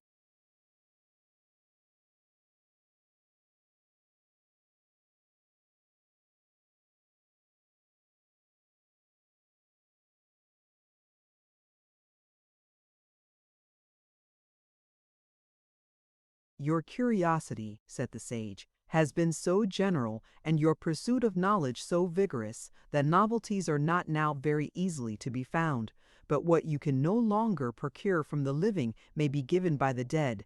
Among the wonders of this country are the catacombs, or the ancient repositories in which the bodies of the earliest generations were lodged, and where, by the virtue of the gums which embalmed them, they yet remain without corruption.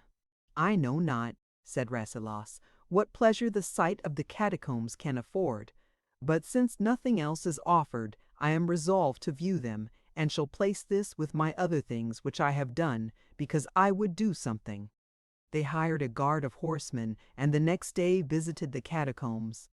When they were about to descend into the sepulchral caves, "Bakal," said the princess.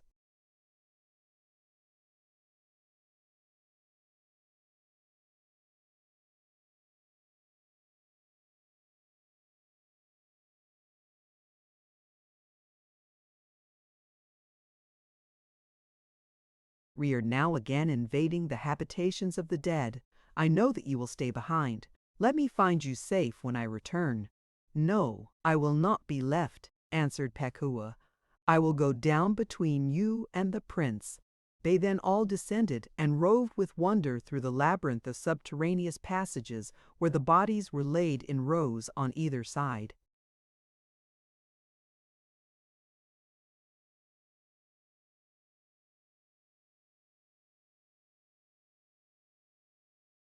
Chapter 48. IMLAC discourses on the nature of the solemn. "What reason," said the prince, "can be given why the Egyptians should thus expensively preserve those carcasses which some nations consume with fire, others lay to mingle with the earth, and all agree to remove from their sight as soon as decent rites can be performed? The original of ancient customs," said Imlac, "is commonly unknown, for the practice often continues when the cause has ceased, and concerning superstitious ceremonies it is vain to conjecture, for what reason did not dictate reason cannot explain. I have long believed that the practice of embalming arose only from tenderness to the remains of relations or friends, and to this opinion I am more inclined because it seems impossible that this care should have been general. Had all the dead been embalmed, the repositories must in time have been more spacious than the dwellings of the living. I suppose only the rich or honorable were secured from corruption, and the rest left to the course of nature."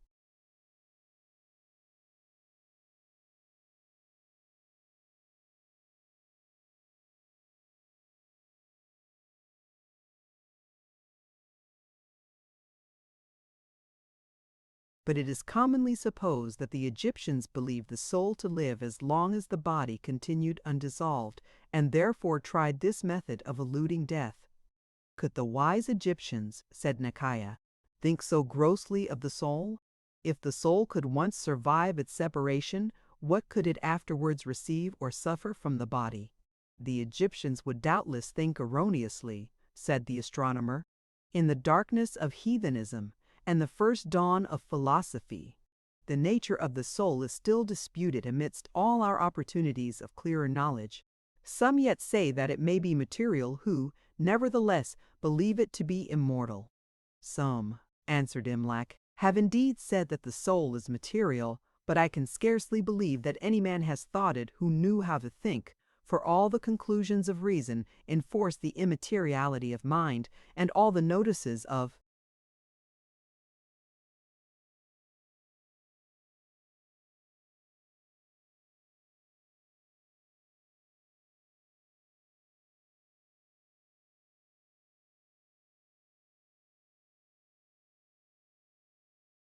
sense and investigations of science concur to prove the unconsciousness of matter. It was never supposed that cogitation is inherent in matter, or that every particle is a thinking being. Yet if any part of matter be devoid of thought, what part can we suppose to think? Matter can differ from matter only in form, density, bulk, motion, and direction of motion. To which of these, however varied or combined, can consciousness be annexed?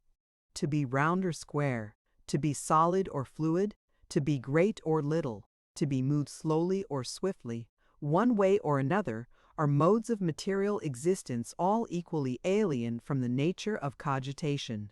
If matter be once without thought, it can only be made to think by some new modification, but all the modifications which he can admit are equally unconnected with cogitative powers. But the materialists, said the astronomer, urge that matter may have qualities.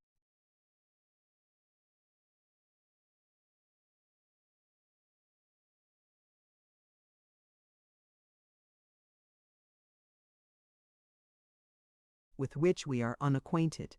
He who will determine, returned Imlac, against that which he knows, because there may be something which he knows not. He that can set hypothetical possibility against acknowledged certainty is not to be admitted among reasonable beings. All that we know of matter is, that matter is inert, senseless, and lifeless. And if this conviction cannot he oppose but by referring us to something that we know not, we have all the evidence that human intellect can admit. If that which is known may be overruled by that which is unknown, no being, not omniscient, can arrive at certainty. Yet let us not, said the astronomer, too arrogantly limit the Creator's power. It is no limitation of omnipotence, replied the poet, to suppose that one thing is not consistent with another, that the same proposition cannot be at once true and false, that the same number cannot be even and odd, that cogitation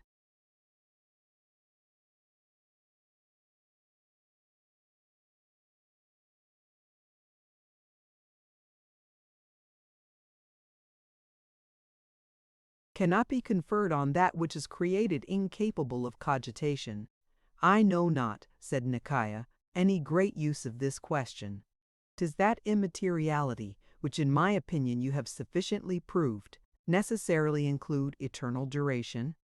Of immateriality, said Imlac, our ideas are negative, and therefore obscure. Immateriality seems to imply a natural power of perpetual duration as a consequence of exemption from all causes of decay. Whatever perishes is destroyed by the solution of its contexture and separation of its parts.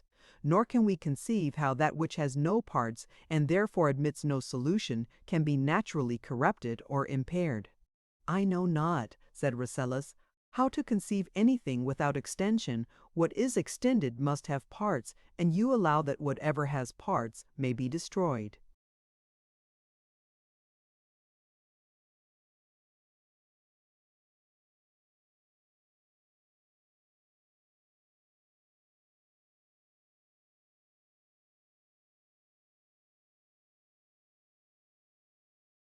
Consider your own conceptions, replied Imlac, and the difficulty will be less. You will find substance without extension. An ideal form is no less real than material bulk, yet an ideal form has no extension. It is no less certain, when you think on a pyramid, that your mind possesses the idea of a pyramid than that the pyramid itself is standing.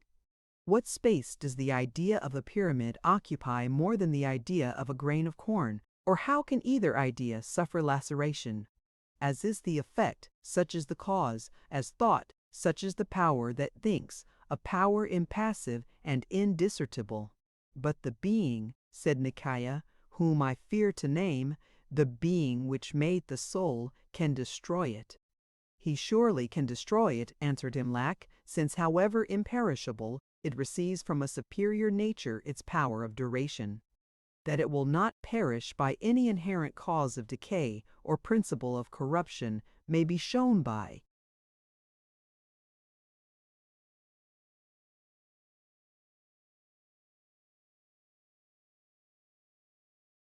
philosophy. But philosophy can tell no more. That it will not be annihilated by him that made it, we must humbly learn from higher authority. The whole assembly stood a while silent and collected. Let us return, said Rasselas, from this scene of mortality. How gloomy would be these mansions of the dead to him who did not know that he should never die, that what now acts shall continue its agency, and what now thinks shall think on forever. Those that lie here stretched before us, the wise and the powerful of ancient times, warn us to remember the shortness of our present state. They were perhaps snatched away while they were busy, like us, in the choice of life. To me, said the princess, the choice of life is become less important. I hope hereafter to think only on the choice of eternity. They then hastened out of the caverns, and under the protection of their guard returned to Cairo.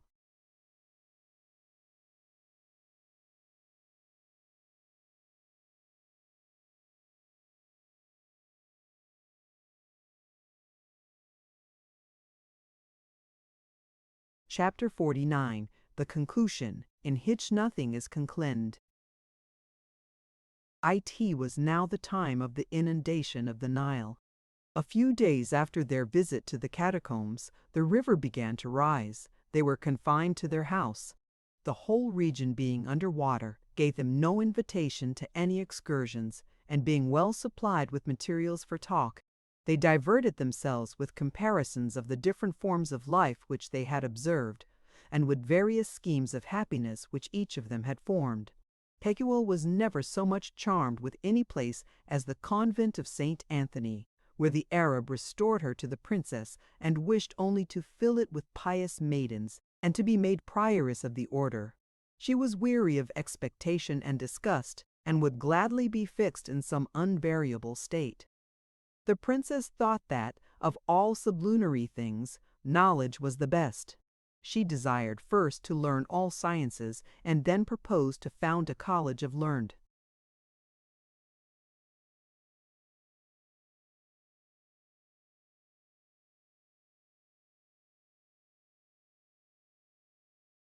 women, in which she would preside, that by conversing with the old and educating the young, she might divide her time between the acquisition and communication of wisdom, and raise up for the next age models of prudence and patterns of piety.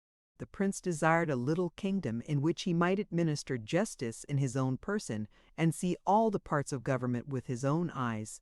But he could never fix the limits of his dominion, and was always adding to the number of his subjects. Imlac and the astronomer were contented to be driven along the stream of life without directing their course to any particular port. Of those wishes that they had formed, they well knew that none could be obtained. They deliberated a while what was to be done, and resolved, when the inundation should cease, to return to Abyssinia. Printed by Castle and Company, Limited, L'Aube Sauvage, London, EC. The end. Thank you for listening to this story. I hope you enjoyed the journey, the characters, and the world they carried with them.